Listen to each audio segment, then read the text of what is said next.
Part 1, Chapter 1 of The Valley of Fear by Sir Arthur Conan Doyle. The Tragedy of Birlstone. Chapter 1. The Warning. "I'm inclined to think," said I. "I should do so," Sherlock Holmes remarked impatiently. "I believe that I am one of the most long-suffering of mortals. But I'll admit that I was annoyed at the sardonic interruption. Really, Holmes," said I severely, "you are a little trying at times." He was too much absorbed with his own thoughts to give any immediate answer to my remonstrance.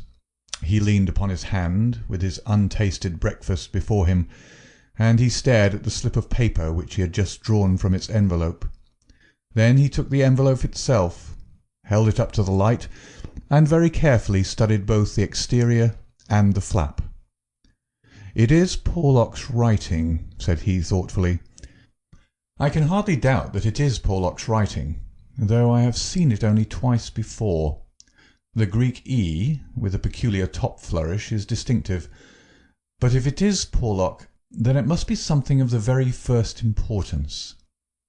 He was speaking to himself rather than to me, but my vexation disappeared in the interest which the words awakened. "Who then is Porlock?" I asked. "Porlock, Watson, is a nom de plume, a mere identification mark, but behind it lies a shifty and evasive personality. In a former letter he frankly informed me that the name was not his own, and defied me ever to trace him among the teeming millions of this great city. Porlock is important, not for himself, but for the great man with whom he is in touch. Picture to yourself the pilot-fish with the shark, the jackal with the lion. Anything that is insignificant in companionship with that is formidable. Not only formidable, Watson, but sinister. In the highest degree sinister. That is where he comes within my purview. You have heard me speak of Professor Moriarty? The famous scientific criminal? As famous among crooks as— My blushes, Watson," Holmes murmured in a deprecating voice. "I was about to say, as he is unknown to the public." "A touch, a distinct touch," cried Holmes. "You are developing a certain unexpected vein of porky humour, Watson, against which I must learn to guard myself. But in calling Moriarty a criminal you are uttering a libel in the eyes of the law, and there lie the glory and the wonder of it. The greatest schemer of all time, the organiser of every devilry, the controlling brain of the underworld, a brain which might have made or marred the destiny of nations. That's the man. But so aloof is he from general suspicion, so immune from criticism, so admirable in his management and self-effacement, that for those very words that you have uttered he could hale you to a court and emerge you with your heart's pension as a solation for his wounded character. Is he not the celebrated author of The Dynamics of an Asteroid, a book which ascends to such rarefied heights of pure mathematics that it is said that there was no man in the scientific press capable of criticising it? Is this a man to traduce? Foul-mouthed doctor and slandered professor? Such would be your respective rôles. That's genius, Watson, but if I am spared by lesser men, our day will surely come." "May I be there to see!" I exclaimed devoutly. "But you were speaking of this man Porlock." "Ah, yes. The so-called Porlock is a link in the chain some little way from its great attachment. Porlock is not quite a sound link between ourselves. He is the only flaw in that chain so far as I have been able to test it." "But no chain is stronger than its weakest link." "Exactly, my dear Watson. Hence the extreme importance of Porlock." Led on by some rudimentary aspirations towards right, and encouraged by the judicious stimulation of an occasional £10 note sent to him by devious methods, he has once or twice given me advance information which has been of value, that highest value which anticipates and prevents rather than avenges crime. I cannot doubt that, if we had the cipher, we should find that this communication is of the nature that I indicate. Again Holmes flattened out the paper upon his unused plate. I rose and, leaning over him, stared down at the curious inscription which ran as follows: 534 C2 13 127 36 31 4 17 21 41 Douglas 109 293 5 37 Birlstone 26 Birlstone 9 47 171. What do you make of it, Holmes? It is obviously an attempt to convey secret information. But what is the use of a cipher message without the cipher? In this instance, none at all. Why do you say "in this instance"? Because there are many ciphers which I would read as easily as I do the Apocrypha of the Agony column. Such crude devices amuse the intelligence without fatiguing it. But this is different. It is clearly a reference to the words in a page of some book. Until I am told which page and which book, I am powerless. But why Douglas and Birlstone? Clearly because those are words which were not contained in the page in question. Then why has he not indicated the book? Your native shrewdness, my dear Watson, that innate cunning which is the delight of your friends, would surely prevent you from enclosing cipher and message in the same envelope. Should it miscarry, you are undone. As it is, both have to go wrong before any harm comes from it. Our second post is now overdue, and I shall be surprised if it does not bring us either a further letter of explanation, or, as is more probable, the very volume to which these figures refer. Holmes's calculation was fulfilled within a very few minutes by the appearance of Billy the page, with the very letter which we were expecting. "The same writing," remarked Holmes, as he opened the envelope, "and actually signed," he added in an exultant voice as he unfolded the epistle. "Come, we are getting on, Watson." His brow clouded, however, as he glanced over the contents. "Dear me, this is very disappointing. I fear, Watson, that all our expectations come to nothing. I trust that the man Porlock will come to no harm. Dear Mr. Holmes," he says, "I will go no further in this matter. It is too dangerous. He suspects me. I can see that he suspects me. He came to me quite unexpectedly after I had actually addressed this envelope with the intention of sending you the key to the cipher. I was able to cover it up. If he had seen it, it would have gone hard with me, but I read suspicion in his eyes. Please burn the cipher message, which can now be of no use to you. Fred Porlock." Holmes sat for some little time twisting this letter between his fingers and frowning as he stared into the fire. "After all," he said at last, "there may be nothing in it. It may be only his guilty conscience. Knowing himself to be a traitor, he may have read the accusation in the other's eyes. The other being, I presume, Professor Moriarty?" "No less. When any of that party talk about 'he,' you know whom they mean. There is one predominant 'he' for all of them. But what can he do?" That's a large question. When you have one of the first brains of Europe up against you, and all the powers of darkness at his back, there are infinite possibilities. Anyhow, friend Porlock is evidently scared out of his senses. Kindly compare the writing in the note to that upon its envelope, which was done, he tells us, before this ill-omened visit. The one is clear and firm, the other hardly legible. Why did he write it at all? Why did he not simply drop it? Because he feared I would make some inquiry after him in that case, and possibly bring trouble on him. "No doubt," said I. "Of course." I had picked up the original cipher message and was bending my brows over it. "It's pretty maddening to think that an important secret may lie here on this slip of paper, and that it is beyond human power to penetrate it." Sherlock Holmes had pushed away his untasted breakfast and lit the unsavoury pipe, which was the companion of his deepest meditations. "I wonder," said he, leaning back and staring at the ceiling. Perhaps there are points which have escaped your Machiavellian intellect. Let us consider the problem in the light of pure reason. This man's reference is to a book. That is our point of departure. A somewhat vague one. Let us see then if we can narrow it down. As I focus my mind upon it, it seems rather less impenetrable. What indications have we as to this book? None. Well, well, it is surely not quite so bad as that. The cipher message begins with a large 534, does it not? We may take it as a working hypothesis that 534 is the particular page to which the cipher refers. So our book has already become a large book, which is surely something gained.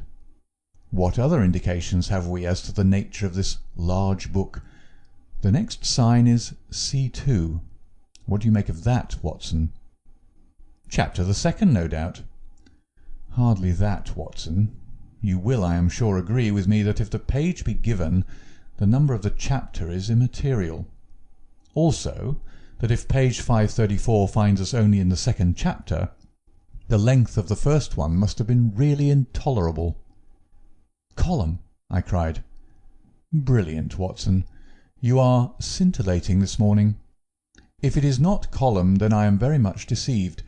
So now, you see, we begin to visualize a large book printed in double columns which are each of a considerable length, since one of the words is numbered in the document as the 293rd. Have we reached the limits of what reason can supply? I fear that we have. Surely you do yourself an injustice. One more coruscation, my dear Watson. Yet another brain-wave?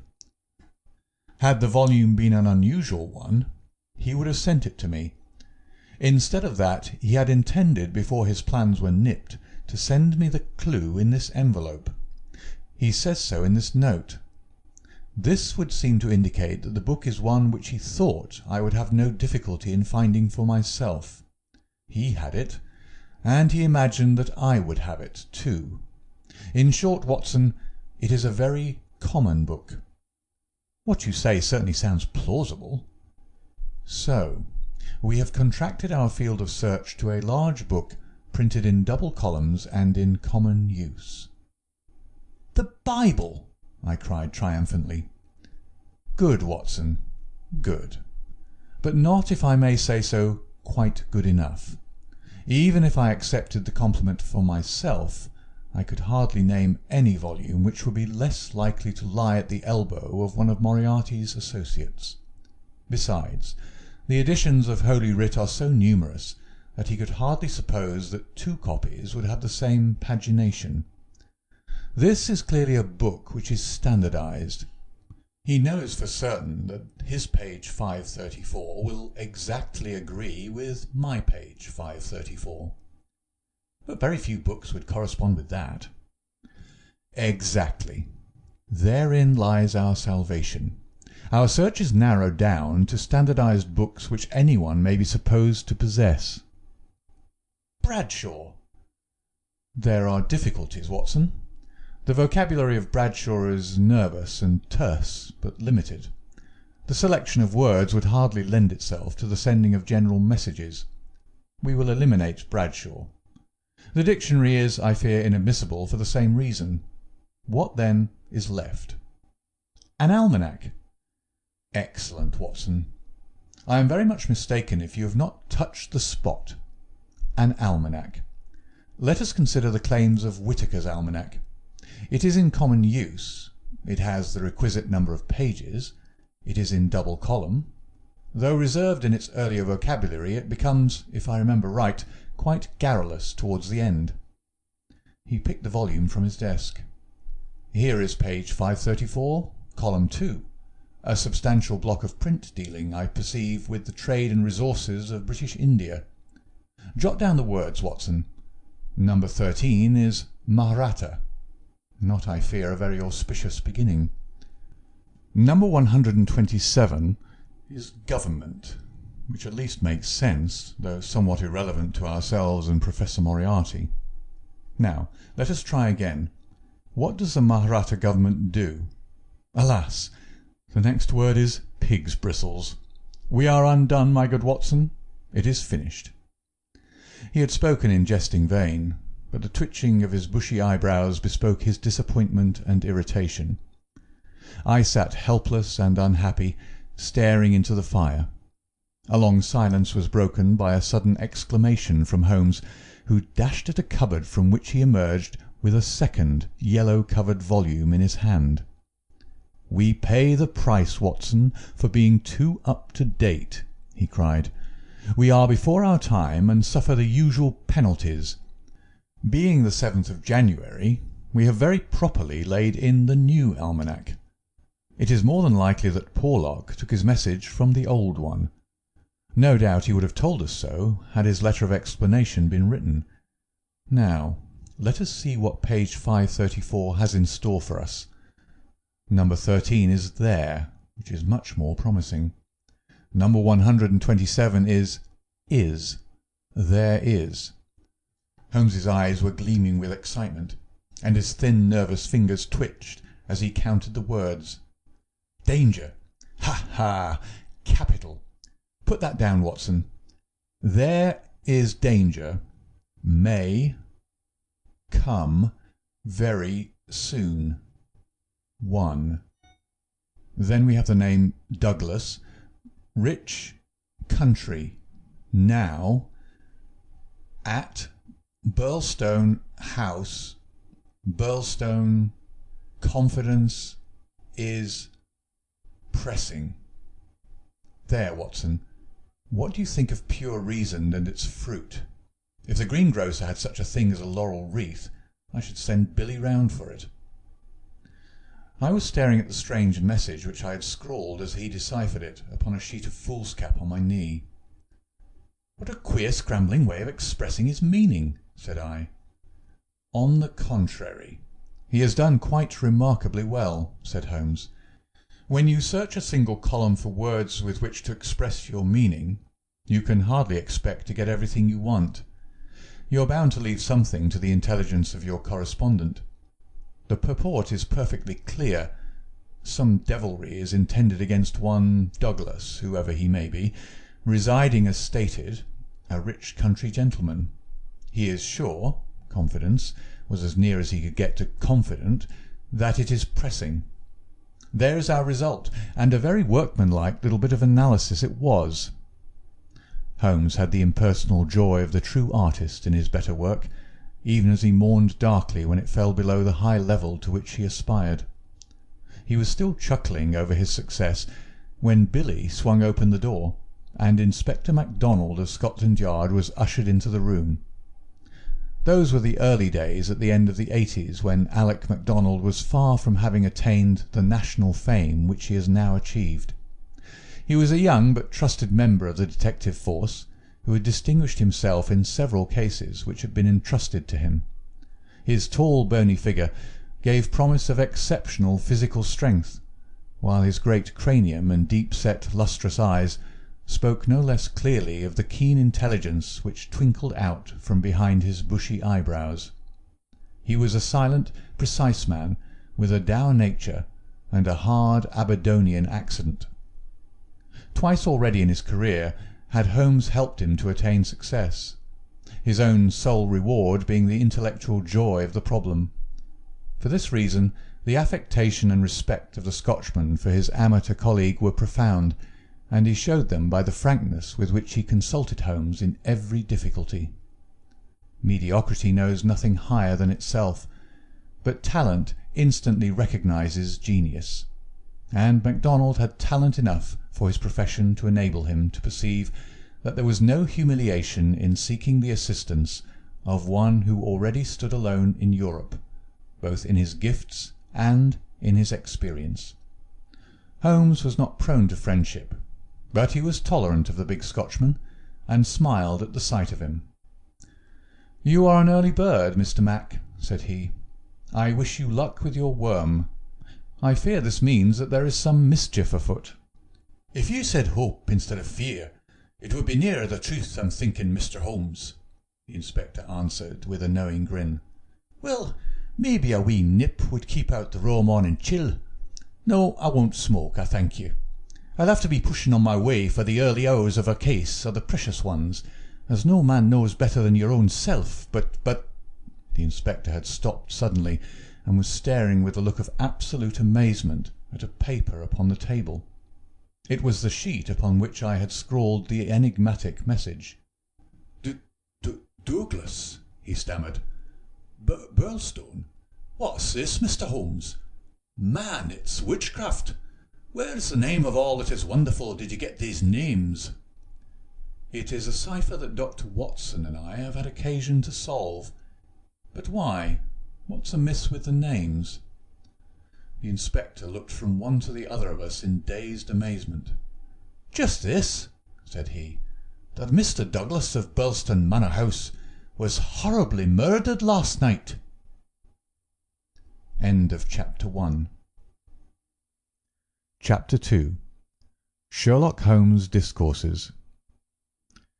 It was one of those dramatic moments for which my friend existed. It would be an overstatement to say that he was shocked or even excited by the amazing announcement. Without having a tinge of cruelty in his singular composition, he was undoubtedly callous from long overstimulation. Yet, if his emotions were dulled, his intellectual perceptions were exceedingly active. There was no trace then of the horror which I had myself felt at this curt declaration, but his face showed rather the quiet and interested composure of the chemist who sees the crystals falling into position from his oversaturated solution. "Remarkable," said he. "Remarkable. You don't seem surprised." "Interested, Mr. Mac, but hardly surprised. Why should I be surprised? I receive an anonymous communication from a quarter which I know to be important, warning me that danger threatens a certain person.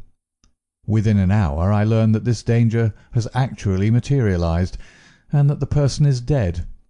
I am interested, but as you observe I am not surprised." In a few short sentences he explained to the inspector the facts about the letter and the cipher. MacDonald sat with his chin on his hands and his great sandy eyebrows bunched into a yellow tangle. "I was going down to Birlstone this morning," said he. "I'd come to ask you if you cared to come with me, you and your friend here, but from what you say, we might perhaps be doing better work in London."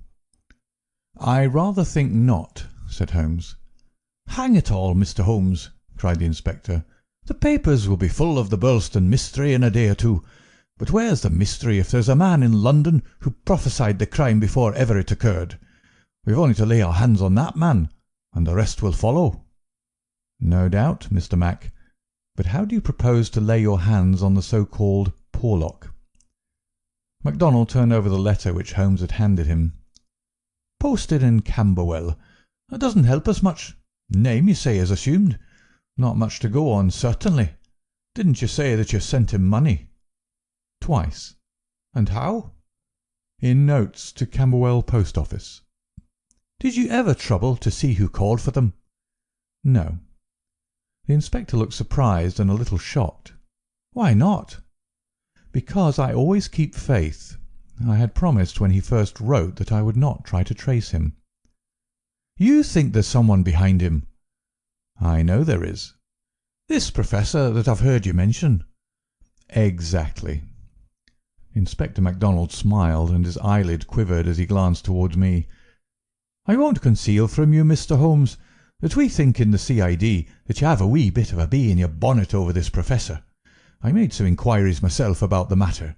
He seems to be a very respectable, learned and talented sort of man." "I am glad you've got so far as to recognise the talent." "Man, you can't but recognise it after I heard your view. I made it my business to see him. I had a chat with him on eclipses. How the talk got that way I canna think, but he had out a reflector lantern and a globe, and he made it all clear in a minute. He lent me a book, but I don't mind saying that it was a bit above my head, though I had a good Aberdeen upbringing. He'd have made a grand minister with his thin face and grey hair and solemn-like way of talking. When he put his hand on my shoulder, as we were parting, it was like a father's blessing before you go out into the cold, cruel world." Holmes chuckled and rubbed his hands. "Great," he said. "Great. Tell me, friend MacDonald, this pleasing and touching interview was, I suppose, in the Professor's study?" "That's so." "A fine room, is it not?" "Very fine. Very handsome indeed, Mr. Holmes." "You sat in front of his writing desk?" "Just so." "Sun in your eyes, and his face in the shadow?" "Well, it was evening, but I mind that the lamp was turned on my face." "It would be. Did you happen to observe a picture over the Professor's head?" "I don't miss much, Mr. Holmes. Maybe I learned that from you. Yes, I saw the picture. A young woman with her head on her hands, peeping at you sideways." "That painting was by Jean-Baptiste Greuze." The inspector endeavoured to look interested. "Jean-Baptiste Greuze," Holmes continued, joining his fingertips and leaning well back in his chair, "was a French artist who flourished between the years 1750 and 1800. I allude, of course, to his working career. Modern criticism has more than endorsed the high opinion formed of him by his contemporaries." The inspector's eyes grew abstracted. "Hadn't we better—" he said. "We are doing so," Holmes interrupted. "All that I am saying has a very direct and vital bearing upon what you have called the Birlstone mystery. In fact, it may in a sense be called the very centre of it." MacDonald smiled feebly and looked appealingly to me. "Your thoughts move a bit too quick for me, Mr. Holmes. You leave out a link or two, and I can't get over the gap. What in the whole wide world can be the connection between this dead painting man and the affair at Birlstone?" "All knowledge comes useful to the detective," remarked Holmes. "Even the trivial fact that in the year 1865 a picture by Greuze entitled La Jeune Fille à l'Agneau fetched 1,200,000 francs, more than £40,000 at the Portalis sale, may start a train of reflection in your mind." It was clear that it did. The inspector looked honestly interested. "I may remind you," Holmes continued, "that the Professor's salary can be ascertained in several trustworthy books of reference. It is 700 a year." "And how could he buy—" "Quite so. How could he?" "Aye, that's remarkable," said the inspector thoughtfully. "Talk away, Mr. Holmes. I'm just loving it. It's fine." Holmes smiled. He was always warmed by genuine admiration, the characteristic of the real artist. "What about Birlstone?" he asked. "We've time yet," said the inspector, glancing at his watch. "I've a cab at the door, and it won't take us 20 minutes to Victoria. But about this picture. I thought you told me once, Mr. Holmes, that you had never met Professor Moriarty." "No, I never have." "And how do you know about his rooms?" "Ah, that's another matter. I have been 3 times in his rooms, twice waiting for him under different pretexts and leaving before he came. Once—well, I can hardly tell about the once to an official detective. It was on the last occasion that I took the liberty of running over his papers, with the most unexpected results." "You found something compromising?" "Absolutely nothing. That was what amazed me. However, you have now seen the point of the picture. It shows him to be a very wealthy man. How did he acquire wealth? He is unmarried. His younger brother is a station master in the west of England. His chair is worth 700 a year, and he owns a Greuze." "Well?" "Surely the inference is plain." "You mean that he has a great income, and that he must earn it in an illegal fashion?" "Exactly. Of course, I have other reasons for thinking so, dozens of exiguous threads which lead vaguely up towards the centre of the web where the poisonous, motionless creature is lurking. I only mention the Greuze because it brings the matter within the range of your own observation."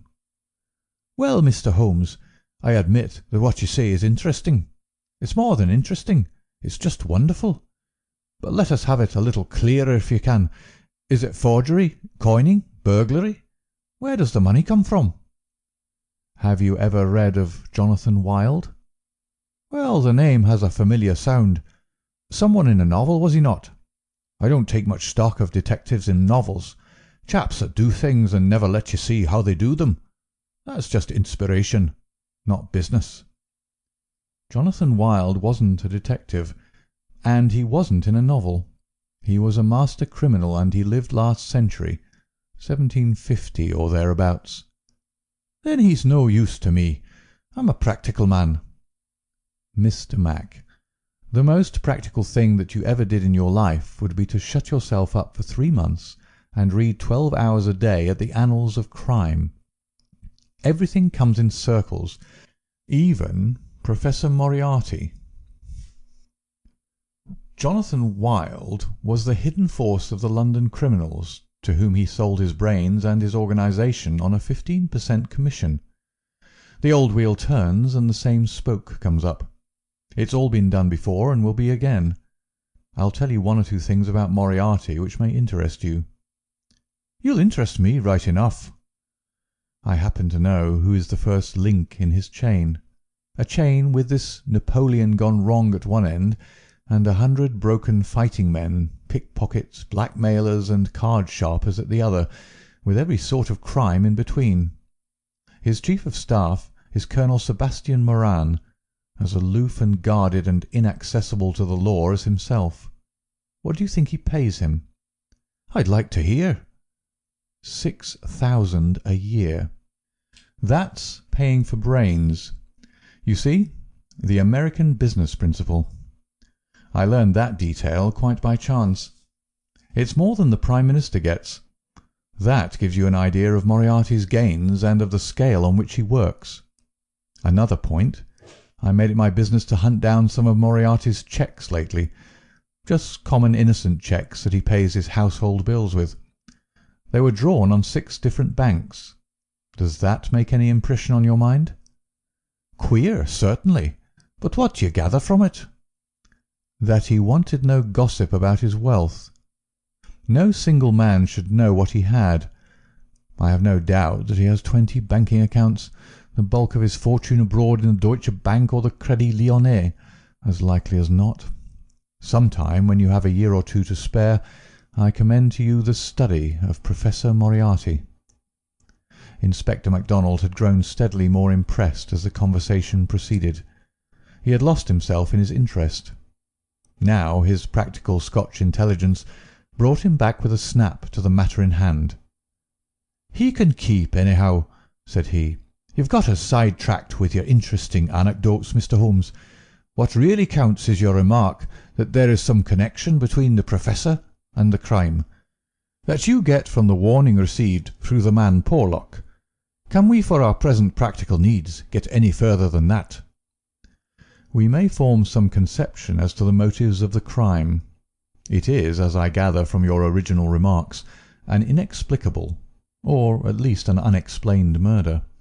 Now, presuming that the source of the crime is as we suspect it to be, there might be 2 different motives.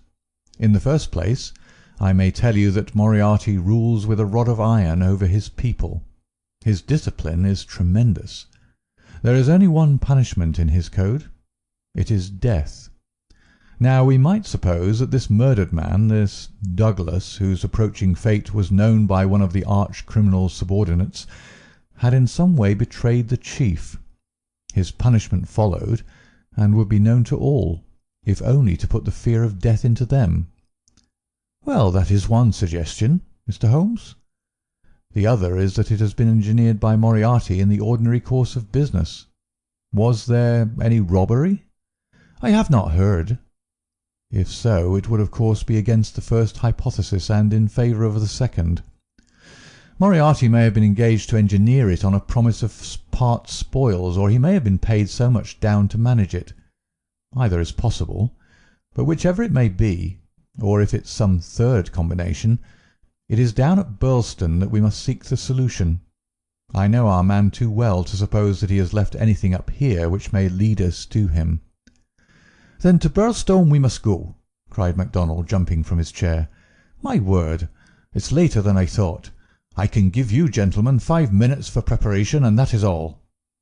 And ample for us both, said Holmes, as he sprang up and hastened to change from his dressing-gown to his coat. While we are on our way, Mr. Mac, I will ask you to be good enough to tell me all about it.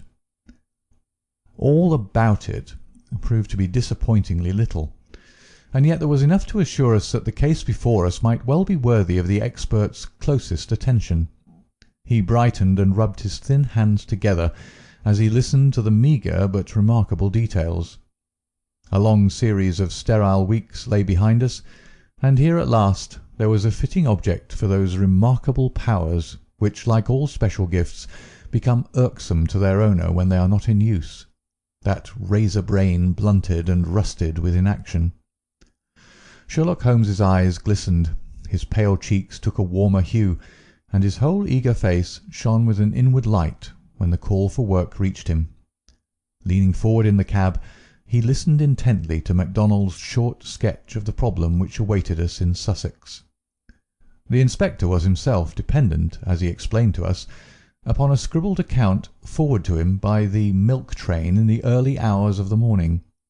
White Mason, the local officer, was a personal friend, and hence MacDonald had been notified much more promptly than is usual at Scotland Yard when provincials need their assistance.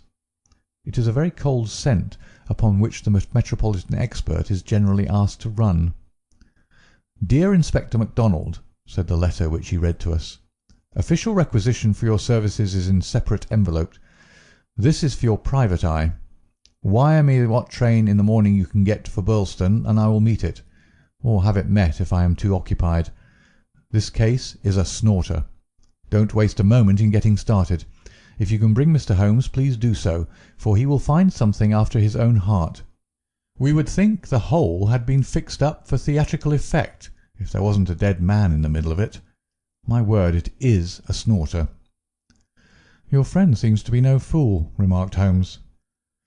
"No, sir. White Mason is a very live man, if I'm any judge." "Well, have you anything more?" "Only that he'll give us every detail when we meet." "Then how did you get at Mr. Douglas and the fact that he had been horribly murdered?" "That was in the enclosed official report. It didn't say horrible. That's not a recognised official term. It gave the name John Douglas. It mentioned that his injuries had been in the head from the discharge of a shotgun. It also mentioned the hour of the alarm, which was close on to midnight last night. It added that the case was undoubtedly one of murder, but that no arrest had been made, and that the case was one which presented some very perplexing and extraordinary features. That's absolutely all we have at present, Mr. Holmes." "Then, with your permission, we will leave it at that, Mr. Mac." The temptation to form premature theories upon insufficient data is the bane of our profession. I can see only two things for certain at present: a great brain in London and a dead man in Sussex. It's the chain between that we are going to trace. End of Chapter 2. Chapter 3. The Tragedy of Birlstone. Now for a moment I will ask leave to remove my own insignificant personality, and to describe events which occurred before we arrived upon the scene by the light of knowledge which came to us afterwards. Only in this way can I make the reader appreciate the people concerned and the strange setting in which their fate was cast. The village of Birlstone is a small and very ancient cluster of half-timbered cottages on the northern border of the county of Sussex. For centuries it had remained unchanged, but within the last few years its picturesque appearance and situation have attracted a number of well-to-do residents, whose villas peep out from the woods around.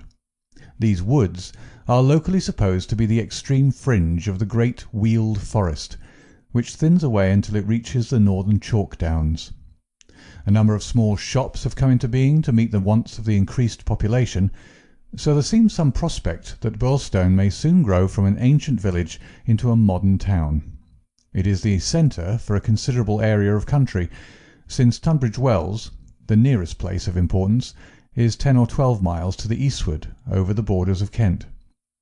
About half a mile from the town, standing in an old park famous for its huge beech trees, is the ancient manor house of Birlstone. Part of this venerable building dates back to the time of the First Crusade, when Hugo de Capus built a fortalice in the centre of the estate, which had been granted to him by the Red King. This was destroyed by fire in 1543, and some of its smoke-blackened cornerstones were used when, in Jacobean times, a brick country house rose upon the ruins of the feudal castle. The manor house, with its many gables and its small diamond-paned windows, was still much as the builder had left it in the early 17th century. Of the double moats which had guarded its more warlike predecessor, the outer had been allowed to dry up, and served the humble function of a kitchen garden.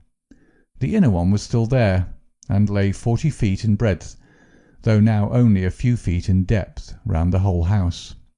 A small stream fed it, and continued beyond it, so that the sheet of water, though turbid, was never ditch-like or unhealthy.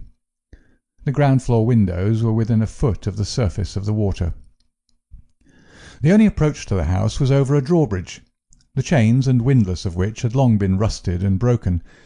The latest tenants of the manor house had, however, with characteristic energy, set this right, and the drawbridge was not only capable of being raised, but actually was raised every evening and lowered every morning.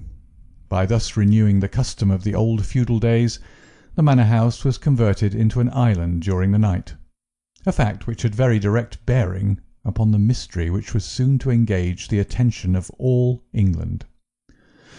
The house had been untenanted for some years, and was threatening to moulder into a picturesque decay when the Douglases took possession of it. This family consisted of only 2 individuals, John Douglas and his wife. Douglas was a remarkable man, both in character and in person. In age he may have been about 50, with a strong-jawed, rugged face, a grizzling moustache, peculiarly keen grey eyes, and a wiry, vigorous figure which had lost nothing of the strength and activity of youth. He was cheery and genial to all, but somewhat off-hand in his manners, giving the impression that he had seen life in social strata on some far lower horizon than the county society of Sussex.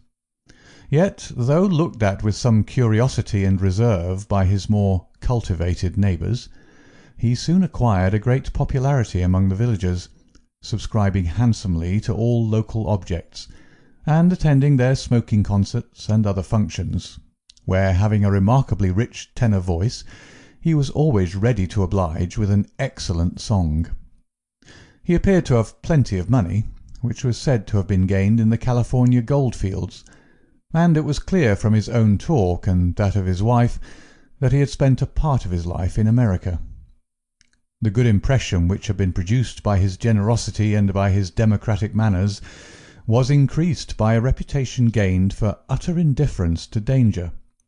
Though a wretched rider, he turned out at every meet, and took the most amazing falls in his determination to hold his own with the best.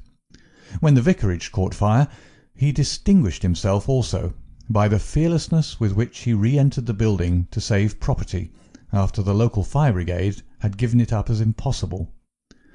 Thus it came about that John Douglas of the manor house had within 5 years won himself quite a reputation in Birlstone. His wife, too, was popular with those who had made her acquaintance, though after the English fashion the callers upon a stranger who settled in the county without introductions were few and far between. This mattered the less to her, as she was retiring by disposition, and very much absorbed, to all appearance, in her husband and her domestic duties. It was known that she was an English lady who had met Mr. Douglas in London, he being at the time a widower.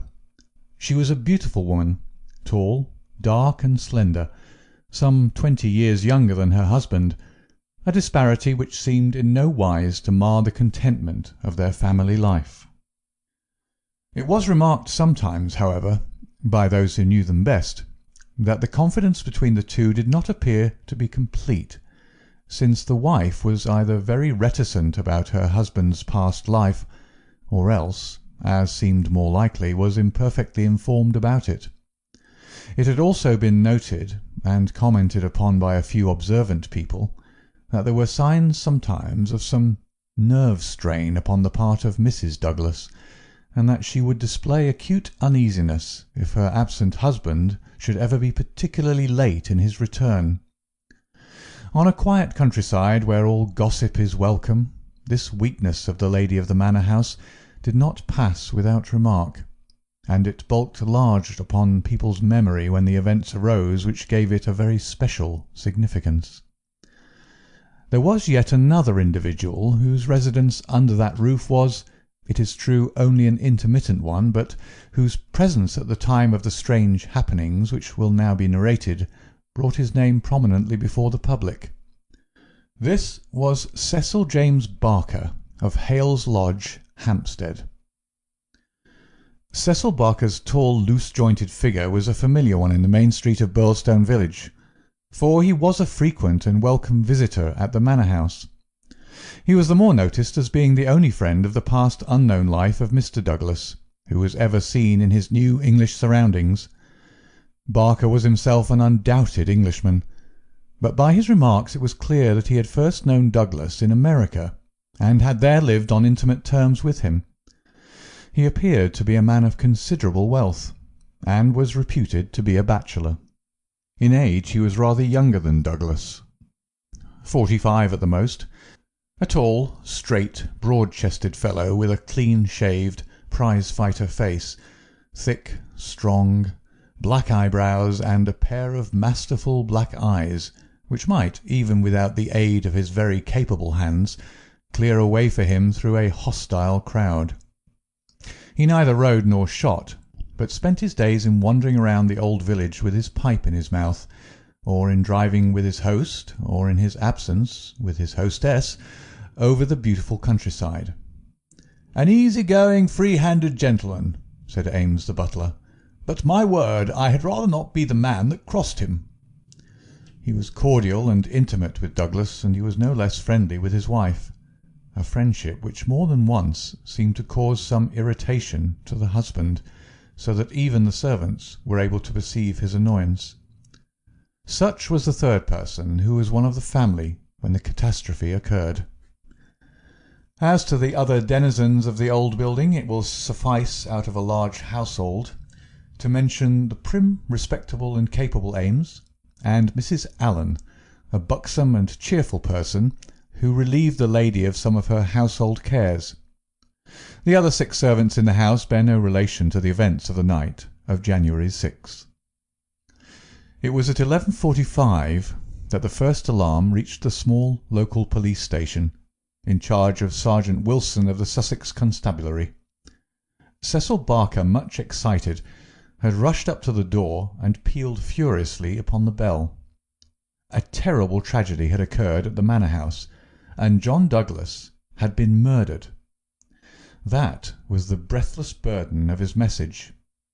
He had hurried back to the house, followed within a few minutes by the police sergeant, who arrived at the scene of the crime a little after 12 o'clock, after taking prompt steps to warn the county authorities that something serious was afoot.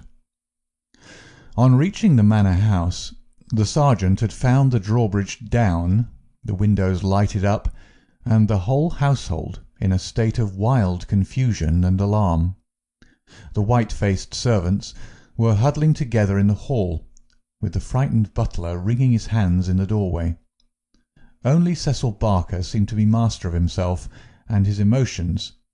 He had opened the door which was nearest to the entrance, and he had beckoned to the sergeant to follow him. At that moment there arrived Dr. Wood, a brisk and capable general practitioner from the village.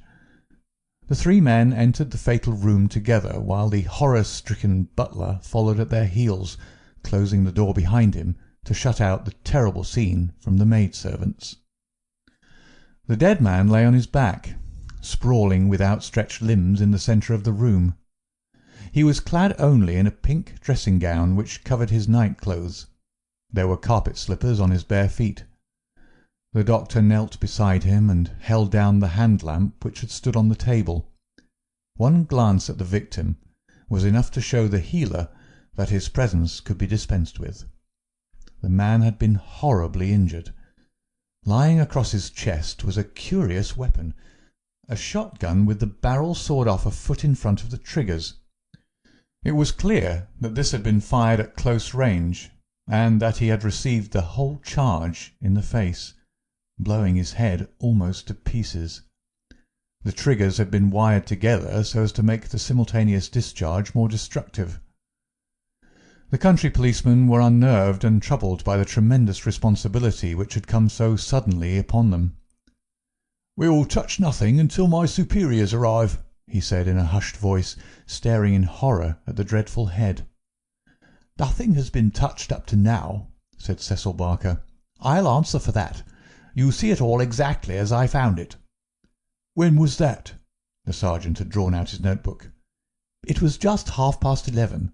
I had not begun to undress, and I was sitting by the fire in my bedroom when I heard the report. It was not very loud. It seemed to be muffled. I rushed down. I don't suppose it was 30 seconds before I was in the room." "Was the door open?" "Yes, it was open. Poor Douglas was lying as you see him. His bedroom candle was burning on the table. It was I who lit the lamp some minutes afterward." "Did you see no one?" "No, I heard Mrs. Douglas coming down the stair behind me, and I rushed out to prevent her from seeing this dreadful sight. Mrs. Allen, the housekeeper, came and took her away. Ames had arrived, and we ran back into the room once more." "But surely I've heard that the drawbridge is kept up all night?"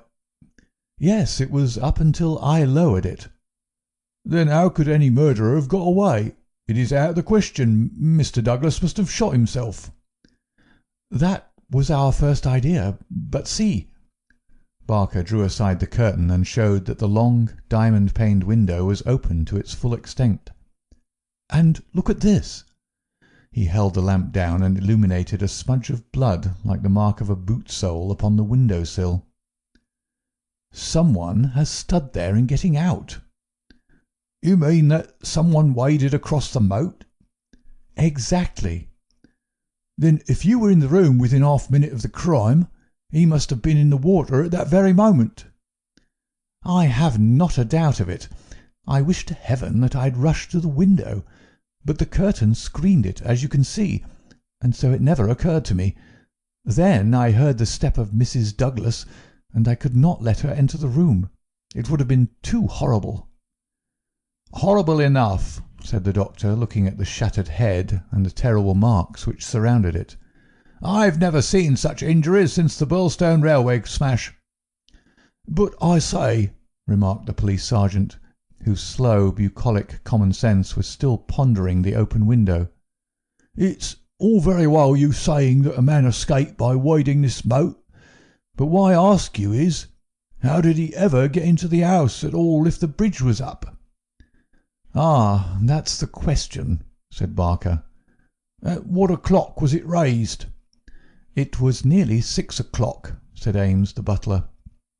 "I've heard," said the sergeant, "that it was usually raised at sunset. That would be near 4:30 than 6 at this time of year." "Mrs. Douglas had visitors to tea," said Ames. "I couldn't raise it until they went. Then I wound it up myself." "Then it comes to this," said the sergeant. "If anyone came from outside, if they did, they must have got in across the bridge before 6 and been in the hiding ever since, until Mr. Douglas came into the room after 11. "That is so. Mr. Douglas went round the house every night, the last thing before he turned in to see that the lights were right. That brought him in here. The man was waiting and shot him. Then he got away through the window and left his gun behind him.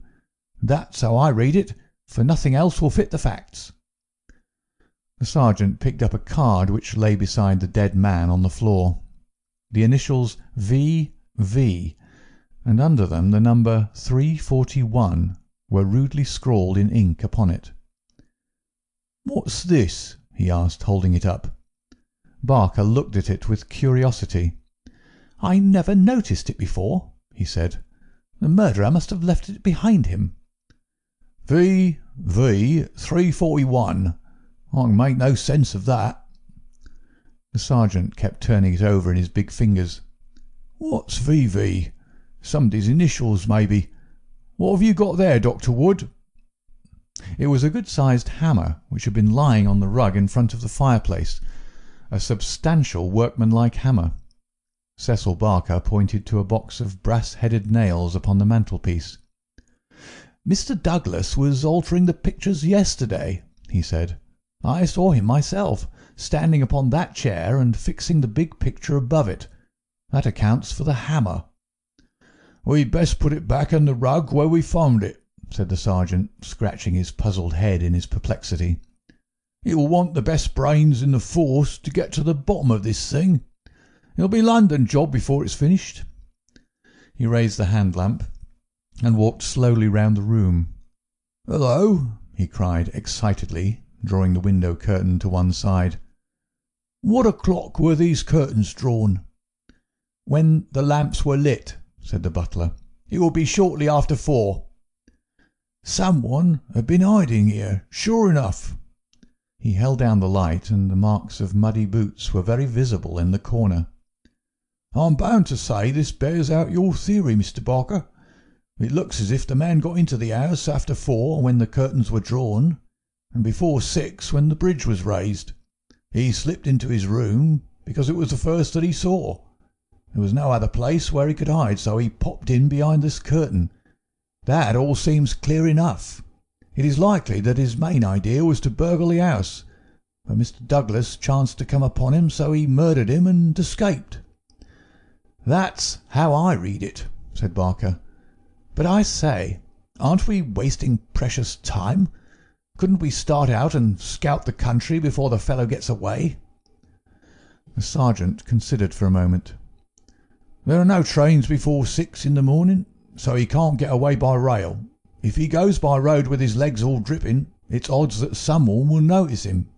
Anyhow, I can't leave here myself until I'm relieved, but I think none of you should go until we see more clearly how we all stand." The doctor had taken the lamp and was narrowly scrutinising the body. "What's this mark?" he asked. "Could this have any connection with the crime?" The dead man's right arm was thrust out from his dressing gown and exposed as high as the elbow. About halfway up the forearm was a curious brown design, a triangle inside a circle standing out in vivid relief upon the lard-coloured skin. "It's not tattooed," said the doctor, peering through his glasses. "I never saw anything like it. The man has been branded at some time, as they brand cattle. What is the meaning of this?" "I don't profess to know the meaning of it," said Cecil Barker, "but I have seen the mark on Douglas many times this last 10 years. "And so have I," said the butler. "Many a time when the master has rolled up his sleeves I have noticed that very mark. I've often wondered what it could be." "Then it has nothing to do with the crime anyhow," said the sergeant. "But it's a rum thing all the same. Everything about this case is rum. Well, what is it now?" The butler had given an exclamation of astonishment and was pointing at the dead man's outstretched hand. "They've taken his wedding ring," he gasped. "What?" "Yes, indeed. Master always wore his plain gold wedding ring on the little finger of his left hand. That ring with the saw nugget on it was above it, and a twisted snake ring on the third finger. There's the nugget and there's the snake, but the wedding ring is gone." "He's right," said Barker. "Do you tell me," said the sergeant, "that the wedding ring was below the other?" "Always." "Then the murderer, or whoever it was, first took off this ring you call the nugget ring, then the wedding ring, and afterwards put the nugget ring back again." "That is so." The worthy country policeman shook his head. "Seems to me the sooner we get London onto this case the better," said he. "White Mason is a smart man. No local job has ever been too much for White Mason. It won't be long now before he's here to help us. But I expect we'll have to look to London before we're through. Anyhow, I'm not ashamed to say that it's a deal too thick for the likes of me." End of Chapter 3. Chapter 4. Darkness. At 3 in the morning, the chief Sussex detective, obeying the urgent call from Sergeant Wilson of Birlstone, arrived from headquarters in a light dog-cart behind a breathless trotter.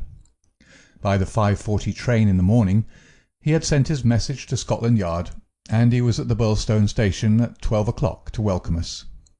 White Mason was a quiet, comfortable-looking person in a loose tweed suit, with a clean-shaved, ruddy face, a stoutish body and powerful bandy legs, adorned with gaiters, looking like a small farmer, a retired gamekeeper, or anything upon earth except a very favourable specimen of the provincial criminal officer.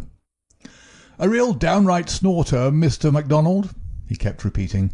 "We'll have the pressmen down like flies when they understand it. I'm hoping we will get our work done before they get poking their noses into it and messing up all the trails. There's been nothing like this that I can remember. There are some bits that will come home to you, Mr. Holmes, or I'm mistaken. And you also, Dr. Watson, for the medicos will have a word to say before we finish. Your room is at the Westville Arms. There's no other place, but I hear that it is clean and good. The man will carry your bags. This way, gentlemen, if you please." He was a very bustling and genial person, this Sussex detective. In 10 minutes we had all found our quarters. In 10 more we were seated in the parlour of the inn, and being treated to a rapid sketch of those events which have been outlined in the previous chapter. MacDonald made an occasional note, while Holmes sat absorbed with the expression of surprised and reverent admiration with which the botanist surveys the rare and precious bloom. "Remarkable," he said, when the story was unfolded. "Most remarkable. I can hardly recall any case where the features have been more peculiar." "I thought you would say so, Mr. Holmes," said White Mason in great delight. "We're well up with the times in Sussex. I've told you now how matters were up to the time when I took over from Sergeant Wilson between 3 and 4 this morning. My word, I made the old mare go, but I need not have been in such a hurry as it turned out, for there was nothing immediate that I could do. Sergeant Wilson had all the facts. I checked them and considered them, and maybe added a few of my own." "What were they?" asked Holmes eagerly. "Well, I first had the hammer examined, and there was Dr. Wood there to help me. We found no signs of violence upon it. I was hoping that if Mr. Douglas defended himself with the hammer, he might have left his mark upon the murderer before he dropped it on the mat. But there was no stain." "That, of course, proves nothing at all," remarked Inspector MacDonald. "There has been many a hammer murder, and no trace on the hammer." "Quite so. It doesn't prove it wasn't used. But there might have been stains, and that would have helped us. As a matter of fact, there were none. Then I examined the gun. They were buckshot cartridges, and, as Sergeant Wilson pointed out, the triggers were wired together so that, if you pulled on the hinder one, both barrels were discharged. Whoever fixed that up had made up his mind that he was going to take no chances of missing his man. The sword gun was not more than 2 feet long. One could carry it easily under one's coat. There was no complete maker's name, but the printed letters P.E.N. were on the fluting between the barrels, and the rest of the name had been cut off by the saw. "A big P with a flourish above it, E and N smaller?" asked Holmes. "Exactly. Pennsylvania Small Arms Company, well-known American firm," said Holmes. White Mason gazed at my friend as the little village practitioner looks at the Harley Street specialist, who by a word can solve the difficulties that perplex him. "That is very helpful, Mr. Holmes. No doubt you're right. Wonderful, wonderful. Do you carry the names of all the gunmakers in the world in your memory?" Holmes dismissed the subject with a wave. "No doubt it is an American shotgun," White Mason continued. "I seem to have read that a sawed-off shotgun is a weapon used in some parts of America. Apart from the name upon the barrel, the idea had occurred to me. There is some evidence, then, that this man who entered the house and killed its master was an American." MacDonald shook his head. "Man, you're surely travelling over fast," said he. "I've heard no evidence yet that any stranger was ever in the house at all." "The open window, the blood on the sill, the queer card, the marks of boots in the corner, the gun? Nothing there that could have been arranged. Mr. Douglas was an American who had lived long in America. So had Mr. Barker. You don't need to import an American from outside in order to account for American doings." "Ames, the butler. What about him? Is he reliable?" 10 years with Sir Charles Chandos, as solid as a rock. He's been with Douglas ever since he took the manor house 5 years ago. He's never seen a gun of this sort in the house." "The gun was made to conceal. That's why the barrels were sawed. It would fit into any box. How could he swear there was no such gun in the house?"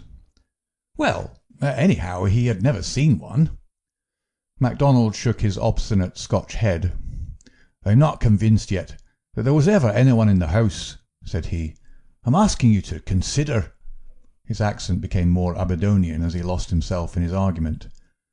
"I'm asking you to consider what it involves if you suppose that his gun is ever brought into the house, and that all these strange things were done by a person from outside. Oh, man, it's just inconceivable. It's clean against common sense. I put it to you, Mr. Holmes, judging it by what we've heard." "Well, state your case, Mr. Mac," said Holmes in his most judicial style. "The man is not a burglar, supposing that he ever existed. The ring business and the card point to premeditated murder for some private reason. Very good. Here's a man who slips into a house with the deliberate intention of committing murder. He knows, if he knows anything, that he'll have a difficulty in making his escape, as the house is surrounded with water. What weapon would he choose? You'd say the most silent in the world. Then he would hope, when the deed was done, to slip quickly from the window, to wade the moat, and to get away at his leisure. That's understandable. But is it understandable that he should go out of his way to bring with him the most noisy weapon he could select, knowing well that it will fetch every human being in the house to the spot as quick as he could run, and that it is all odds that he will be seen before he can go across the moat? Is that credible, Mr. Holmes?" "Well, you put the case strongly," my friend replied thoughtfully. "It certainly needs a good deal of justification. May I ask, Mr. White Mason, whether you examined the farther side of the moat at once to see if there were any signs of the man having climbed out from the water?" "There were no signs, Mr. Holmes, but it is a stone ledge, and one could hardly expect them." "No tracks or marks?" "None."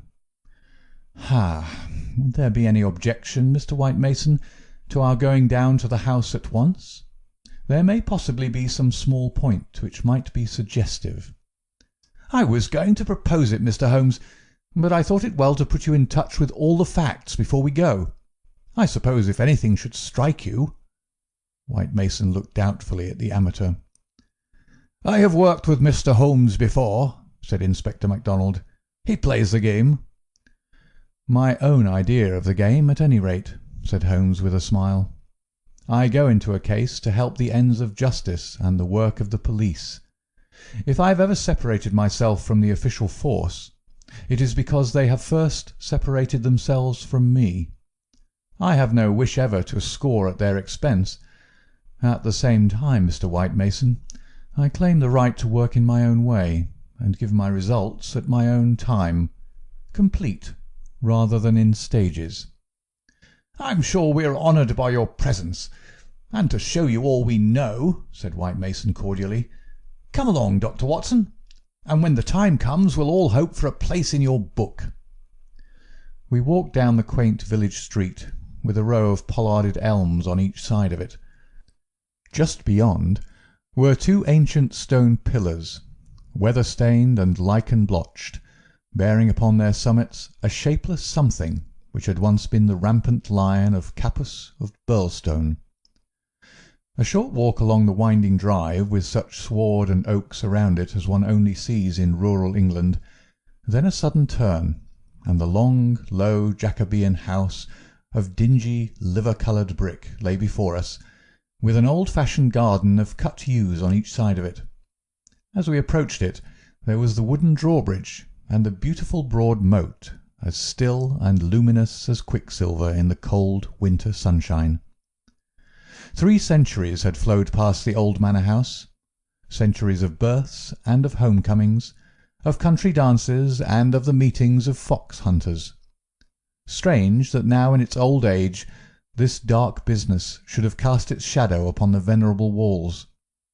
And yet those strange peaked roofs and quaint overhung gables were a fitting covering to grim and terrible intrigue.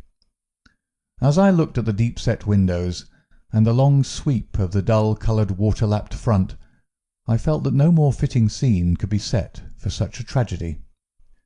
"That's the window," said White Mason. "That one on the immediate right of the drawbridge. It's open just as it was found last night." "It looks rather narrow for a man to pass." "Well, it wasn't a fat man, anyhow. We don't need your deductions, Mr. Holmes, to tell us that.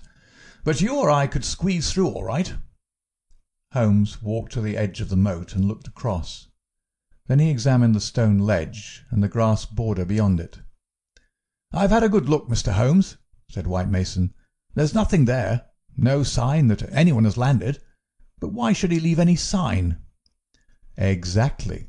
Why should he? Is the water always turbid?" "Generally about this colour. The stream brings down the clay." "How deep is it?" "About 2 feet at each side and 3 in the middle." "So we can put aside all idea of the man having been drowned in crossing." "No, a child could not be drowned in it." We walked across the drawbridge and were admitted by a quaint, gnarled, dried-up person who was the butler Ames. The poor old fellow was white and quivering from the shock. The village sergeant, a tall, formal, melancholy man, still held his vigil in the room of fate. The doctor had departed. "Anything fresh, Sergeant Wilson?" asked White Mason. "No, sir." "Then you can go home. You've had enough. We can send for you if we want you. The butler had better wait outside. Tell him to warn Mr. Cecil Barker, Mrs. Douglas, and the housekeeper that we may want a word with them presently. Now, gentlemen, perhaps you'll allow me to give you the views I've formed first, and then you'll be able to arrive at your own." He impressed me, this country specialist. He had a solid grip of fact and a cool, clear, common-sense brain, which should take him some way in his profession. Holmes listened to him intently, with no sign of that impatience which the official exponent too often produced. "Is it suicide or is it murder? That's our first question, gentlemen, is it not? If it was suicide, then we have to believe that this man began by taking off his wedding ring and concealing it, that he then came down here in his dressing-gown, trampled mud into a corner behind the curtain in order to give the idea someone had waited for him, opened the window, put blood on the—" "We can surely dismiss that," said MacDonald. "So I think. Suicide is out of the question. Then a murder has been done. What we have to determine is whether it was done by someone outside or inside the house." "Well, let's hear the argument." "There are considerable difficulties both ways, and yet one or the other it must be. We will suppose first that some person or persons inside the house did the crime. They got this man down here at a time when everything was still, and yet no one was asleep. They then did the deed with the queerest and noisiest weapon in the world, so as to tell everyone what had happened, a weapon that was never seen in the house before. That does not seem a very likely start, does it?" "No, it does not." "Well, then, everyone is agreed that after the alarm was given, only a minute at the most had passed before the whole household, not Mr. Cecil Barker alone, though he claims to have been the first, but Ames and all of them were on the spot. Do you tell me that in that time the guilty person managed to make footmarks in the corner, open the window, mark the sill with blood, taking the wedding ring off the dead man's finger, and all the rest of it? It's impossible." "You put it very clearly," said Holmes. "I am inclined to agree with you." "Well, then, we're driven back to the theory that it was done by someone from outside. We're still faced with some big difficulties, but anyhow they have ceased to be impossibilities. The man got into the house between 4:30 and 6, that is to say, between dusk and the time when the bridge was raised. There had been some visitors, and the door was open, so there was nothing to prevent him. He may have been a common burglar, or he may have had some private grudge against Mr. Douglas. Since Mr. Douglas had spent most of his life in America, and this shotgun seems to be an American weapon, it would seem that the private grudge is the more likely theory. He slipped into this room because it was the first he came to, and he hid behind the curtain. There he remained until 11:30 at night. At that time Mr. Douglas entered the room. It was a short interview, if there were any interview at all, for Mrs. Douglas declares that her husband had not left her more than a few minutes when she heard the shot." "The candle shows that," said Holmes. "Exactly. The candle, which was a new one, is not burned more than half an inch. He must have placed it on the table before he was attacked. Otherwise, of course, it would have fallen when he fell. This shows that he was not attacked the instant that he entered the room. When Mr. Barker arrived, the candle was lit and the lamp was out." "That's all clear enough." "Well now, we can reconstruct things on those lines. Mr. Douglas enters the room. He puts down the candle. A man appears from behind the curtain. He's armed with this gun. He demands the wedding ring. Heaven only knows why, but so it must have been. Mr. Douglas gave it up. Then, either in cold blood or in the course of a struggle, Douglas may have gripped the hammer that was found upon the mat. He shot Douglas in this horrible way.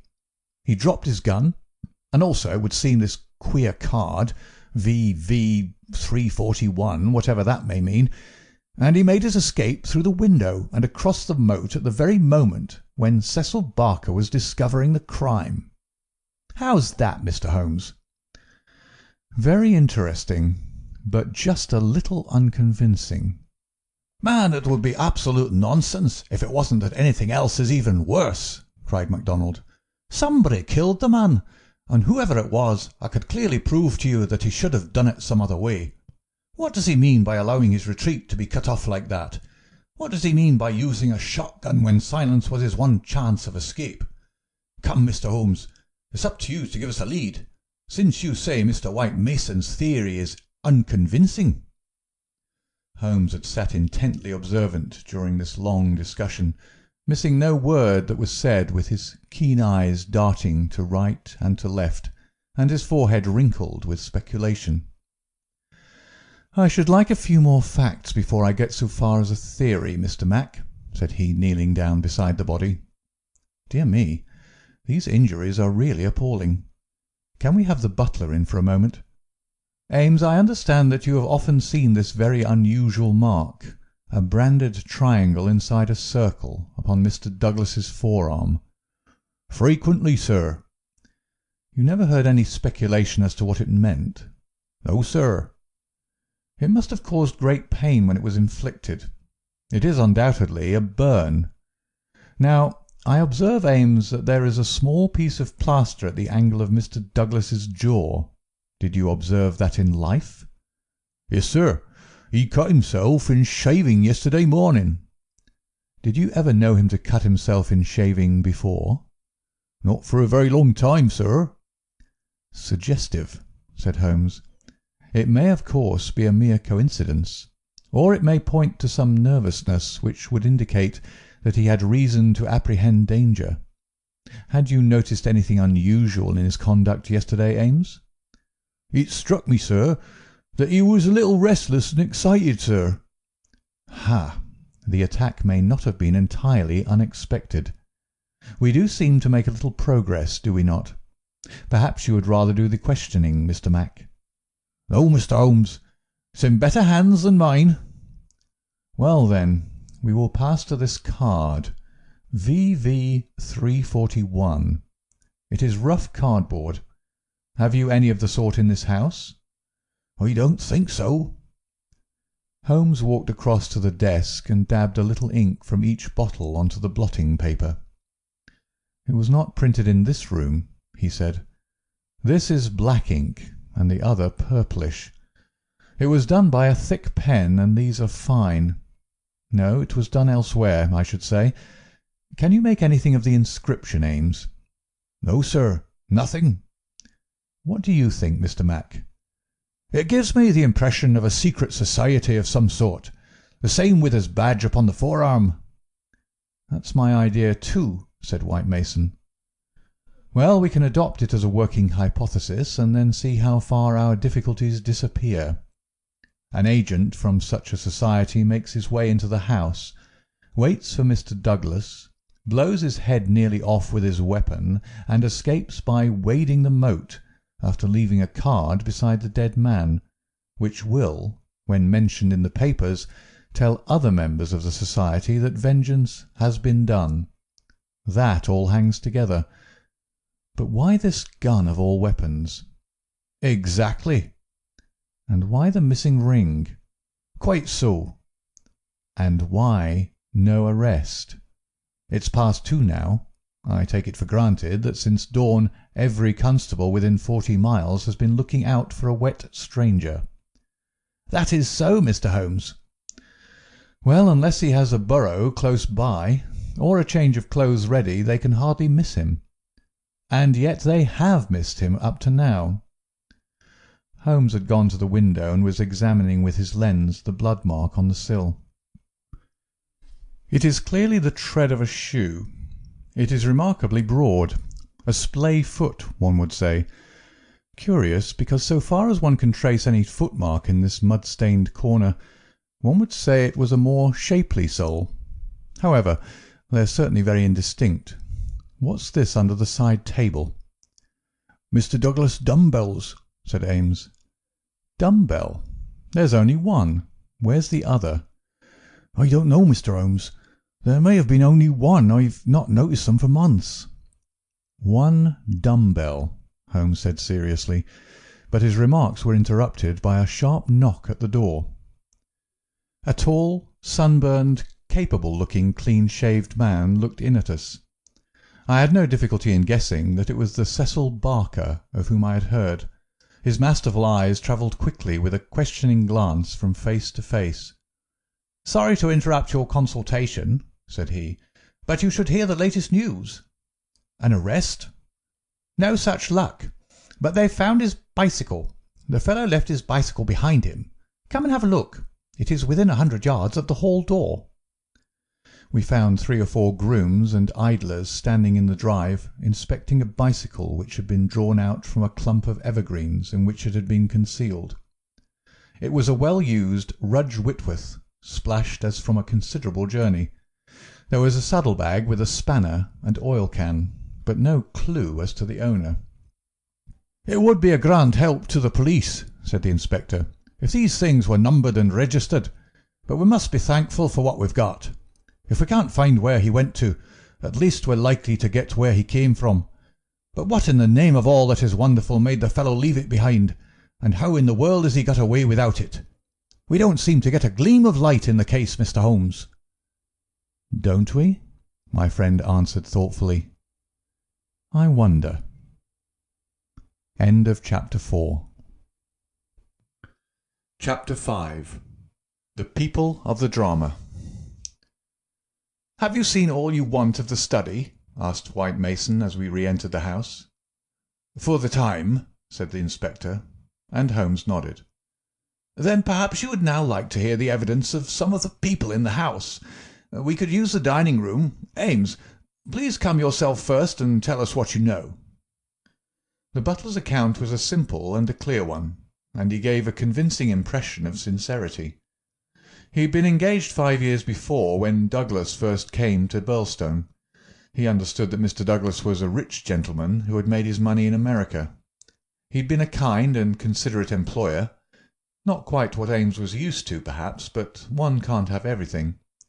He never saw any signs of apprehension in Mr. Douglas. On the contrary, he was the most fearless man he had ever known. He ordered the drawbridge to be pulled up every night, because it was the ancient custom of the old house, and he liked to keep the old ways up. Mr. Douglas seldom went to London or left the village, but on the day before the crime he had been shopping at Tunbridge Wells. He, Ames, had observed some restlessness and excitement on the part of Mr. Douglas that day, for he had seemed impatient and irritable, which was unusual with him. He had not gone to bed that night, but was in the pantry at the back of the house, putting away the silver, when he heard the bell ring violently. He heard no shot, but it was hardly possible he would, as the pantry and kitchens were at the very back of the house, and there were several closed doors and a long passage between. The housekeeper had come out of her room, attracted by the violent ringing of the bell, They had gone to the front of the house together. As they reached the bottom of the stairs, he had seen Mrs. Douglas coming down it. No, she was not hurrying it. It did not seem to him that she was particularly agitated. Just as she reached the bottom of the stair, Mr. Barker had rushed out of the study. He had stopped Mrs. Douglas and begged her to go back. "For God's sake, go back to your room," he cried. "Poor Jack is dead. You can do nothing. For God's sake, go back." After some persuasion upon the stairs, Mrs. Douglas had gone back. She did not scream. She made no outcry whatever. Mrs. Allen, the housekeeper, had taken her upstairs and stayed with her in the bedroom. Ames and Mr. Barker had then returned to the study, where they had found everything exactly as the police had seen it. The candle was not lit at that time, but the lamp was burning. They had looked out of the window, but the night was very dark, and nothing could be seen or heard. They had then rushed out into the hall, where Ames had turned the windlass which lowered the drawbridge. Mr. Barker had then hurried off to get the police. Such, in its essentials, was the evidence of the butler. The account of Mrs. Allen, the housekeeper, was, so far as it went, a corroboration of that of her fellow-servant. The housekeeper's room was rather nearer to the front of the house than the pantry in which Ames had been working. She was preparing to go to bed when the loud ringing of the bell had attracted her attention. She was a little hard of hearing. Perhaps that was why she had not heard the shot. But in any case the study was a long way off. She remembered hearing some sound which she imagined to be the slamming of a door. That was a good deal earlier, half an hour at least before the ringing of the bell. When Mr. Ames ran to the front, she went with him. She saw Mr. Barker, very pale and excited, come out of the study.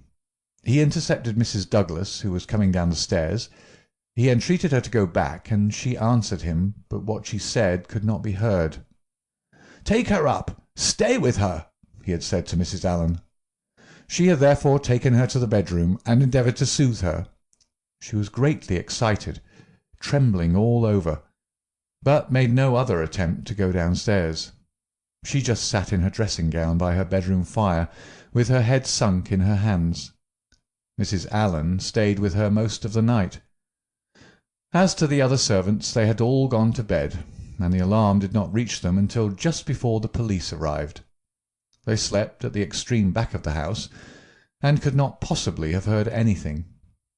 So far the housekeeper could add nothing on cross-examination save lamentations and expressions of amazement. Cecil Barker succeeded Mrs. Allen as a witness. As to the occurrences of the night before, he had very little to add to what he had already told the police. Personally, he was convinced that the murderer had escaped by the window.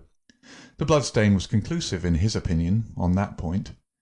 Besides, as the bridge was up, there was no other possible way of escaping.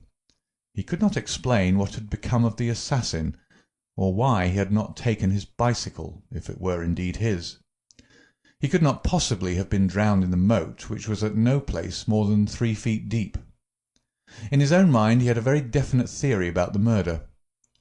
Douglas was a reticent man, and there were some chapters in his life of which he never spoke. He had emigrated to America when he was a very young man. He had prospered well, and Barker had first met him in California, where they had become partners in a successful mining claim at a place called Benito Canyon. They had done very well, but Douglas had suddenly sold out and started for England. He was a widower at that time. Barker had afterwards realized his money and come to live in London.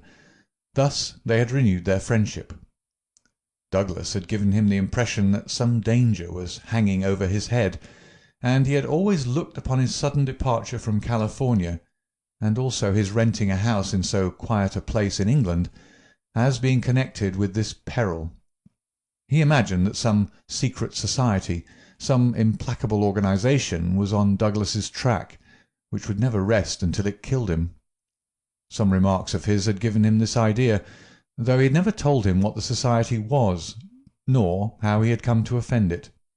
He could only suppose that the legend upon the placard had some reference to this secret society. "How long were you with Douglas in California?" asked Inspector MacDonald. 5 years altogether. He was a bachelor, you see. A widower. Have you ever heard where his first wife came from? No, I remember his saying that she was of German extraction, and I have seen her portrait. She was a very beautiful woman. She died of typhoid the year before I met him. You don't associate his past with any particular part of America? I've heard him talk of Chicago. He knew that city well and had worked there. I have heard him talk of the coal and iron districts. He had travelled a good deal in his time. Was he a politician? Had this secret society to do with politics? No, he cared nothing about politics. You have no reason to think it was criminal? On the contrary, I never met a straighter man in my life. Was there anything curious about his life in California?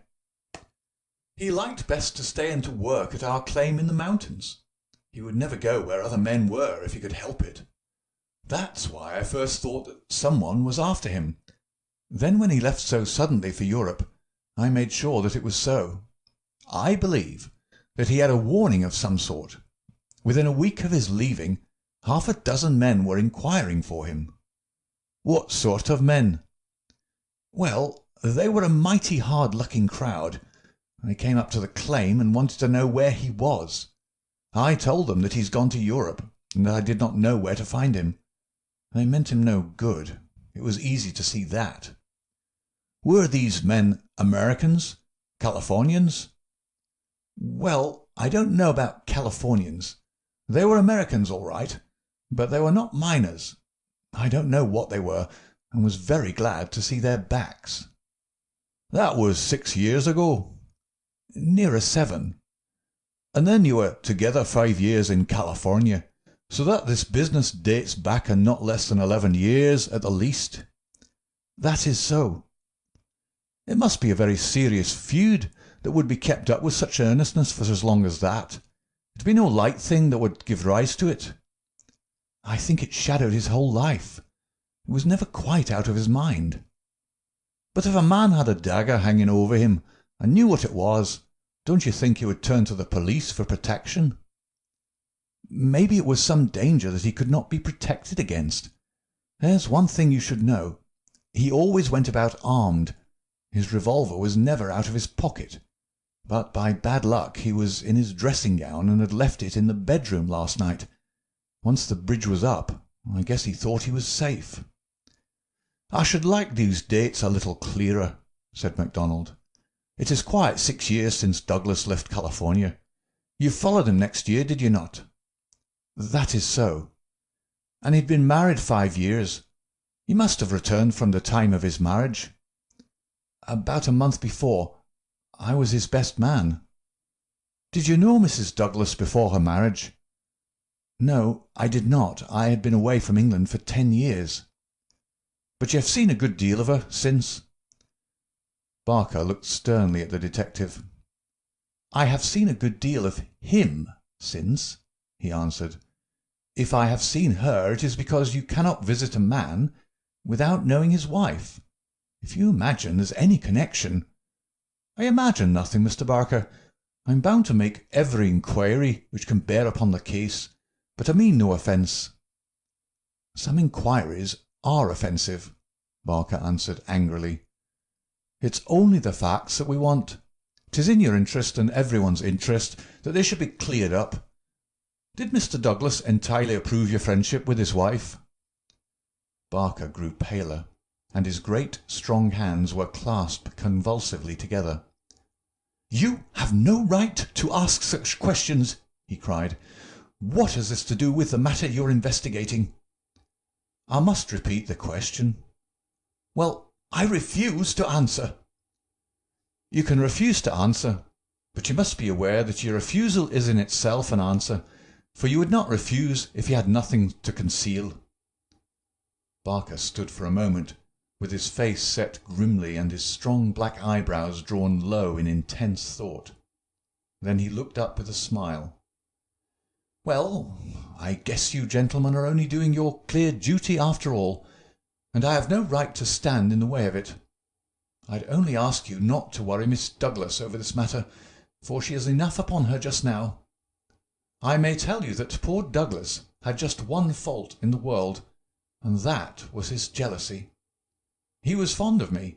No man could be fonder of a friend, and he was devoted to his wife. He loved me to come here, and was forever sending for me. And yet, if his wife and I talked together, or there seemed any sympathy between us, a kind of wave of jealousy would pass over him, and he would be off the handle and saying the wildest things in a moment. More than once I've sworn off coming for that reason, and then he would write me with such penitent, imploring letters that I just had to. But you can take it from me, gentlemen, if it was my last word, that no man ever had a more loving, faithful wife, and I can say also no friend could be more loyal than I. It was spoken with fervour and feeling, and yet Inspector MacDonald could not dismiss the subject. "You are aware," said he, "that the dead man's wedding ring has been taken from his fingers?" "So it appears," said Barker. "What do you mean by 'appears'? You know it as a fact." The man seemed confused and undecided. "When I said 'appears' I meant that it was conceivable that he had himself taken off the ring." "The mere fact that the ring should be absent, whoever may have removed it, would suggest to anyone's mind, would it not, that the marriage and the tragedy were connected?" Barker shrugged his broad shoulders. "I can't profess to say what it means," he answered, "but if you mean to hint that it could reflect in any way upon this lady's honour—" His eyes blazed for an instant, and then with an evident effort he got a grip upon his own emotions. "Well, you are on the wrong track, that's all. I don't know that I've anything else to ask you at present," said MacDonald coldly. "There was one small point," remarked Sherlock Holmes. "When you entered the room there was only a candle lighted on the table, was there not?" "Yes, that was so." "By its light you saw that some terrible incident had occurred?" "Exactly." "You at once rang for help?" "Yes." "And it arrived very speedily?" "Within a minute or two." "And yet when they arrived they found that the candle was out and that the lamp had been lighted. That seems very remarkable." Again Barker showed some signs of indecision. "I don't see that it was remarkable, Mr. Holmes," he answered after a pause. "The candle threw a very bad light. My first thought was to get a better one. My lamp was on the table, so I lit it." "And blew out the candle?" "Exactly." Holmes asked no further question, and Barker, with a deliberate look from one to the other of us, which had, as it seemed to me, something of defiance in it, turned and left the room. Inspector MacDonald had sent up a note to the effect that he would wait upon Mrs. Douglas in her room, but she had replied that she would meet us in the dining-room. She entered now, a tall and beautiful woman of 30, reserved and self-possessed to a remarkable degree, very different from the tragic and distracted figure I had pictured. It is true that her face was pale and drawn, like that of one who had endured a great shock, but her manner was composed, and the finely moulded hand which she rested upon the edge of the table was as steady as my own. Her sad appealing eyes travelled from one to the other of us with a curiously inquisitive expression. That questioning gaze transformed itself suddenly into abrupt speech. "Have you found anything out yet?" she asked. Was it my imagination that there was an undertone of fear rather than of hope in the question? "We have taken every possible step, Mrs. Douglas," said the inspector. "You may rest assured that nothing will be neglected." "Spare no money," she said in a dead even tone. "It is my desire that every possible effort should be made." "Perhaps you can tell us something which may throw some light upon the matter." "I fear not, but all I know is at your service." "We've heard from Mr. Cecil Barker that you did not actually see, that you were never in the room where the tragedy occurred."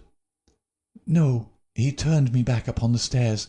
He begged me to return to my room." "Quite so. You had heard the shot, and you had at once come down." I put on my dressing gown and then came down." "How long was it after hearing the shot that you were stopped on the stair by Mr. Barker?" "It may have been a couple of minutes. It is so hard to reckon time at such a moment. He implored me not to go on. He assured me that I could do nothing. Then Mrs. Allen, the housekeeper, led me upstairs again. It was all like some dreadful dream." "Can you give us any idea how long your husband had been downstairs before you heard the shot?" "No, I cannot say. He went from his dressing-room, and I did not hear him go. He did the round of the house every night, for he was nervous of fire. It is the only thing that I have ever known him nervous of." "That is just the point which I want to come to, Mrs. Douglas. You have known your husband only in England, have you not?" "Yes, we have been married 5 years." "Have you heard him speak of anything which occurred in America, and might bring some danger upon him?" Mrs. Douglas thought earnestly before she answered. "Yes," she said at last. "I have always felt that there was a danger hanging over him. He refused to discuss it with me. It was not from want of confidence in me. There was the most complete love and confidence between us. But it was out of his desire to keep all alarm away from me. He thought I should brood over it if I knew all, and so he was silent." "How did you know it, then?" Mrs. Douglas' face lit with a quick smile. "Can a husband ever carry about a secret all his life, and a woman who loves him have no suspicion of it? I knew it by his refusal to talk about some episodes in his American life. I knew it by certain precautions he took. I knew it by certain words he let fall. I knew it by the way he looked at unexpected strangers. I was perfectly certain that he had some powerful enemies, that he believed they were on his track, and that he was always on his guard against them. I was so sure of it that for years I have been terrified if ever he came home later than was expected." "Might I ask," asked Holmes, "what the words were which attracted your attention?" "The Valley of Fear," the lady answered. "That was an expression he had used when I questioned him. I have been in the Valley of Fear. I am not out of it yet." "Are we never to get out of the Valley of Fear?" I have asked him, when I have seen him more serious than usual. "Sometimes I think that we never shall," he has answered. "Surely you asked him what he meant by the Valley of Fear?" "I did, but his face would become very grave, and he would shake his head. 'It is bad enough that one of us should have been in its shadow,' he said. 'Please God it shall never fall upon you.' It was some real valley in which he had lived, and in which something terrible had occurred to him, of that I am certain. But I can tell you no more." "And he never mentioned any names?" "Yes. He was delirious with fever once when he had his hunting accident 3 years ago. Then I remember that there was a name that came continually to his lips. He spoke it with anger and a sort of horror. McGinty was the name. Bodymaster McGinty. I asked him when he recovered who Bodymaster McGinty was, and whose body he was master of. 'Never of mine, thank God,' he answered with a laugh, and that was all I could get from him. But there is a connection between Bodymaster McGinty and the Valley of Fear." "There is one other point," said Inspector MacDonald. "You met Mr. Douglas in a boarding-house in London, did you not, and became engaged to him there? Was there any romance, anything secret or mysterious about the wedding?" "There was romance. There is always romance. There was nothing mysterious." "He had no rival?" "No, I was quite free." "You have heard, no doubt, that his wedding ring has been taken. Does that suggest anything to you? Suppose that some enemy of his old life had tracked him down and committed his crime. What possible reason could he have for taking his wedding ring?" For an instant I could have sworn that the faintest shadow of a smile flickered over the woman's lips. "I really can't tell," she answered. "It is certainly a most extraordinary thing." "Well, we'll not detain you any longer, and we're sorry to have put you to this trouble at such a time," said the inspector. "There are some other points, no doubt, but we can refer to you as they arise." She arose, and I was again conscious of that quick, questioning glance with which she had just surveyed us. "What impression has my evidence made upon you?" The question might as well have been spoken. Then with a bow she swept from the room. "She's a beautiful woman, a very beautiful woman," said MacDonald thoughtfully, after the door had closed behind her. "This man Barker has certainly been down here a good deal. He's a man who might be attractive to a woman. He admits that the dead man was jealous, and maybe he knew best himself what cause he had for jealousy. Then there's that wedding ring. You can't get past that. The man who tears a wedding ring off a dead man's— what do you say to that, Mr. Holmes?" My friend had sat with his head upon his hands, sunk in the deepest thought. Now he rose and rang the bell. "Ames," he said, when the butler entered, "where is Mr. Cecil Barker now?" "I'll see, sir." He came back in a moment to say that Barker was in the garden. "Can you remember, Ames, what Mr. Barker had on his feet last night when they joined him in the study?" "Yes, Mr. Holmes. He had a pair of bedroom slippers. I brought him his boots when he went for the police." "Where are the slippers now?" "They're still under the chair in the hall." "Very good, Ames. It is, of course, important for us to know which tracks may be Mr. Barker's and which from outside." "Yes, sir. I may say that I noticed that the slippers were stained with blood. So indeed were my own." "That is natural enough, considering the condition of the room. Very good, Ames. We will ring if we want you." A few minutes later we were in the study. Holmes had brought with him the carpet slippers from the hall. As Ames had observed, the soles of both were dark with blood. "Strange," murmured Holmes as he stood in the light of the window and examined them minutely. "Very strange indeed." Stooping with one of his quick feline pounces, he placed the slipper upon the blood mark on the sill. It exactly corresponded. He smiled in silence at his colleagues. The inspector was transfigured with excitement. His native accent rattled like a stick upon railings. "Man!" he cried, "there's not a doubt of it. Barker has just marked the window himself. It's a good deal broader than any boot mark. I mind you said it was a splay foot, and here's the explanation. But what's the game, Mr. Holmes? What's the game?" "Aye, what's the game?" my friend repeated thoughtfully. White Mason chuckled and rubbed his fat hands together in his professional satisfaction. "I said it was a snorter," he cried, "and a real snorter it is." End of Chapter 5. Chapter 6. A Dawning Light. The three detectives had many matters of detail into which to inquire, so I returned alone to our modest quarters at the village inn. But before doing so I took a stroll in the curious old-world garden which flanked the house. Rows of very ancient yew trees cut into strange designs girded it around. Inside was a beautiful stretch of lawn with an old sundial in the middle, the whole effect so soothing and restful that it was welcome to my somewhat jangled nerves. In that deeply peaceful atmosphere one could forget, or remember only as some fantastic nightmare, that darkened study with the sprawling, blood-stained figure on the floor. And yet, as I strolled round it and tried to steep my soul in its gentle balm, a strange incident occurred which brought me back to the tragedy and left a sinister impression in my mind. I have said that a decoration of yew trees circled the garden. At the end farthest from the house they thickened into a continuous hedge. On the other side of this hedge, concealed from the eyes of anyone approaching from the direction of the house, there was a stone seat.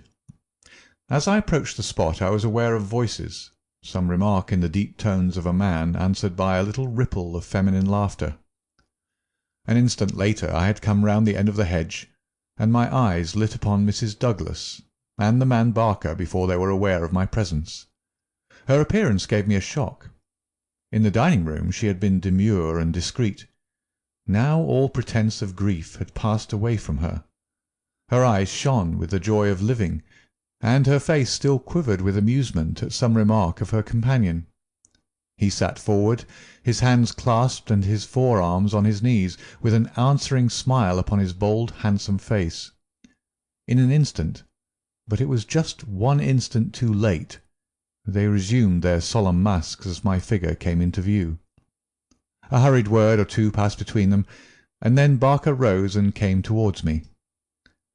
"Excuse me, sir," said he, "but am I addressing Dr. Watson?" I bowed with a coldness which showed, I dare say, very plainly the impression which had been produced upon my mind. "We thought that it was probably you, as your friendship with Mr. Sherlock Holmes is so well known. Would you mind coming over and speaking to Mrs. Douglas for one instant?" I followed him with a dour face. Very clearly I could see in my mind's eye that shattered figure on the floor. Here within a few hours of the tragedy were his wife and his nearest friend, laughing together behind a bush in the garden which had been his. I greeted the lady with reserve. I had grieved with her grief in the dining-room. Now I met her appealing gaze with an unresponsive eye. "I fear that you think me callous and hard-hearted," said she. I shrugged my shoulders. "It is no business of mine," said I. "Perhaps some day you will do me justice, if you only realized—" "There's no need why Dr. Watson should realize," said Barker quickly. "As he has himself said, it is no possible business of his." "Exactly," said I, "and so I will beg leave to resume my walk." "One moment, Dr. Watson," cried the woman in a pleading voice. "There is one question which you can answer with more authority than anyone else in the world, and it may make a very great difference to me. You know Mr. Holmes and his relations with the police better than anyone else can. Supposing that a matter were brought confidentially to his knowledge, is it absolutely necessary that he should pass it on to the detectives?" "Yes, that's it," said Barker eagerly. "Is he on his own, or is he entirely in with them?" "I really don't know that I should be justified in discussing that point." "I beg, I implore that you will, Dr. Watson.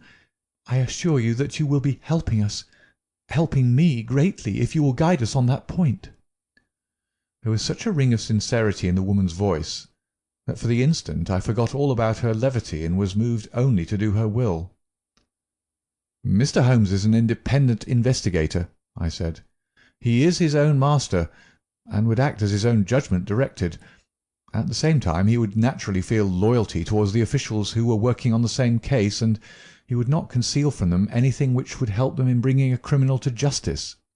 Beyond this I can say nothing, and I would refer you to Mr. Holmes himself if you wanted fuller information." So saying, I raised my hat and went upon my way, leaving them still seated behind that concealing hedge. I looked back as I rounded the far end of it, and saw that they were still talking very earnestly together, and as they were gazing after me it was clear that it was our interview that was the subject of their debate. "I wish none of their confidences," said Holmes when I reported to him what had occurred. He had spent the whole afternoon at the Manor House in consultation with his two colleagues, and returned about 5 with a ravenous appetite for a high tea which I had ordered for him. "No confidences, Watson, for they are mighty awkward if it comes to an arrest for conspiracy and murder." "You think it will come to that?" He was in his most cheerful and debonair humour. "My dear Watson, when I have exterminated that 4th egg I shall be ready to put you in touch with the whole situation. I don't say that we have fathomed it, far from it, but when we have traced the missing dumbbell—" "The dumbbell? Dear me, Watson, is it possible that you have not penetrated the fact that the case hangs upon the missing dumbbell? Well, well, you need not be downcast, for between ourselves I don't think that either Inspector Mac or the excellent local practitioner has grasped the overwhelming importance of this incident. One dumbbell, Watson. Consider an athlete with one dumbbell. Picture to yourself the unilateral development, the imminent danger of a spinal curvature. Shocking, Watson, shocking." He sat with his mouth full of toast and his eyes sparkling with mischief, watching my intellectual entanglement. The mere sight of his excellent appetite was an assurance of success, for I had very clear recollections of days and nights without a thought of food, when his baffled mind had chafed before some problem, while his thin, eager features became more attenuated with the asceticism of complete mental concentration. Finally, he lit his pipe, and sitting in the ingle-nook of the old village inn, he talked slowly and at random about his case, rather as one who thinks aloud than as one who makes a considered statement. "A lie, Watson. A great, big, thumping, obtrusive, uncompromising lie. That's what meets us on the threshold. There is our starting point. The whole story told by Barker is a lie. But Barker's story is corroborated by Mrs. Douglas. Therefore, she is lying also. They are both lying, and in a conspiracy. So now we have the clear problem. Why are they lying? And what is the truth which they are trying so hard to conceal? Let us try, Watson, you and I, if we can get behind the lie and reconstruct the truth. How do I know that they are lying? Because it is a clumsy fabrication which simply could not be true. Consider. According to the story given to us, the assassin had less than a minute after the murder had been committed to take that ring, which was under another ring, from the dead man's finger, to replace the other ring, a thing which he would surely never have done, and to put that singular card beside his victim. I say that this was obviously impossible. You may argue, but I have too much respect for your judgment, Watson, to think that you will do so, that the ring may have been taken before the man was killed. The fact that the candle had been lit only a short time shows that there had been no lengthy interview. Was Douglas, from what we hear of his fearless character, a man who would be likely to give up his wedding ring at such short notice? Or could we conceive of his giving it up at all? No, no, Watson. The assassin was alone with the dead man for some time with the lamp lit. Of that I have no doubt at all. But the gunshot was apparently the cause of death. Therefore, the shot must have been fired some time earlier than we are told. But there could be no mistake about such a matter as that. We are in the presence, therefore, of a deliberate conspiracy upon the part of the two people who heard the gunshot, of the man Barker and of the woman Douglas. When on the top of this I am able to show that the blood mark on the window-sill was deliberately placed there by Barker, in order to give a false clue to the police, you will admit that the case grows dark against him. Now, we have to ask ourselves at what hour the murder actually did occur. Up to 10:30 the servants were moving about the house, so it was certainly not before that time.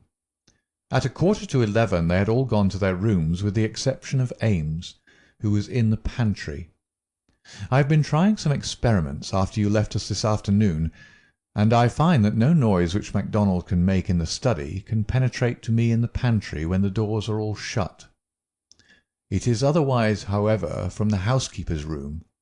It is not so far down the corridor, and from it I could vaguely hear a voice when it was very loudly raised.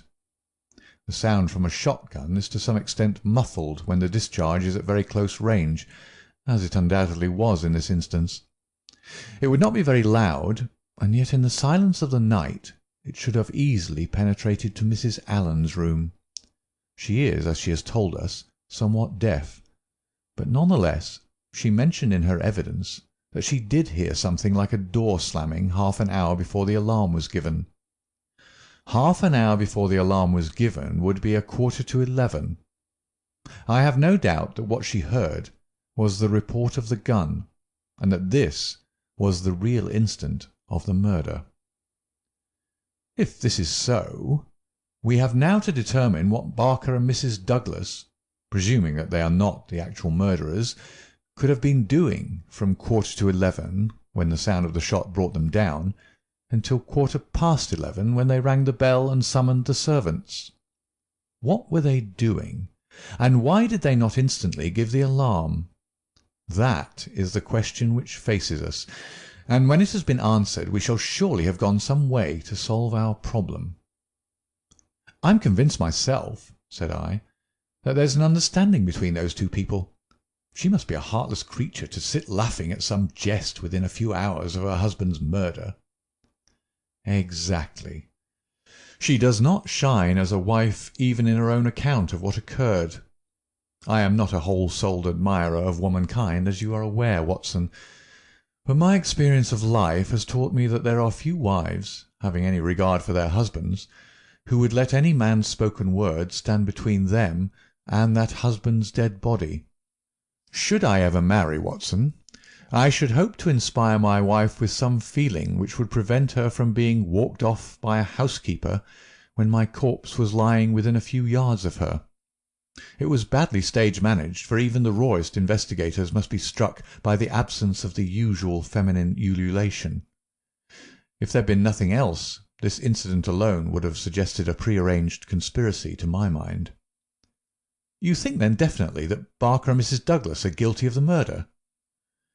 "There is an appalling directness about your questions, Watson," said Holmes, shaking his pipe at me. "They come at me like bullets. If you put it that Mrs. Douglas and Barker know the truth about the murder, and are conspiring to conceal it, then I can give you a whole-souled answer. I am sure they do. But your more deadly proposition is not so clear. Let us for a moment consider the difficulties which stand in the way. We will suppose that this couple are united by the bonds of a guilty love, and that they have determined to get rid of the man who stands between them. It is a large supposition, for discreet inquiry among servants and others has failed to corroborate it in any way. On the contrary, there is a good deal of evidence that the Douglases were very attached to each other." "That, I am sure, cannot be true," said I, thinking of the beautiful smiling face in the garden. "Well, at least they gave that impression. However, we will suppose that they are an extraordinarily astute couple, who deceive everyone upon this point, and conspire to murder the husband. He happens to be a man over whose head some danger hangs." "We've only their word for that." Holmes looked thoughtful. "I see, Watson. You are sketching out a theory by which everything they say from the beginning is false. According to your idea, there was never any hidden menace, or secret society, or Valley of Fear, or Boss Mac-somebody, or anything else. Well, that is a good sweeping generalization. Let us see what that brings to us. They invent this theory to account for the crime.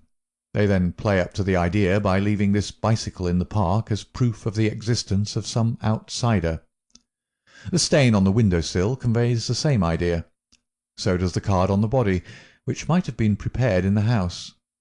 That all fits into your hypothesis, Watson. But now we come on the nasty, angular, uncompromising bits which won't slip into their places. Why a cut-off shotgun of all weapons, and an American one at that?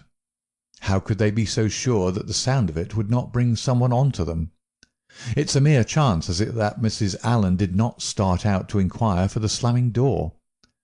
Why did your guilty couple do all this, Watson?" "I confess I can't explain it." "Then again, if a woman and her lover conspire to murder a husband, are they going to advertise their guilt by ostentatiously removing his wedding ring after his death? Does that strike you as very probable, Watson?" "No, it doesn't." "And once again, if the thought of leaving a bicycle concealed outside had occurred to you, would it really have seemed worth doing, when the dullest detective would naturally say this is an obvious blind, as the bicycle is the first thing which the fugitive needed in order to make his escape?" "I can conceive of no explanation." "And yet there should be no combination of events for which the wit of man cannot conceive an explanation. Simply as a mental exercise, without any assertion that it is true, let me indicate a possible line of thought. It is, I admit, mere imagination, but how often is imagination the mother of truth? We'll suppose that there was a guilty secret, A really shameful secret in the life of this man Douglas. This leads to his murder by someone who is, we will suppose, an avenger, someone from outside. This avenger, for some reason, which I confess I am still at a loss to explain, took the dead man's wedding ring. The vendetta might conceivably date back to the man's first marriage, and the ring be taken for some such reason. Before this avenger got away, Barker and the wife had reached the room. The assassin convinced them that any attempt to arrest him would lead to the publication of some hideous scandal. They were converted to this idea, and preferred to let him go. For this purpose they probably lowered the bridge, which can be done quite noiselessly, and then raised it again. He made his escape, and for some reason thought that he could do so more safely on foot than on the bicycle. He therefore left his machine where it would not be discovered until he had got safely away. So far we are within the bounds of possibility, are we not? "Well, it's possible, no doubt," said I with some reserve. "We have to remember, Watson, that whatever occurred is certainly something very extraordinary. Well now, to continue our supposititious case. The couple, not necessarily a guilty couple, realize after the murderer is gone that they have placed themselves in a position in which it may be difficult for them to prove that they did not themselves either do the deed or connive at it. They rapidly and rather clumsily met the situation. The mark was put by Barker's blood-stained slipper upon the window-sill to suggest how the fugitive got away. They obviously were the two who must have heard the sound of the gun, so they gave the alarm exactly as they would have done, but a good half-hour after the event. And how do you propose to prove all this? Well, if there was an outsider, he may be traced and taken. That would be the most effective of all proofs. But if not, well, the resources of science are far from being exhausted. I think that an evening alone in that study would help me much. An evening alone? I propose to go up there presently. I have arranged it with the estimable Ames, who is by no means whole-hearted about Barker. I shall sit in that room and see if its atmosphere brings me inspiration. I am a believer in the genius loci. You smile, friend Watson. Well, we shall see. By the way, you have that big umbrella of yours, have you not? It is here. Well, I'll borrow that if I may.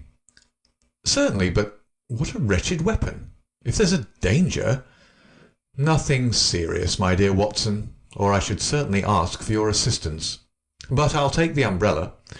At present I am only awaiting the return of our colleagues from Tunbridge Wells, where they are at present engaged in trying for a likely owner of the bicycle. It was nightfall before Inspector MacDonald and White Mason came back from their expedition, and they arrived exultant, reporting a great advance in our investigation. "Man, I'll admit that I had my doubts if there was ever an outsider," said MacDonald. "But that's all past now. We've had the bicycle identified, and we have a description of our man, so that's a long step on our journey." "It sounds to me like the beginning of the end," said Holmes. "I'm sure I congratulate you both with all my heart."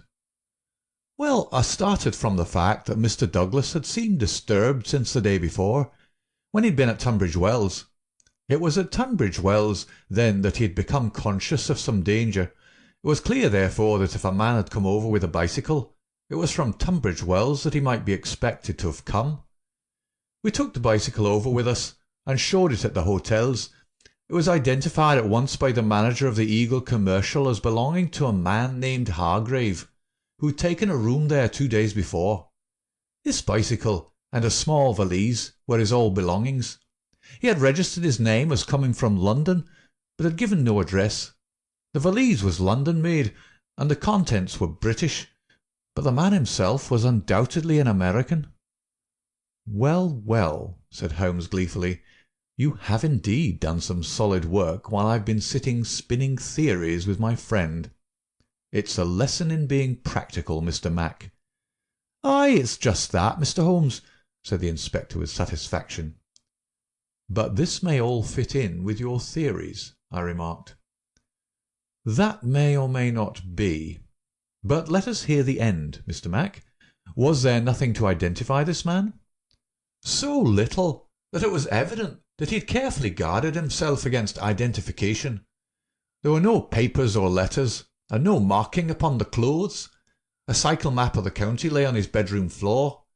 He'd left the hotel after breakfast yesterday morning on his bicycle, and no more was heard of him until our inquiries. "That's what puzzles me, Mr. Holmes," said White Mason. "If the fellow did not want the hue and cry raised over him, one would imagine that he would have returned and remained at the hotel as an inoffensive tourist. As it is, he must know that he will be reported to the police by the hotel manager, and that his disappearance will be connected with the murder." "So one would imagine. Still, he has been justified of his wisdom up to date, at any rate, since he has not been taken. But his description, what of that?" MacDonald referred to his notebook. "Here we have it so far as they could give it. They don't seem to have taken every particular stock of him, but still the porter, the clerk, and the chambermaid are all agreed that this about covers the points. He was a man about 5'9" in height, 50 or so years of age, his hair slightly grizzled, a greyish moustache, a curved nose, and a face which all of them described as fierce and forbidding." "Well, bar the expression, that might almost be a description of Douglas himself," said Holmes. "He's just over 50, with grizzled hair and moustache, and about the same height. Did you get anything else?" "He was dressed in a heavy grey suit, with a reefer jacket, and he wore a short yellow overcoat and a soft cap." "What about the shotgun?" "It is less than 2 feet long. It could very well have fitted into his valise. He could have carried it inside his overcoat without difficulty."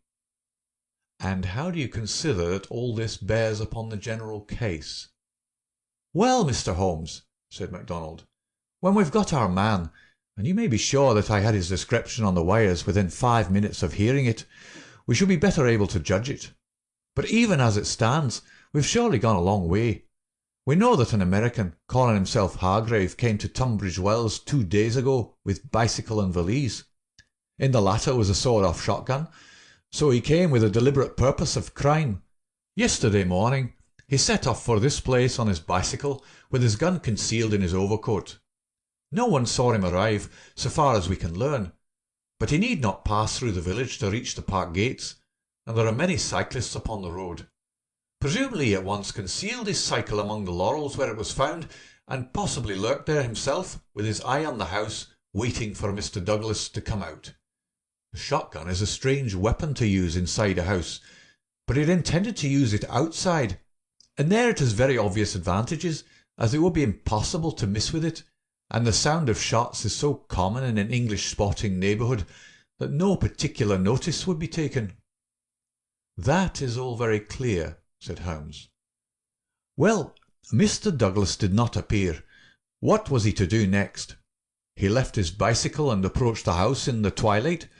He found the bridge down and no one about. He took his chance, intending no doubt to make some excuse if he met someone. He met no one. He slipped into the first room that he saw, and concealed himself behind a curtain. Thence he could see that drawbridge go up, and he knew that his only escape was through the moat. He waited until 11:15, when Mr. Douglas, upon his usual nightly round, came into the room. He shot him and escaped, as arranged. He was aware that the bicycle would be described by the hotel people and be a clue against him, so he left it there and made his way by some other means to London, or to some safe hiding place which he'd already arranged. How's that, Mr. Holmes?" "Well, Mr. Mac, it is very good and very clear so far as it goes. That is your end of the story.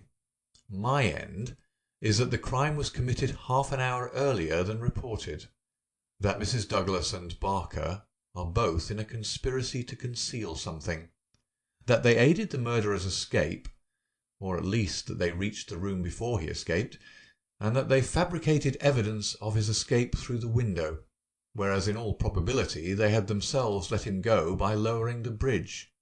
That's my reading of the first half." The two detectives shook their heads. "Well, Mr. Holmes, if this is true, we only tumble out of one mystery into another," said the London inspector. "And in some ways a worse one," added White Mason.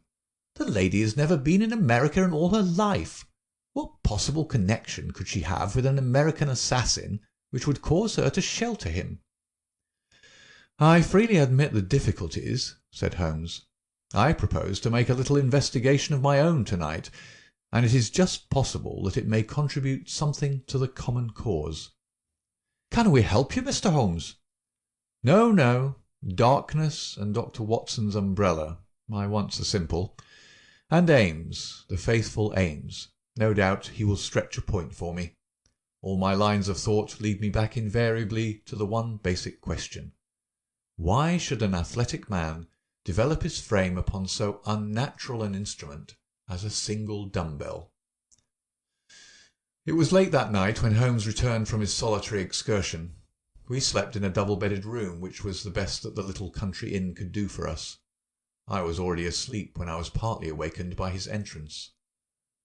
"Well, Holmes," I murmured, "have you found anything out?"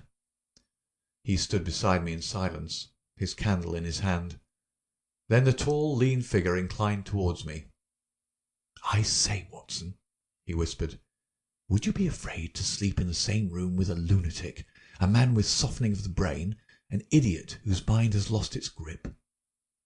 "Not in the least," I answered in astonishment. "Ah, that's lucky," he said, and not another word would he utter that night. End of Chapter 6. Chapter 7. The Solution. Next morning, after breakfast, we found Inspector MacDonald and White Mason seated in close consultation in the small parlour of the local police sergeant. On the table in front of them were piled a number of letters and telegrams, which they were carefully sorting and docketing. 3 had been placed on one side. "Still on the track of the elusive bicyclist?" Holmes asked cheerfully. "What is the latest news of the ruffian?" MacDonald pointed ruefully to his heap of correspondence. "He is at present reported from Leicester, Nottingham, Southampton, Derby, East Ham, Richmond, and 14 other places. In 3 of them, East Ham, Leicester, and Liverpool, there is a clear case against him, and he has actually been arrested. This country seems to be full of the fugitives with yellow coats." "Dear me," said Holmes sympathetically.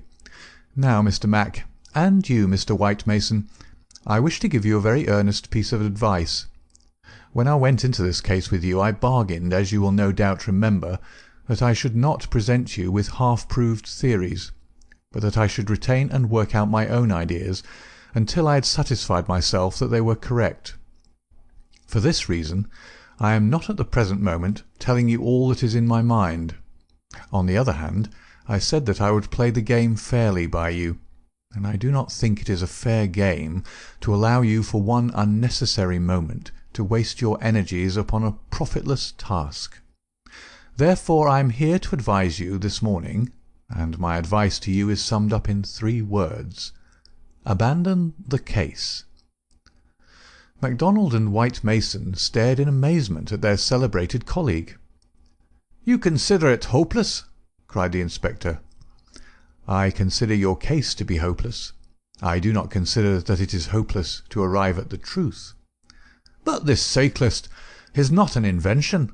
We have his description, his valise, his bicycle. The fellow must be somewhere. Why should we not get him?"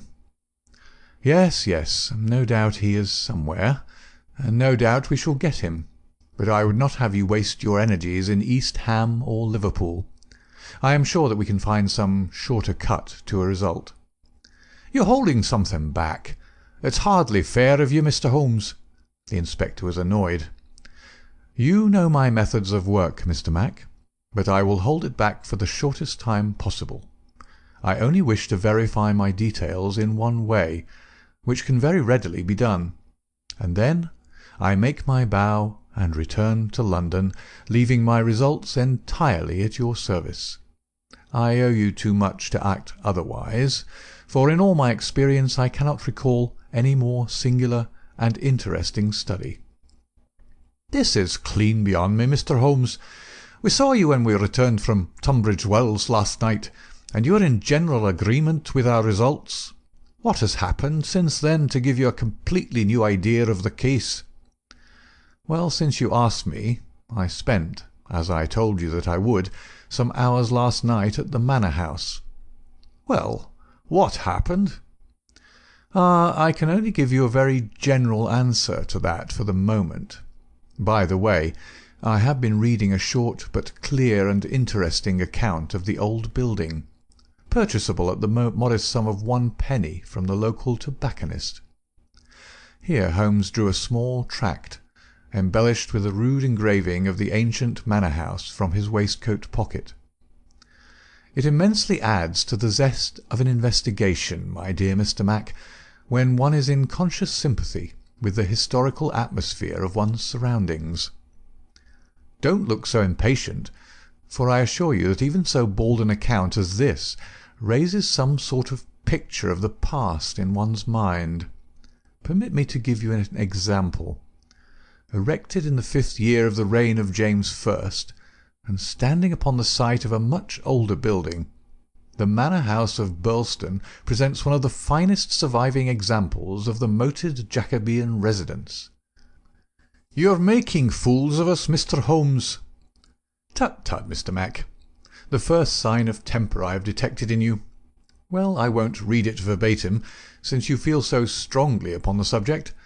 But when I tell you that there is some account of the taking of the place by a parliamentary colonel in 1644, of the concealment of Charles for several days in the course of the Civil War, and finally of a visit there by the 2nd George, you will admit that there are various associations of interest connected with this ancient house."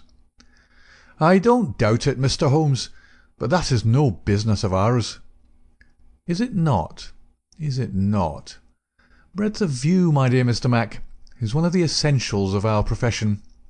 The interplay of ideas and the oblique uses of knowledge are often of extraordinary interest. You will excuse these remarks from one who, though a mere connoisseur of crime, is still rather older and perhaps more experienced than yourself." "I'm the first to admit that," said the detective heartily. "You get to your point, I admit, but you have such a deuced round-the-corner way of doing it." "Well, well, I'll drop past history and get down to present-day facts. I called last night, as I have already said, at the manor house. I did not see either Barker or Mrs. Douglas. I saw no necessity to disturb them, but I was pleased to hear that the lady was not visibly pining, and that she had partaken of an excellent dinner. My visit was specially made to the good Mr. Ames, with whom I exchanged some amiabilities which culminated in his allowing me, without reference to anyone else, to sit alone for a time in the study. "What? With that?" I ejaculated. "No, no, everything is now in order. You gave permission for that, Mr. Mac. As I am informed, the room was in its normal state, and in it I passed an instructive quarter of an hour." "What were you doing?" "Well, not to make a mystery of so simple a matter, I was looking for the missing dumb-bell. It has always bulked rather large in my estimate of the case. I ended by finding it." "Where?" "Ah, there we come to the edge of the unexplored. Let me go a little further, a very little further, and I will promise that you shall share everything that I know." "Well, we're bound to take you on your own terms," said the inspector. "But when it comes to telling us to abandon the case, why in the name of goodness should we abandon the case?" "For the simple reason, my dear Mr. Mac, that you have not got the first idea what it is that you are investigating." "We are investigating the murder of Mr. John Douglas of Birlstone Manor." "Yes, yes, so you are. But don't trouble to trace the mysterious gentleman upon the bicycle. I assure you that it won't help." "Then what do you suggest we do?" "I will tell you exactly what to do, if you will do it." "Well, I'm bound to say, I've always found you had reason behind all your queer ways. I'll do what you advise."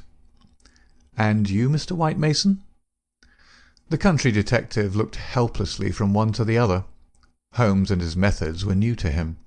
"Well, if it is good enough for the inspector, it's good enough for me," he said at last. "Capital," said Holmes. "Well, then, I should recommend a nice, cheery country walk for both of you. They tell me that the views from Birlstone Ridge over the Weald are very remarkable. No doubt lunch could be got at some suitable hostelry, though my ignorance of the country prevents me from recommending one. In the evening, tired but happy—" "Man, this is getting past a joke," cried MacDonald, rising angrily from his chair.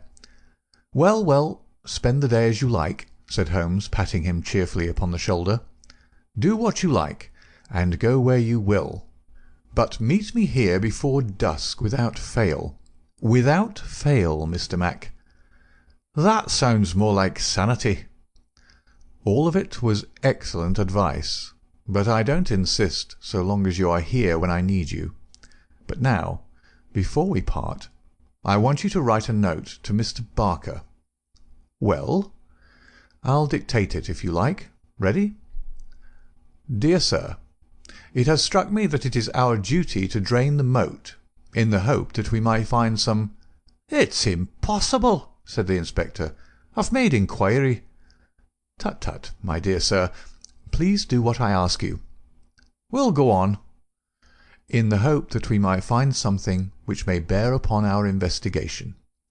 I have made arrangements, and the workmen will be at work early to-morrow morning, diverting the stream." "Impossible." "Diverting the stream, so I thought it best to explain matters beforehand. Now sign that and send it by hand about 4 o'clock. At that hour we shall meet again in this room. Until then we may each do what we like, for I can assure you that this inquiry has come to a definite pause."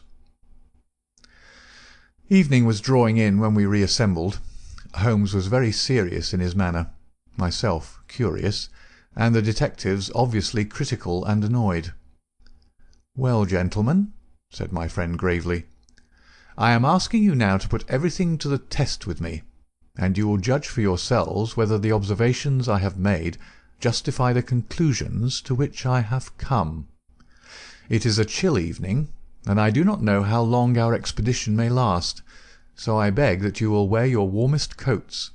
It is of the first importance that we should be in our places before it grows dark, so with your permission we shall get started at once."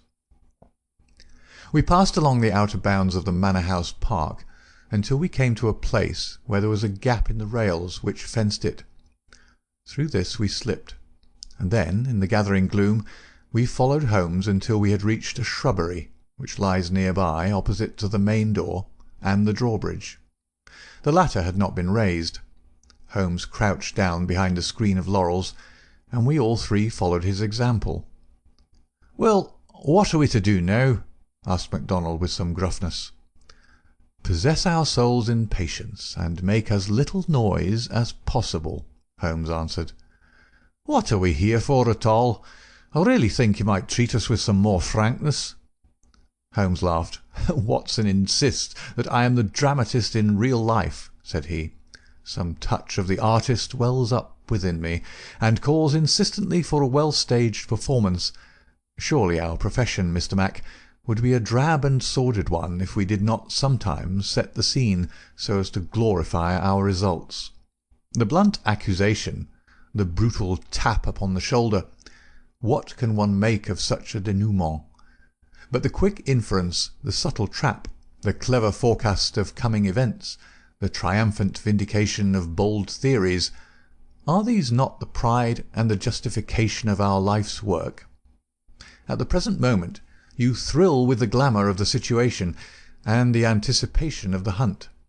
Where would be that thrill if I had been as definite as a timetable? I only ask a little patience, Mr. Mac, and all will be clear to you."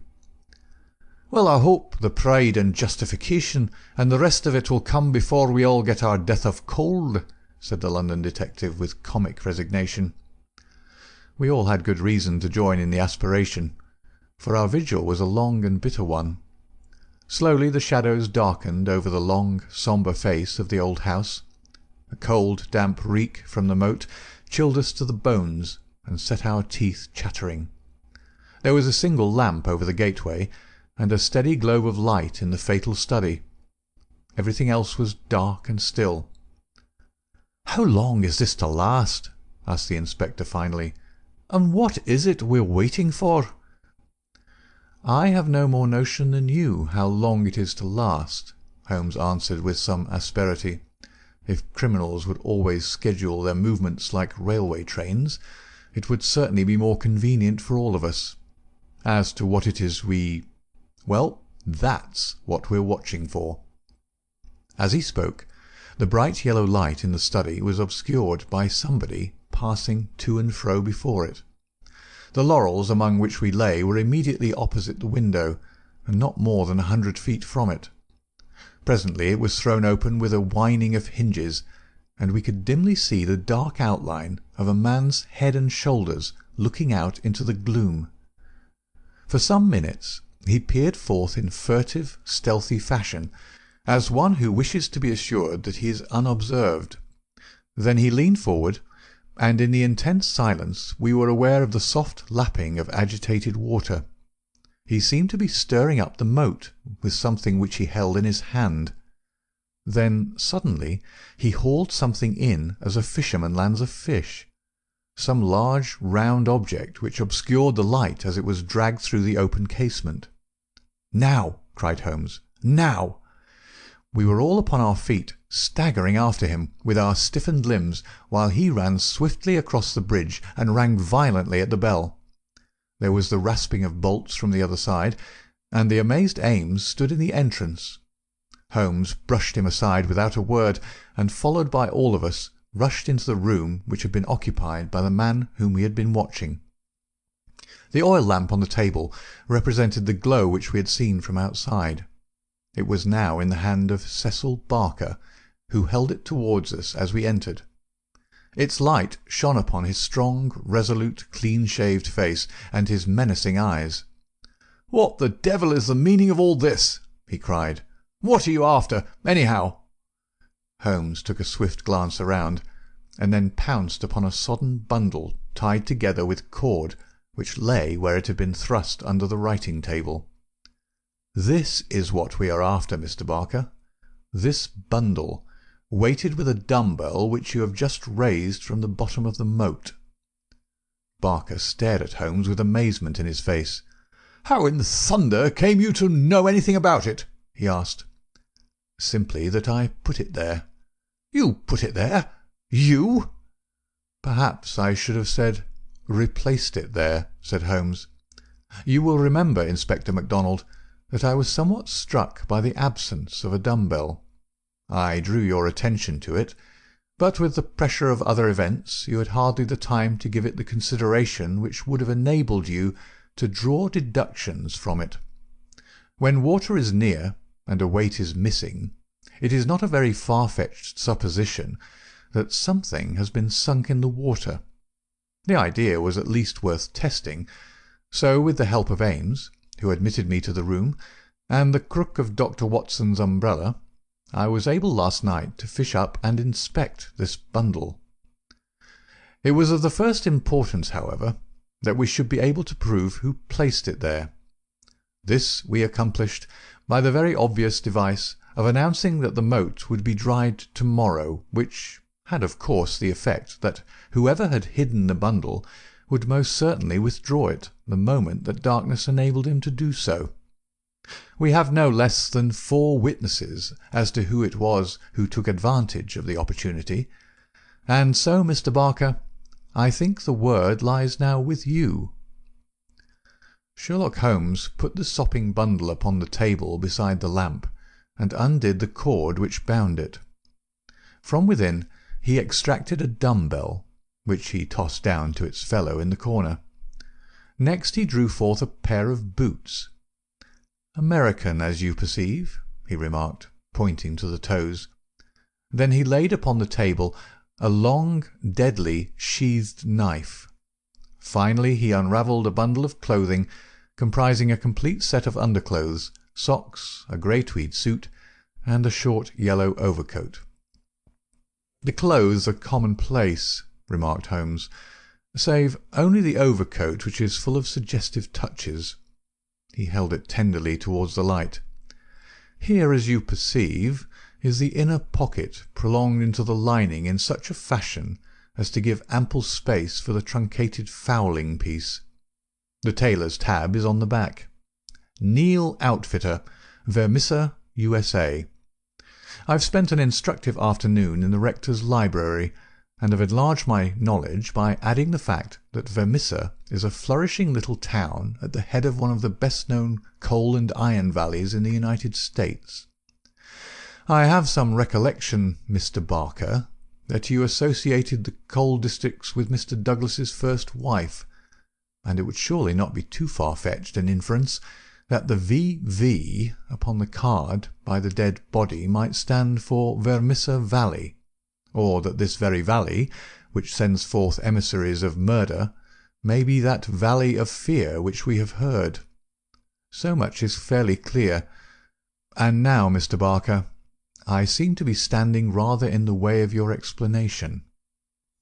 It was a sight to see Cecil Barker's expressive face during this exposition of the great detective. Anger, amazement, consternation, and indecision swept over it in turn. Finally he took refuge in a somewhat acrid irony. "You know such a lot, Mr. Holmes. Perhaps you had better tell us some more," he sneered. "I have no doubt that I could tell you a great deal more, Mr. Barker, but it would come with a better grace from you." "Oh, you think so, do you? Well, all I can say is that if there's any secret here, it's not my secret, and I am not the man to give it away." "Well, if you take that line, Mr. Barker," said the inspector quietly, "we must just keep you in sight until we have the warrant and can hold you."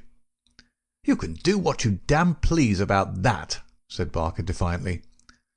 The proceedings seemed to have come to a definite end, so far as he was concerned, for one had only to look at that granite face to realize that no peine forte or dure would ever force him to plead against his will.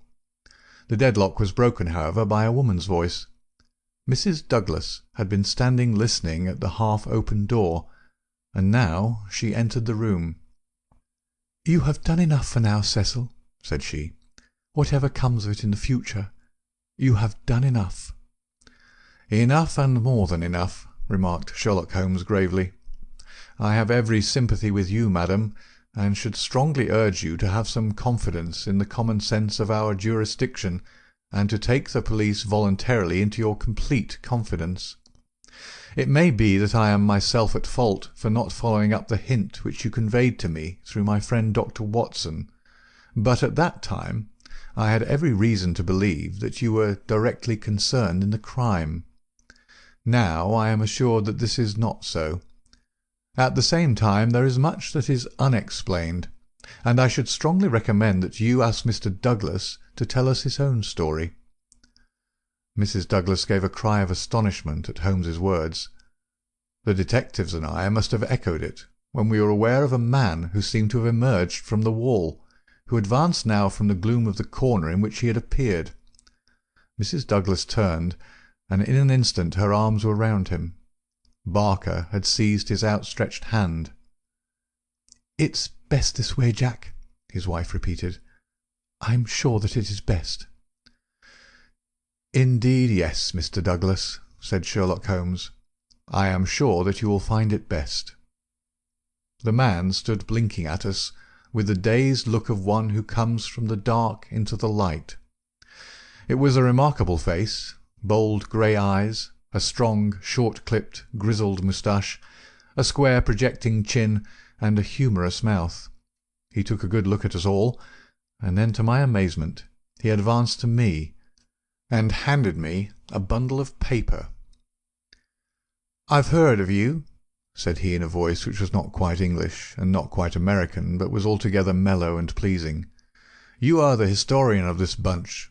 Well, Dr. Watson, you've never had such a story as that pass through your hands before, and I'll lay my last dollar on that.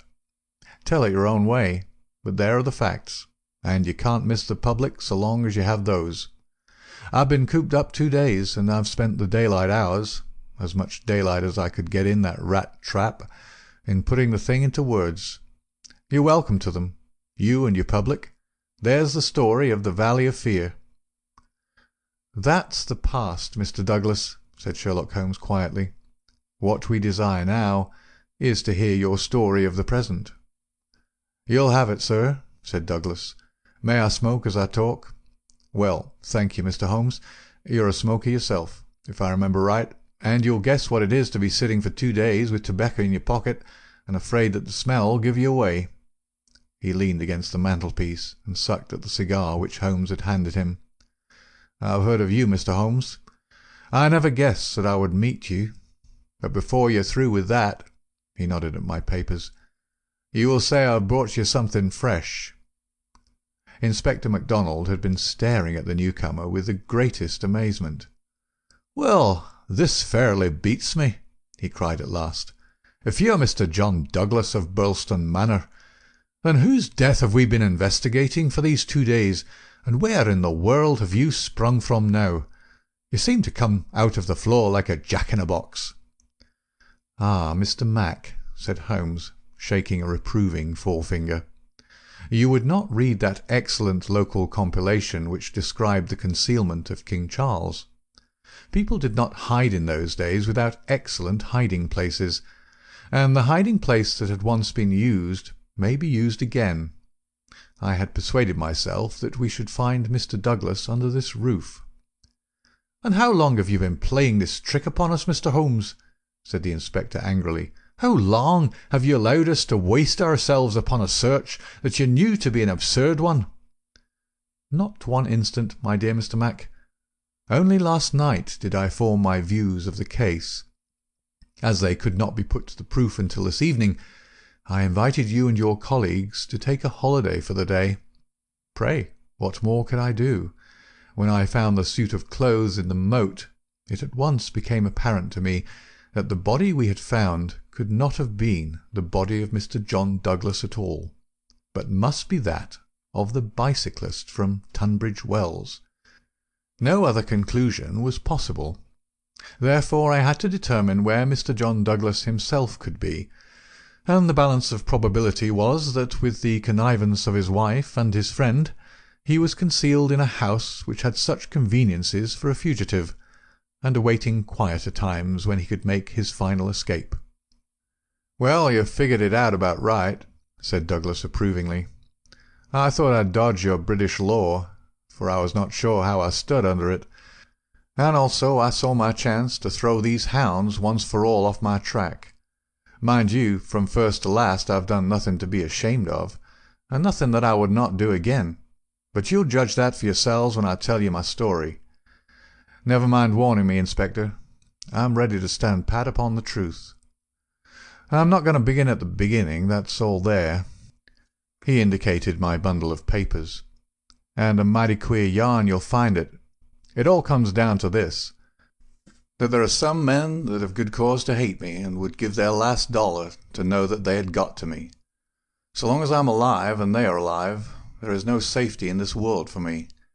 They hunted me from Chicago to California, then they chased me out of America. But when I married and settled down in this quiet spot, I thought my last years were going to be peaceable. I never explained to my wife how things were. Why should I pull her into it? She would never have a quiet moment again, but would always be imagining trouble. I fancy she knew something, for I may have dropped a word here or a word there, but until yesterday, after you gentlemen had seen her, she never knew the rights of the matter. She told you all she knew, and so did Barker here, for on the night when this thing happened, there was mighty little time for explanations. She knows everything now, and I would have been a wiser man if I had told her sooner. But it was a hard question, dear." He took her hand for an instant in his own, and I acted for the best. "Well, gentlemen, the day before these happenings I was over in Tunbridge Wells, and I got a glimpse of a man in the street. It was only a glimpse, but I have a quick eye for these things, and I never doubted who it was. It was the worst enemy I had among them all, one who has been after me like a hungry wolf after a caribou all these years. I knew there was trouble coming, and I came home and made ready for it. I guess I'd fight through it all right on my own. My luck was a proverb in the States about 76. I never doubted that it would be with me still. I was on my guard all that next day and never went out into the park. It's as well, or he'd have had the drop on me with that buckshot gun of his before ever I could draw on him. After the bridge was up, my mind was always more restful when that bridge was up in the evenings. I put the thing clear out of my head. I never dreamed of his getting into the house and waiting for me. But when I made my round in my dressing gown, as was my habit, I had no sooner entered the study than I scented danger. I guess when a man has had dangers in his life, and I've had more than most in my time, there is a kind of sixth sense that waves the red flag. I saw the signal clear enough, and yet I couldn't tell you why. Next instant I spotted a boot under the window curtain, and then I saw why plain enough. I'd just the one candle that was in my hand, but there was a good light from the hall lamp through the open door. I put down the candle and jumped for a hammer that I'd left on the mantel. At the same moment he sprang at me. I saw the glint of a knife, and I lashed at him with the hammer. I got him somewhere, for the knife tinkled down on the floor.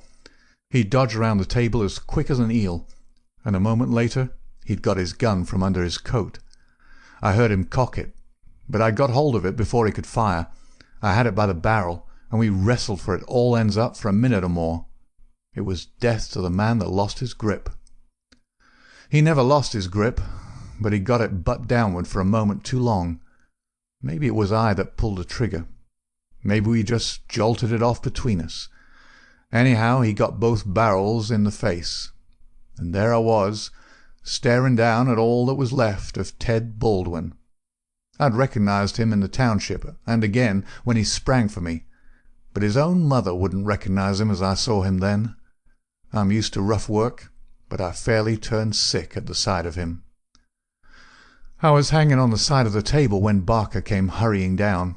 I heard my wife coming, and I ran to the door and stopped her. It was no sight for a woman. I promised I'd come to her soon. I said a word or two to Barker. He took it all in at a glance, and we waited for the rest to come along. But there was no sign of them. Then we understood that they could hear nothing, and that all that had happened was known only to ourselves. It was at that instant that the idea came to me. I was fairly dazzled by the brilliance of it. The man's sleeve had slipped up, and there was the branded mark of the lodge upon his forearm. See here. The man whom we had known as Douglas turned up his own coat and cuff to show a brown triangle within a circle, exactly like that which we'd seen upon the dead man. It was the sight of that which started me on it. I seemed to see it all clear at a glance. There were his height and hair and figure about the same as my own. No one could swear to his face, poor devil. I brought down this suit of clothes, and in a quarter of an hour Barker and I had put my dressing gown on him, and he lay as you found him. We tied all things into a bundle, and I weighted them with the only weight I could find, and put them through the window. The card he'd meant to lay upon my body was lying beside his own. My rings were put on his finger, but when it came to the wedding ring, he held out his muscular hand. You can see for yourselves that I had struck the limit. I have not moved it since the day I was married, and it would have taken a file to get it off. I don't know, anyhow, that I should have cared to part with it, but if I'd wanted to, I couldn't. So we just had to leave that detail to take care of itself. On the other hand, I brought a bit of plaster down and put it where I'm wearing one myself at this instant. You slipped up there, Mr. Holmes, clever as you are, for if you had chanced to take off that plaster, you'd have found no cut underneath it. Well, that was the situation. If I could lie low for a while and then get away, where I could be joined by my widow, we should have a chance at last of living in peace for the rest of our lives. These devils would give me no rest so long as I was above ground, but if they saw in the papers that Baldwin had got his man, there would be an end of all my troubles. I hadn't much time to make it all clear to Barker and to my wife, but they understood enough to be able to help me. I knew all about this hiding-place, so did Ames, but it never entered his head to connect it with the matter. I retired into it, and it was up to Barker to do the rest.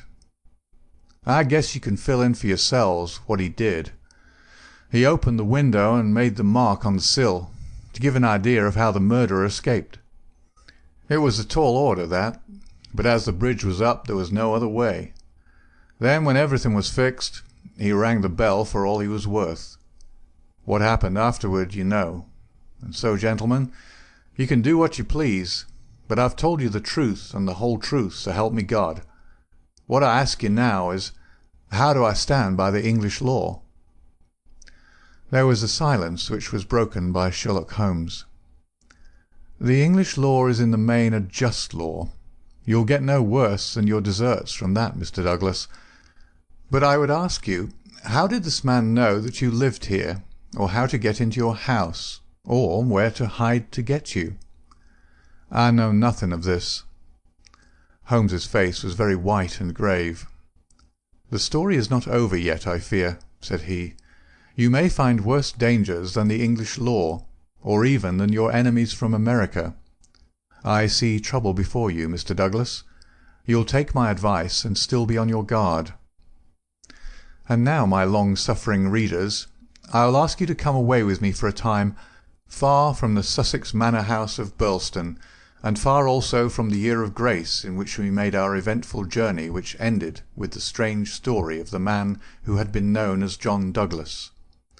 I wish you to journey back some 20 years in time, and westward some thousands of miles in space, that I may lay before you a singular and terrible narrative, so singular and so terrible that you may find it hard to believe that even as I tell it, even so did it occur. Do not think that I intrude one story before another is finished. As you read on you will find that this is not so. And when I have detailed those distant events, and you have solved this mystery of the past, we shall meet once more in those rooms on Baker Street, where this, like so many other wonderful happenings, will find its end. End of Chapter 7 and Part 1. Part 2. The Scowrers. Chapter 1. The Man. It was the 4th of February in the year 1875. It had been a severe winter, and the snow lay deep in the gorges of the Gilmerton Mountains. The steam ploughs had, however, kept the railroad open, and the evening train, which connects the long line of coal-mining and iron-working settlements, was slowly groaning its way up the steep gradients which led from Stagville on the plain to Vermissa, the central township which lies at the head of Vermissa Valley. From this point the track sweeps downward to Barton's Crossing, Helmdale, and the purely agricultural county of Merton. It was a single-track railroad, but at every siding, and they were numerous, long lines of trucks piled with coal and iron ore told of the hidden wealth which had brought a rude population and a bustling life to this most desolate corner of the United States of America. For desolate it was. Little could the first pioneer who had traversed it have ever imagined that the fairest prairies and the most lush water pastures were valueless compared to this gloomy land of black crag and tangled forest. Above the dark and often scarcely penetrable woods upon their flanks, the high, bare crowns of the mountains, white snow and jagged rock, towered upon each flank, leaving a long, winding, tortuous valley in the centre. Up this the little train was slowly crawling. The oil lamps had just been lit in the leading passenger car, a long, bare carriage, in which some 20 or 30 people were seated. The greater number of these were workmen returning from their day's toil in the lower part of the valley. At least a dozen, by their grimed faces and the safety lanterns which they carried, proclaimed themselves miners. These sat smoking in a group and conversed in low voices, glancing occasionally at 2 men on the opposite side of the car, whose uniforms and badges showed them to be policemen. Several women of the labouring class and 1 or 2 travellers who might have been small local storekeepers made up the rest of the company, with the exception of 1 young man in a corner by himself. It is with this man that we are concerned. Take a good look at him, for he is worth it. He's a fresh-complexioned, middle-sized young man, not far, one would guess, from his 30th year. He has large, shrewd, humorous grey eyes, which twinkle inquiringly from time to time as he looks round through his spectacles at the people about him. It is easy to see that he is of a sociable and possibly simple disposition, anxious to be friendly to all men. Anyone could pick him at once as gregarious in his habits and communicative in his nature, with a quick wit and a ready smile. And yet the man who studied him more closely might discern a certain firmness of jaw and grim tightness about the lips which would warn him that there were depths beyond, and that this pleasant, brown-haired young Irishman might conceivably leave his mark for good or evil upon any society to which he was introduced. Having made one or two tentative remarks to the nearest miner, and receiving only short, gruff replies, the traveller resigned himself to uncongenial silence, staring moodily out of the window at the fading landscape. It was not a cheering prospect. Through the growing gloom there pulsed the red glow of the furnaces on the sides of the hills. Great heaps of slag and dumps of cinders loomed up on each side, with the high shafts of the collieries towering above them. Huddled groups of mean wooden houses, the windows of which were beginning to outline themselves in light, were scattered here and there along the line, and the frequent halting places were crowded with their swarthy inhabitants. The iron and coal valleys of the Vermissa district were no resorts for the leisured or the cultured. Everywhere there were stern signs of the crudest battle of life, the rude work to be done, and the rude, strong workers who did it. The young traveller gazed out into this dismal country with a face of mingled repulsion and interest, which showed that the scene was new to him. At intervals he drew from his pocket a bulky letter to which he referred, and on the margins of which he scribbled some notes. Once, from the back of his waist, he produced something which one would hardly have expected to find in the possession of so mild-mannered a man. It was a navy revolver of the largest size. As he turned it slantwise to the light, the glint upon the rims of the copper shells within the drum showed that it was fully loaded. He quickly restored it to his secret pocket, but not before it had been observed by a working man who had seated himself upon the adjoining bench. "Hello, mate," said he. "You seem heeled and ready." The young man smiled with an air of embarrassment. "Yes," said he, "we need them sometimes in the place I come from." "And where may that be?" "I am last from Chicago." "A stranger in these parts?" "Yes." "You may find you need it here," said the workman.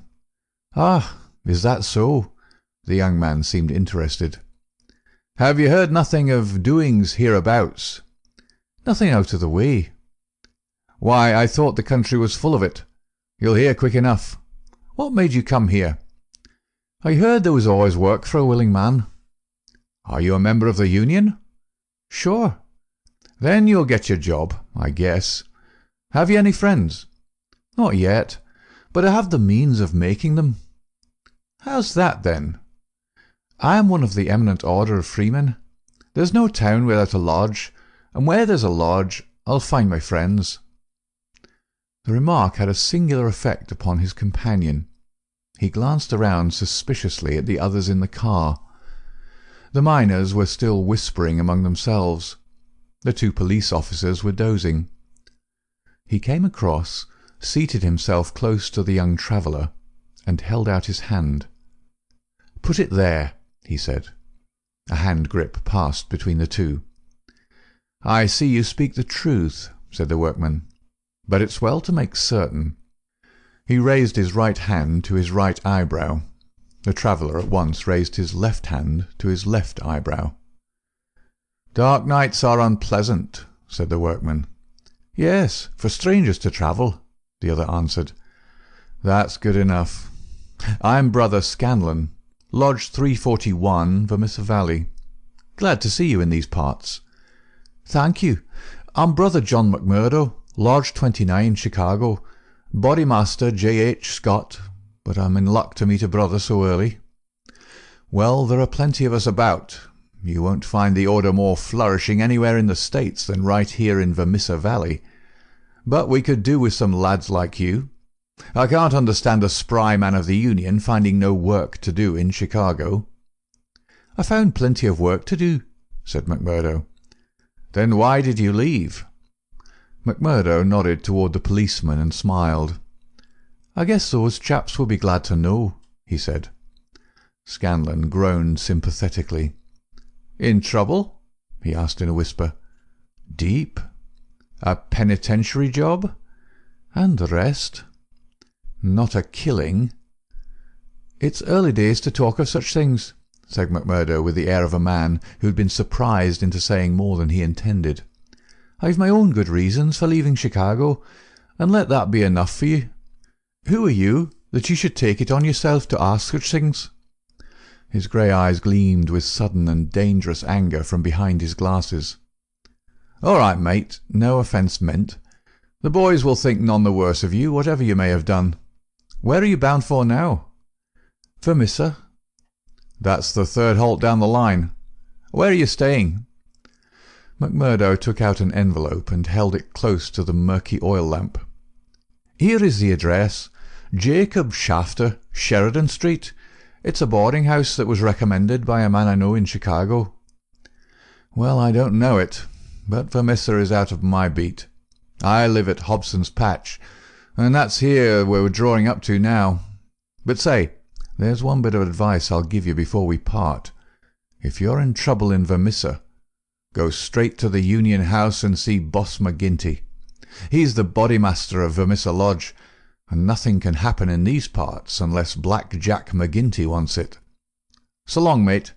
Maybe we'll meet in Lodge one of these evenings, but mind my words, if you're in trouble, go to Boss McGinty." Scanlon descended, and McMurdo was left once again to his thoughts. Night had now fallen, and the flames of the frequent furnaces were roaring and leaping in the darkness. Against their lurid background, dark figures were bending and straining, twisting and turning with the motion of winch or of windlass, to the rhythm of an eternal clank and roar.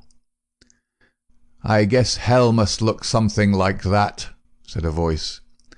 McMurdo turned and saw that one of the policemen had shifted in his seat and was staring out into the fiery waste. "For that matter," said the other policeman, "I allow that hell must be something like that. If there are worse devils down yonder than some we could name, it's more than I'd expect. I guess you're new to this part, young man." "Well, what if I am?" McMurdo answered in a surly voice. "Just this, mister, that I should advise you to be careful in choosing your friends. I don't think I'd begin with Mike Scanlon or his gang if I were you." "What the hell is it to you? Who are my friends?" roared McMurdo in a voice which brought every head in the carriage round to witness the altercation. "Did I ask you for your advice, or did you think me such a sucker that I couldn't move without it? You speak when you're spoken to, and by the Lord you'd have to wait a long time if it was me." He thrust out his face and grinned at the patrolman like a snarling dog. The two policemen, heavy, good-natured men, were taken aback by the extraordinary vehemence with which their friendly advances had been rejected. "No offence, stranger," said one. "It was a warning for your own good, seeing that you are, by your own showing, new to the place." "I'm new to the place, but I'm not new to you and your kind," cried McMurdo in cold fury. "I guess you're the same in all places, shoving your advice in when nobody asks for it." "Maybe we'll see more of you before long," said one of the patrolmen with a grin. "You're a real hand-picked one, if I'm a judge." "I was thinking the same," remarked the other. "I guess we may meet again." "I'm not afraid of you, and don't you think it," cried McMurdo. "My name's Jack McMurdo, see? If you want me, you'll find me at Jacob Shafter's on Sheridan Street, Vermissa. So I'm not hiding from you, am I? Day or night, I dare to look the like of you in the face. Don't make any mistake about that." There was a murmur of sympathy and admiration from the miners at the dauntless demeanour of the newcomer, while the two policemen shrugged their shoulders and renewed a conversation between themselves. A few minutes later, the train ran into the ill-lit station, and there was a general clearing, for Vermissa was by far the largest town on the line. McMurdo picked up his leather gripsack and was about to start off into the darkness when one of the miners accosted him. "By gar, mate, you know how to speak to the cops," he said in a voice of awe. "It was grand to hear you. Let me carry your grip and show you the road. I'm passing shafters on the way to my own shack." There was a chorus of friendly good nights from the other miners as they passed from the platform. Before ever he had set foot on it, McMurdo the turbulent had become a character in Vermissa. The country had been a place of terror, but the town was in its way even more depressing. Down that long valley there was at least a certain gloomy grandeur in the huge fires and the clouds of drifting smoke, while the strength and industry of man found fitting monuments in the hills which he had spilled by the side of his monstrous excavations. But the town showed a dead level of mean ugliness and squalor. The broad street was churned up by the traffic into a horrible rutted paste of muddy snow. The sidewalks were narrow and uneven. The numerous gas lamps served only to show more clearly a long line of wooden houses, each with its veranda facing the street, unkempt and dirty. As they approached the centre of the town, the scene was brightened by a row of well-lit stores, and even more by a cluster of saloons and gaming houses, in which the miners spent their hard-earned but generous wages. "That's the Union House," said the guide, pointing to one saloon which rose almost to the dignity of being a hotel. "Jack McGinty is the boss there." "What sort of man is he?" McMurdo asked. "What? Have you never heard of the boss?" "How could I have heard of him when you know that I'm a stranger in these parts?" "Well, I thought his name was known clear across the country. It's been in the papers often enough." "What for?" "Well," the miner lowered his voice, "over the affairs." "What affairs?" "Good Lord, mister, you are queer. If I must say it without offence, there's only one set of affairs that you'll hear of in these parts, and that's the affairs of the Scowrers." "Why, I seem to have read of the Scowrers in Chicago. A gang of murderers, are they not?" "Hush, on your life!" cried the miner, standing still in alarm and gazing in amazement at his companion. "Man, you won't live long in these parts if you speak in the open street like that. Many a man has had the life beaten out of him for less." "Well, I know nothing about them. It's only what I've read." "And I'm not saying that you've not read the truth." The man looked nervously round him as he spoke, peering into the shadows as if he feared to see some lurking danger. "If killing is murder, then God knows there's a murder and to spare. But don't you dare to breathe the name of Jack McGinty in connection with it, stranger, for every whisper goes back to him, and he's not one that is likely to let it pass. Now, that's the house you're after, that one, standing back from the street. You'll find old Jacob Shafter that runs it as honest a man as lives in this township." "I thank you," said McMurdo, and shaking hands with his new acquaintance, he plodded, gripsack in hand, up the path which led to the dwelling-house, at the door of which he gave a resounding knock. It was opened at once by someone very different from what he had expected. It was a woman, young and singularly beautiful. She was of the German type, blonde and fair-haired, with the piquant contrast of a pair of beautiful dark eyes, with which she surveyed the stranger with surprise and a pleasing embarrassment which brought a wave of colour over her pale face. Framed in the bright light of the open doorway, it seemed to McMurdo that he had never seen a more beautiful picture, the more attractive for its contrast with the sordid and gloomy surroundings.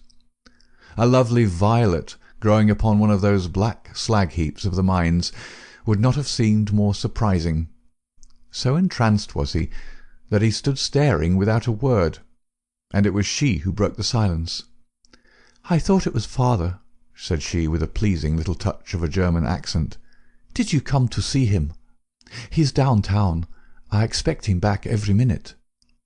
McMurdo continued to gaze at her in open admiration until her eyes dropped in confusion before this masterful visitor. "No, miss," he said at last. "I'm in no hurry to see him. But your house was recommended to me for board. I thought it might suit me, and now I know it will." "You are quick to make up your mind," said she with a smile. "Anyone but a blind man could do as much," the other answered. She laughed at the compliment. "Come right in, sir," she said. "I'm Miss Ethel Shafter, Mr. Shafter's daughter. My mother's dead, and I run the house.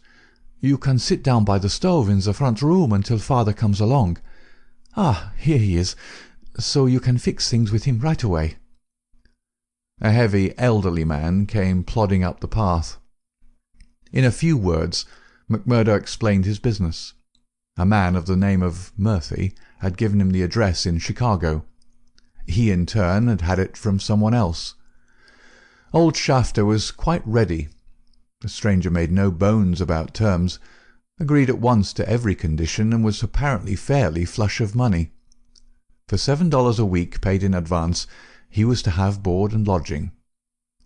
So it was that McMurdo, the self-confessed fugitive from justice, took up his abode under the roof of the Shafters, the first step which was to lead to so long and dark a train of events, ending in a far distant land. End of Part 2, Chapter 1. Chapter 2. The Bodymaster. McMurdo was a man who made his mark quickly. Wherever he was, the folk around soon knew it. Within a week he had become infinitely the most important person at Shafters. There were 10 or a dozen boarders there, but they were honest foremen or commonplace clerks from the stores, of a very different calibre from the young Irishman. Of an evening when they gathered together, his joke was always the readiest, his conversation the brightest, and his song the best. He was a born boon companion, with a magnetism which drew good humour from all around him. And yet he showed again and again, as he had shown in the railway carriage, a capacity for sudden, fierce anger, which compelled the respect and even the fear of those who met him. For the law, too, and all who were connected with it, he exhibited a bitter contempt which delighted some and alarmed others of his fellow boarders. From the first he made it evident, by his open admiration, that the daughter of the house had won his heart from the instant that he had set eyes upon her beauty and her grace. He was no backward suitor. On the second day he told her that he loved her, and from then onward he repeated the same story, with an absolute disregard of what she might say to discourage him. "Someone else," he would cry. "Well, the worse luck for someone else. Let him look out for himself. Am I to lose my life's chance and all my heart's desire for someone else? You can keep on saying no, Etty. The day will come when you'll say yes, and I'm young enough to wait." He was a dangerous suitor, with his glib Irish tongue and his pretty coaxing ways. There was about him also that glamour of experience and of mystery which attracts a woman's interest, and finally her love. He could talk of the sweet valleys of County Monaghan, from which he came, of the lovely distant island, the low hills and green meadows of which seemed the more beautiful when imagination viewed them from this place of grime and snow.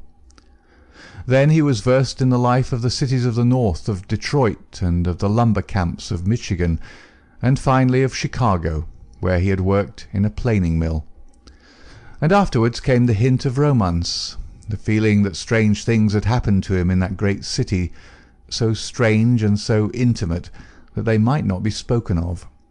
He spoke wistfully of a sudden leaving, a breaking of old ties, a flight into a strange world, ending in this dreary valley, and Etty listened, her dark eyes gleaming with pity and with sympathy, those two qualities which may turn so rapidly and so naturally to love.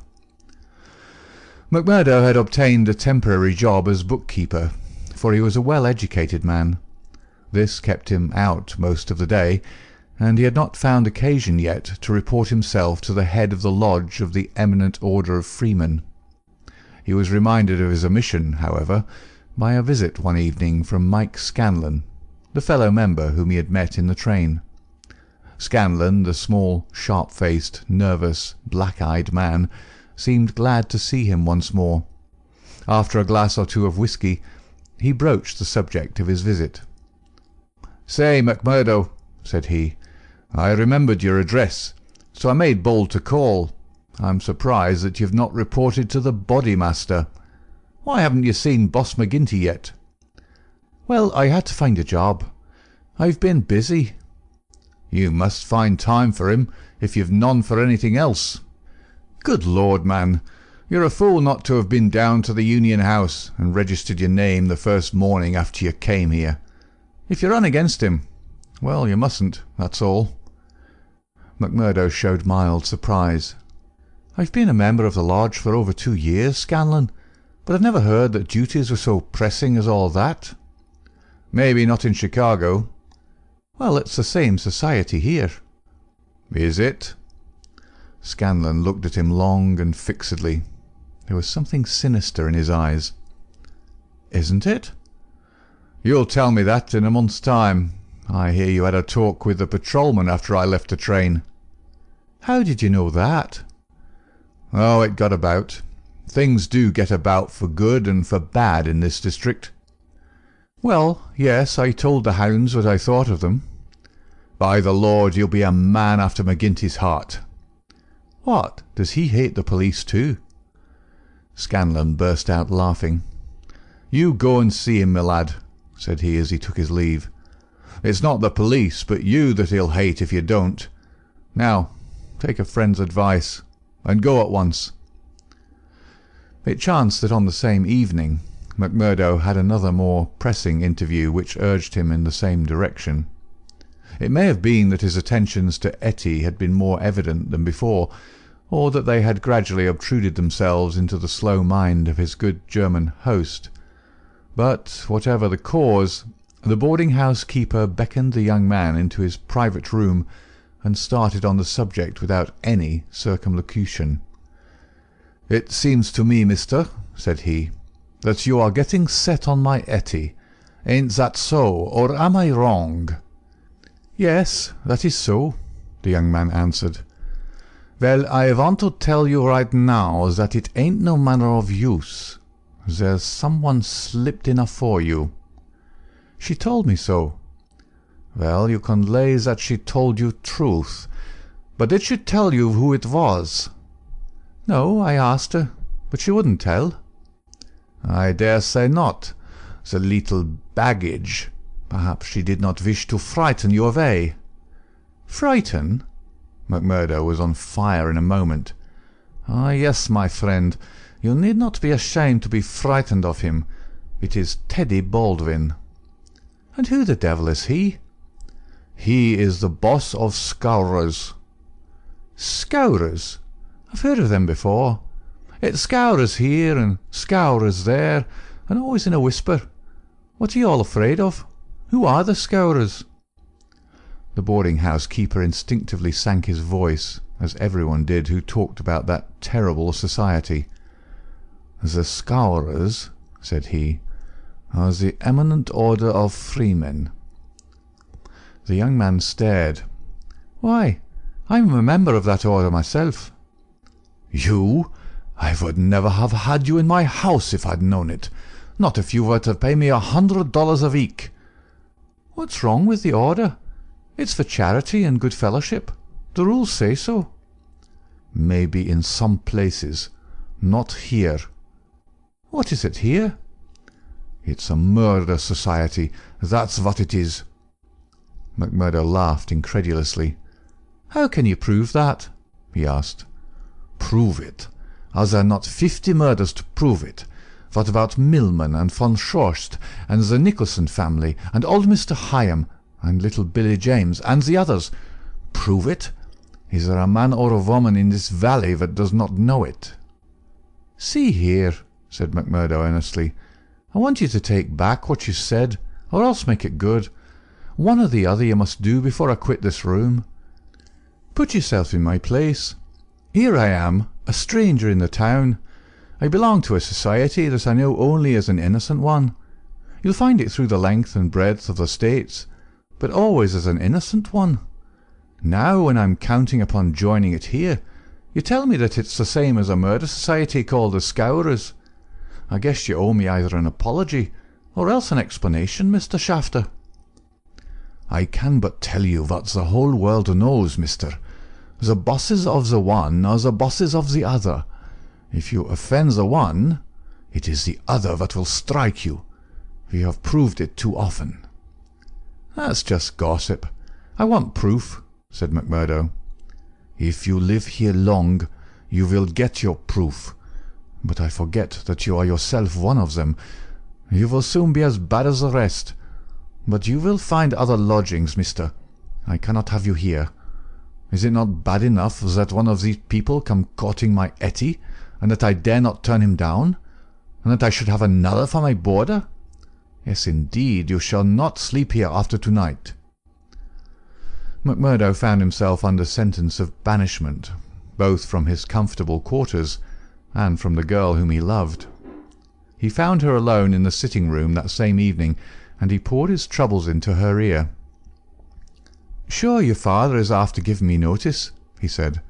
"It's little I would care if it was just my room, but indeed, Etty, though it's only a week that I've known you, you're the very breath of life to me, and I can't live without you."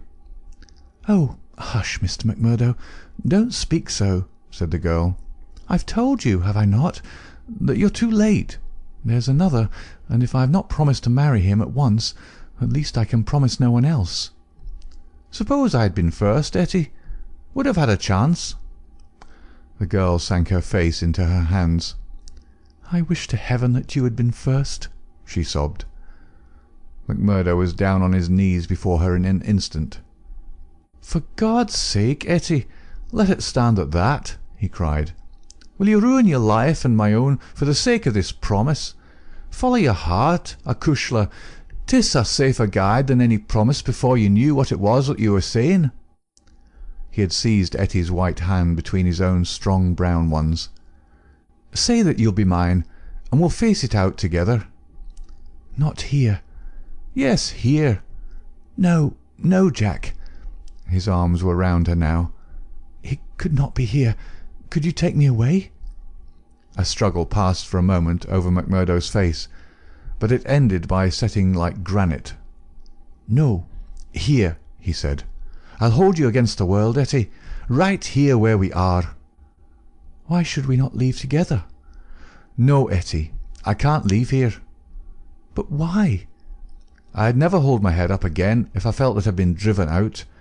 Besides, what is there to be afraid of? Are we not free folks in a free country? If you love me, and I you, who will dare to come between us?" "You don't know, Jack. You've been here too short a time. You don't know this Baldwin. You don't know how McGinty and his Scowrers—" "No, I don't know them, and I don't fear them, and I don't believe in them," said McMurdo. "I've lived among rough men, my darling, and instead of fearing them, it has always ended that they feared me. Always, Etty. It's mad on the face of it. If these men, as your father says, have done crime after crime in the valley, and if everyone knows them by name, how come is that none are brought to justice? You answer me that, Etty." "Because no witness dares to appear against them. He would not live a month if he did. Also because they have always their own men to swear that the accused one was far from the scene of the crime. But surely, Jack, you must have read all this. I had understood that every paper in the United States was writing about it." "Well, I've read something, it is true, but I thought it was a story. Maybe these men have some reason in what they do. Maybe they're wronged and have no other way to help themselves." "Oh, Jack, don't let me hear you speak of so. That is how he speaks, the other one." "Baldwin? He speaks like that, does he?" "And that is why I loathe him so. Oh, Jack, how can I tell you the truth? I loathe him with all my heart, but I fear him also. I fear him for myself, but above all I fear him for my father. I know that some great sorrow would come upon us if I dared to say what I really felt. That is why I've put him off with half promises. It was in real truth our only hope, But if you would fly with me, Jack, we could take father with us and live forever far from the power of these wicked men." Again there was the struggle upon McMurdo's face, and again it set like granite. "No harm shall come to you, Etty, nor to your father either. As to wicked men, I expect you may find that I'm as bad as the worst of them before you're through." "No, no, Jack, I would trust you anywhere." McMurdo laughed bitterly. "Good Lord, how little you know of me! Your innocent soul, my darling, could not even guess what is passing in mine. But hello, who's the visitor?" The door had opened suddenly, and a young fellow came swaggering in with the air of one who is the master. He was a handsome, dashing young man of about the same age and build as McMurdo himself. Under his broad-brimmed black felt hat, which he had not troubled to remove, a handsome face with fierce, domineering eyes and a curved hawk-bill of a nose looked savagely at the pair who sat by the stove. Etty had jumped to her feet, full of confusion and alarm. "I'm glad to see you, Mr. Baldwin," said she. "You're earlier than I thought. Come and sit down." Baldwin stood with his hands on his hips, looking at McMurdo. "Who is this?" he asked curtly. "It's a friend of mine, Mr. Baldwin. A new boarder here, Mr. McMurdo. May I introduce you to Mr. Baldwin?" The young men nodded in surly fashion to each other. "Maybe Miss Etty has told you how it is with us," said Baldwin. "I don't understand that there was any relation between you." "Didn't you? Well, you can understand it now.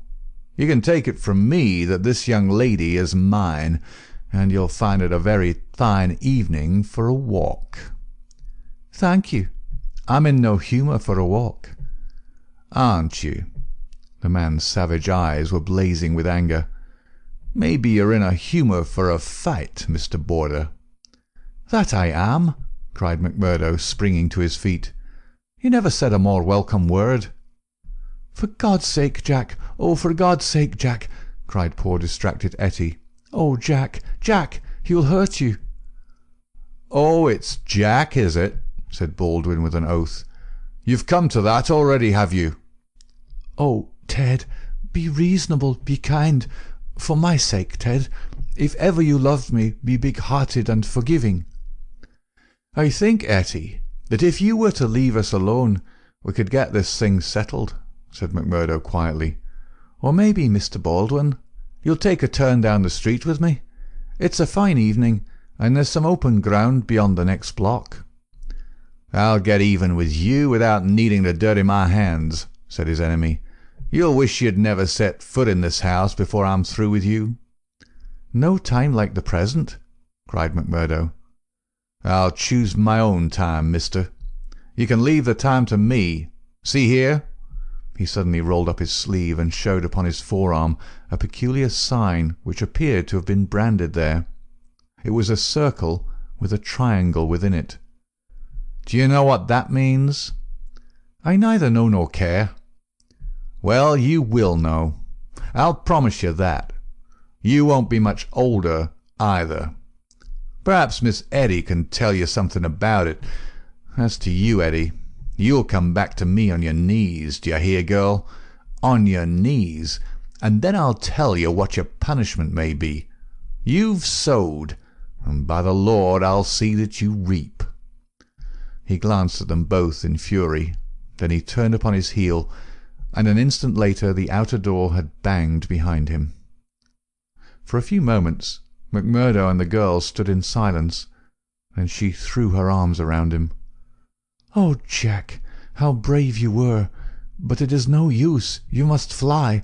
Tonight, Jack, tonight. It's your only hope. He will have your life. I read it in his horrible eyes. What chance have you against a dozen of them, with Boss McGinty and all the power of the lodge behind them?" McMurdo disengaged her hands, kissed her, and gently pushed her back into a chair. "There, acushla, there. Don't be disturbed or fear for me. I'm a free man myself. I'm after telling your father about it. Maybe I am no better than the others, so don't make a saint of me. Perhaps you hate me too now that I've told you so much." "Hate you, Jack? While life lasts I could never do that. I've heard that there is no harm in being a freeman anywhere but here, so why should I think the worse of you for that? But if you are a freeman, Jack, why would you not go down and make a friend of Boss McGinty? Oh, hurry, Jack, hurry. Get your word in first, or the hounds will be on your trail." "I was thinking the same thing," said McMurdo. "I'll go right now and fix it. You can tell your father that I'll sleep here tonight and find some other quarters in the morning." The bar of McGinty's saloon was crowded as usual, for it was the favourite loafing place of all the rougher elements of the town. The man was popular, for he had a rough, jovial disposition which formed a mask, covering a great deal which lay behind it. But apart from this popularity, the fear in which he was held throughout the township, and indeed down the whole 30 miles of the valley and past the mountains on each side of it, was enough in itself to fill his bar, for none could afford to neglect his goodwill. Besides those secret powers which it was universally believed that he exercised in so pitiless a fashion, he was a high public official, a municipal councillor, and a commissioner of roads, elected to the office through the votes of the ruffians who in turn expected to receive favours at his hands. Assessments and taxes were enormous. The public works were notoriously neglected. The accounts were slurred over by bribed auditors, and the decent citizen was terrorised into paying public blackmail, and holding his tongue lest some worse thing befall him.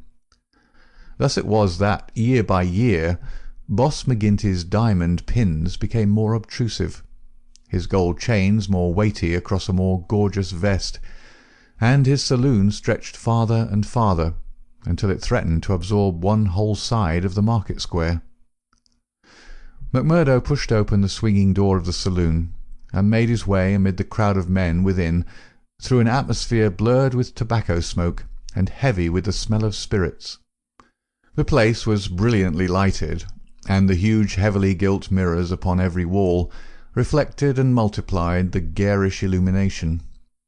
There were several bartenders in their shirt-sleeves, hard at work mixing drinks for the loungers who fringed the broad brass-trimmed counter. At the far end, with his body resting upon the bar, and a cigar stuck at an acute angle from the corner of his mouth, stood a tall, strong, heavily built man who could be none other than the famous McGinty himself. He was a black-maned giant, bearded to the cheekbones, and with a shock of raven hair which fell to his collar.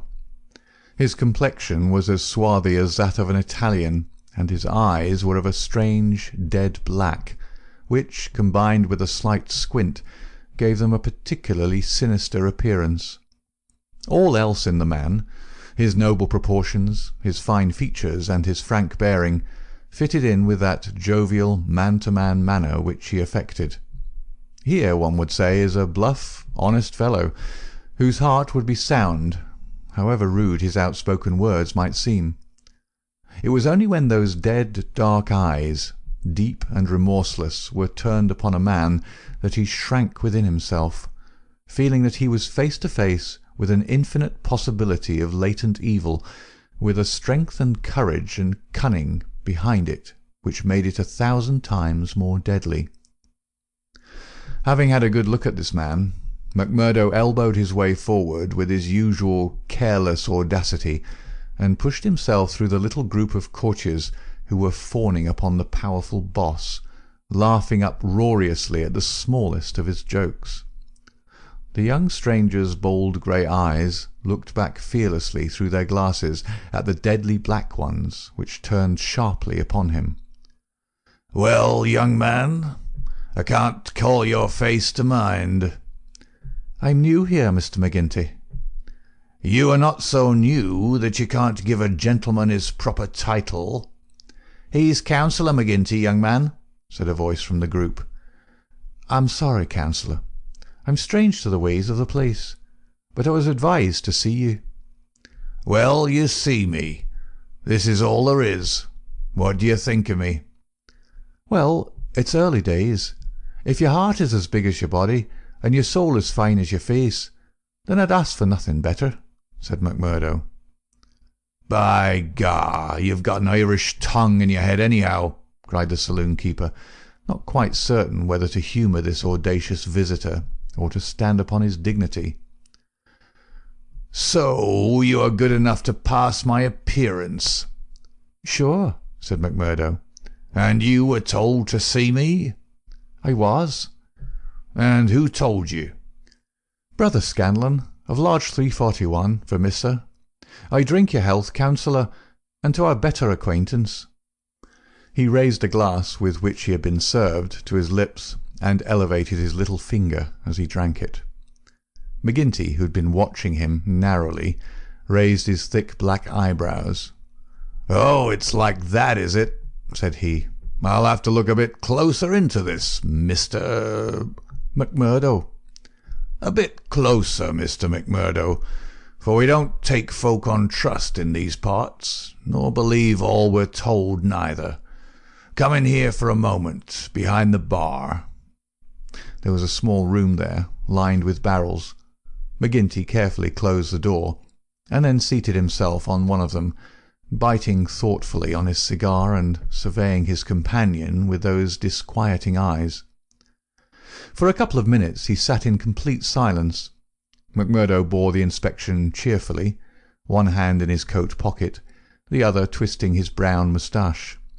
Suddenly McGinty stooped and produced a wicked-looking revolver. "See here, my joker," said he. "If I thought you were playing any game on us, it would be short work for you." "This is a strange welcome," McMurdo answered with some dignity. "For the Bodymaster of a lodge of freemen to give to a stranger brother." "Aye, but it's just the same that you've to prove," said McGinty, "and God help you if you fail. Where were you made?" "Lodge 29, Chicago." "When?" "June 24th, 1872. "What Bodymaster?" "James H. Scott." "Who is your district ruler?" "Bartholomew Wilson." You seem glib enough in your tests. What are you doing here?" "Working, the same as you, but a poorer job." "You have your back answer quick enough?" "Yes, I was always quick of speech." "Are you quick of action?" "I have had that name among those that knew me best." "Well, we may try you sooner than you think. Have you heard anything of the lodge in these parts?" "I have heard that it takes a man to be a brother." "True for you, Mr. McMurdo. Why did you leave Chicago?" "I'm damned if I'll tell you that." McGinty opened his eyes. He was not used to being answered in such fashion, and it amused him. "Why won't you tell me?" "Because no brother may tell another a lie." "Then the truth is too bad to tell?" "You can put it that way if you like." "See here, mister. You can't expect me as Bodymaster to pass into the lodge a man for whose past he can't answer." McMurdo looked puzzled. Then he took a worn newspaper cutting from an inner pocket. "You wouldn't squeal on a fellow," said he. "I'll wipe my hand across your face if you say such words to me," cried McGinty hotly. "You're right, counsellor," said McMurdo meekly. "I should apologise. I spoke without thought. Well, I know that I'm safe in your hands. Look at that clipping." McGinty glanced his eyes over the account of the shooting of one Jonas Pinto in the Lake Saloon, Market Street, Chicago, in the New Year week of 1874. "Your work?" he asked as he handed back the paper. McMurdo nodded. "Why did you shoot him?" "I was helping Uncle Sam to make dollars. Maybe mine were not as good gold as his, but they looked as well and were cheaper to make. This man Pinto helped me to shove the queer—" "To do what?" "Well, it means to pass the dollars out into circulation. Then he said he would split. Maybe he did split. I didn't wait to see. I just killed him and lighted out for the coal country." "Why the coal country?" 'cause I'd read in the papers that they weren't too particular in those parts." McGinty laughed. "Ha! You were first a coiner and then a murderer, and you came to these parts because you thought you'd be welcome." "That's about the size of it," McMurdo answered. "Well, I guess you'll go far. Say, can you make those dollars yet?" McMurdo took half a dozen from his pocket. "Those never passed the Philadelphia Mint," said he. "You don't say." McGinty held them to the light in his enormous hand, which was hairy as a gorilla's. "I can see no difference. Gah, you'll be a mighty useful brother. I'm thinking we can do with a bad man or two among us, friend McMurdo, for there are times when we have to take our own part. We'd soon be against the wall if we didn't shove back at those that were pushing us." "Well, I guess I'll do my share of shoving with the rest of the boys." "You seem to have a good nerve. You didn't squirm when I shoved this gun at you." "It was not me that was in danger." "Who then?" "It was you, Councillor." McMurdo drew a cocked pistol from the side pocket of his pea-jacket. "I was covering you all the time. I guess my shot would have been as quick as yours." "By gar!" McGinty flushed an angry red and then burst into a roar of laughter. "Ha, ha, ha!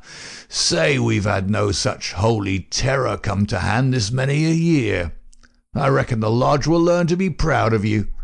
Well, what the hell do you want? And can't I speak alone with a gentleman for 5 minutes, but you must butt in on us?" The bartender stood abashed. "I'm sorry, Councillor, but it's Ted Baldwin. He says he must see you this very minute." The message was unnecessary, for the set, cruel face of the man himself was looking over the servant's shoulder. He pushed the bartender out and closed the door on him. "So," said he with a furious glance at McMurdo, "you got here first, did you? "I've a word to say to you, Councillor, about this man." "Then say it here and now before my face," cried McMurdo. "I'll say it at my own time, in my own way." "Tut, tut," said McGinty, getting off his barrel. "This will never do. We have a new brother here, Baldwin, and it's not for us to greet him in such fashion. Hold out your hand, man, and make it up." "Never!" cried Baldwin in a fury. "I've offered to fight him if he thinks I've wronged him," said McMurdo. "I'll fight him with fists, or if that won't satisfy him, I'll fight him any other way he chooses. Now, I'll leave it to you, Councillor, to judge between us, as a Bodymaster should." "What is it, then?" "A young lady. She's free to choose for herself." "Is she?" cried Baldwin. "As between two brothers of the lodge, I should say that she was," said the boss. "Oh, that's your ruling, is it?" "Yes, it is, Ted Baldwin," said McGinty, with a wicked stare. "Is it you that would dispute it?" "You would throw over one that has stood by you this 5 years in favour of a man that you never saw before in your life? You're not Bodymaster for life, Jack McGinty, and by God, when next it comes to a vote—" The councillor sprang at him like a tiger. His hand closed round the other's neck, and he hurled him back across one of the barrels. In his mad fury, he would have squeezed the life out of him if McMurdo had not interfered. "Easy, Councillor! For heaven's sake, go easy!" he cried as he dragged him back. McGinty released his hold, and Baldwin, cowed and shaken, gasping for breath and shivering in every limb, as one who has looked over the very edge of death, sat up on the barrel over which he had been hurled.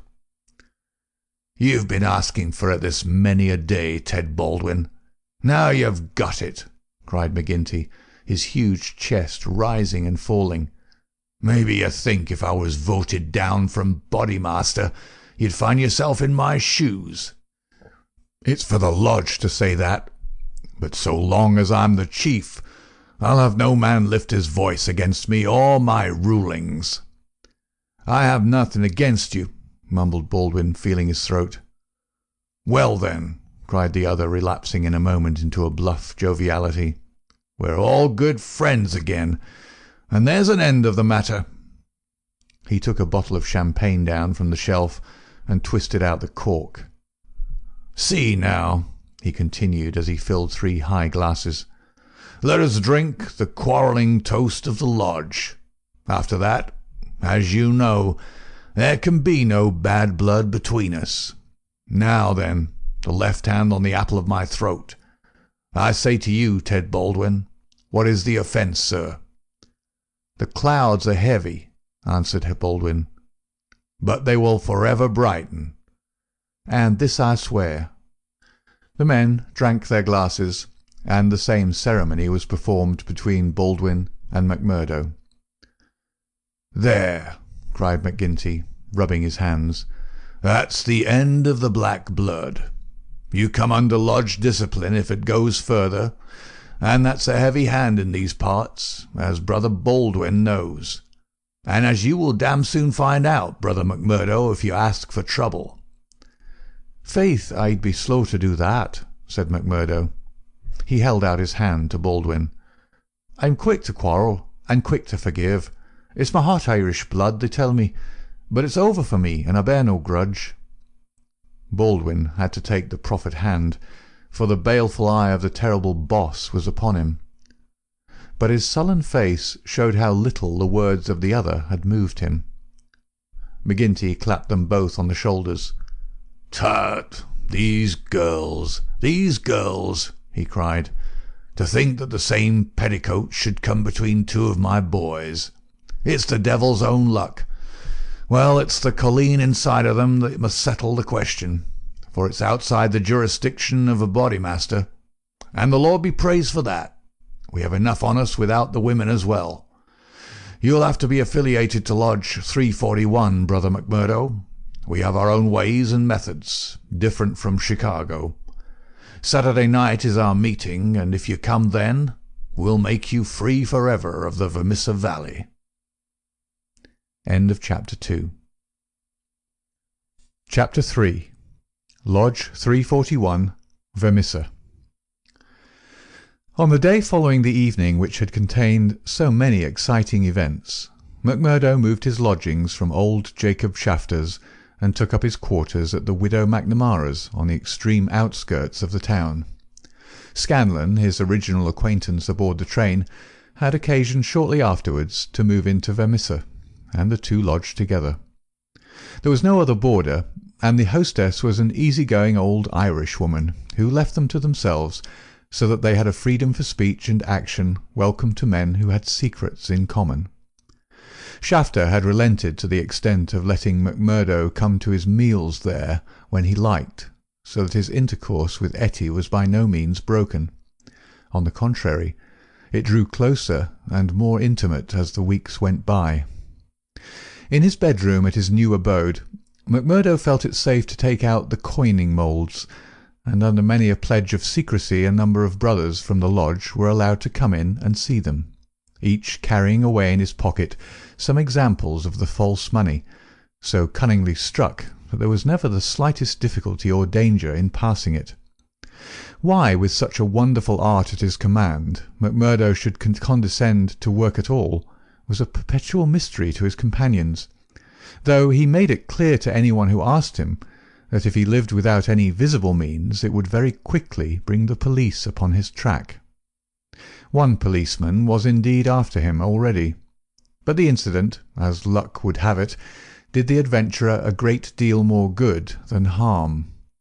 After the first introduction there were few evenings when he did not find his way to McGinty's saloon, there to make closer acquaintance with the boys, which was the jovial title by which the dangerous gang who infested the place were known to one another. His dashing manner and fearlessness of speech made him a favourite with them all, while the rapid and scientific way in which he polished off his antagonist in an all-in bar-room scrap earned the respect of that rough community. Another incident, however, raised him even higher in their estimation.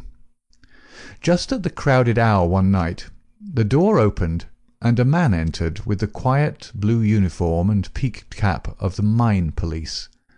This was a special body, raised by the railways and colliery owners to supplement the efforts of the ordinary civil police, who were perfectly helpless in the face of the organised ruffianism which terrorised the district. There was a hush as he entered, and many a curious glance was cast at him, but the relations between policemen and criminals are peculiar in some parts of the States, and McGinty himself, standing behind his counter, showed no surprise when the policeman enrolled himself among his customers. "A straight whisky for the night is bitter," said the police officer. "I don't think we've met before, councillor." "You'll be the new captain," said McGinty. "That's so. We're looking to you, councillor, and to the other leading citizens, to help us in upholding law and order in this township. Captain Marvin is my name." "We do better without you, Captain Marvin, for we have our own police of the township, and no need for any imported goods. What are you but the paid tool of the capitalists, hired by them to club or shoot your poorer fellow citizen?" "Well, well, we won't argue about that," said the police officer good-humouredly. "I expect we all do our duty same as we see it, but we can't all see it the same." He'd drunk off his glass and had turned to go when his eyes fell upon the face of Jack McMurdo, who was scowling at his elbow. "Hello, hello!" he cried, looking him up and down. "Here's an old acquaintance." McMurdo shrank away from him. "I was never a friend to you, nor any other cursed copper in my life," said he. "An acquaintance isn't always a friend," said the police captain, grinning. "You're Jack McMurdo of Chicago right enough, and don't you deny it." McMurdo shrugged his shoulders. "I'm not denying it," said he. "Do you think I'm ashamed of my own name?" "You've got good cause to be, anyhow." "What the devil do you mean by that?" he roared with his fist clenched. "No, no, Jack, bluster won't do with me. I was an officer in Chicago before ever I came to this darned coal bunker, and I know a Chicago crook when I see one." McMurdo's face fell. "Don't tell me that you're Marvin of the Chicago Central," he cried. "Just the same old Teddy Marvin at your service. We haven't forgotten the shooting of Jonas Pinto up there." "I never shot him." "Did you not? That's good impartial evidence, ain't it? Well, his death came in uncommon handy for you, or they would have had you for shoving the queer. Well, we can let that be bygones, for between you and me, and perhaps I'm going further than my duty in saying it, they could get no clear case against you, and Chicago's open to you tomorrow." "I'm very well where I am."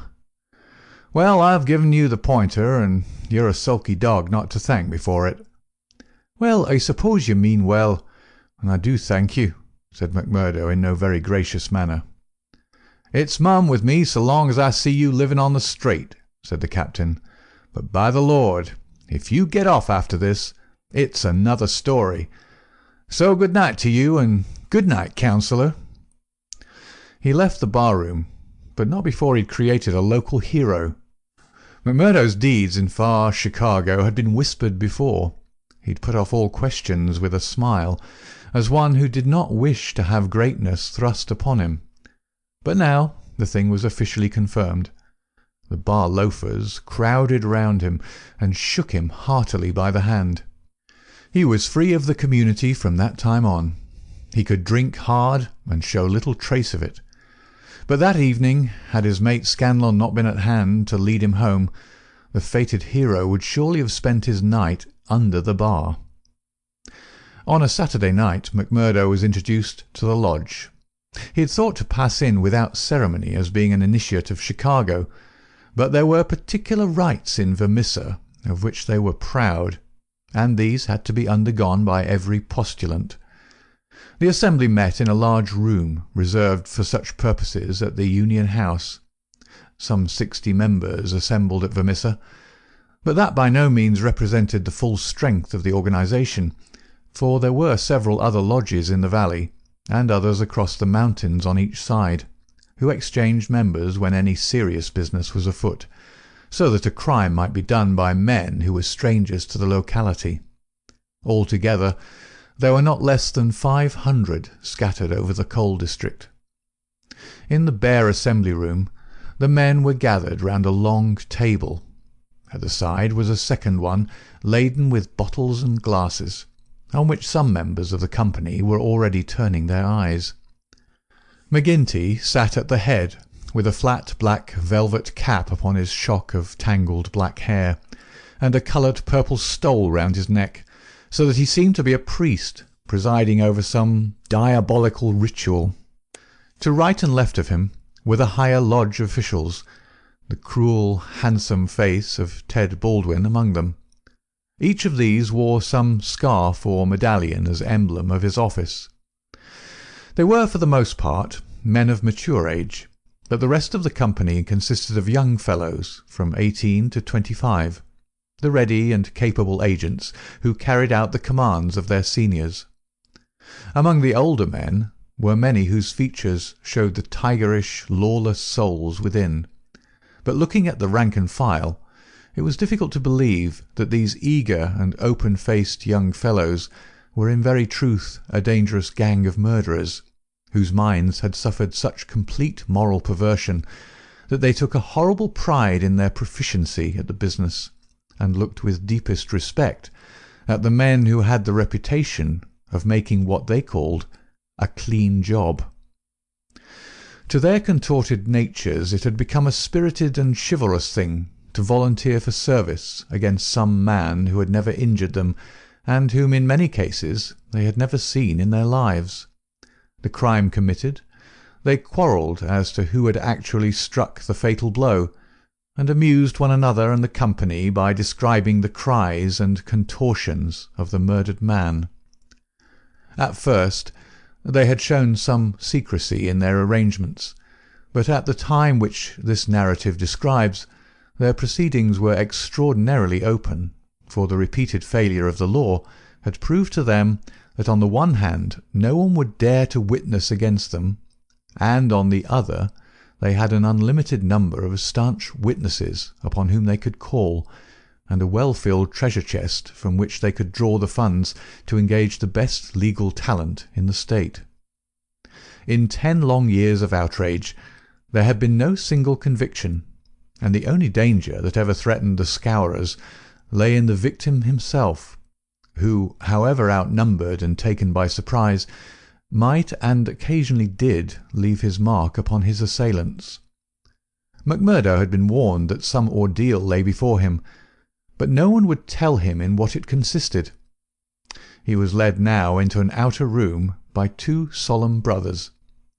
Through the plank partition he could hear the murmur of many voices from the assembly within.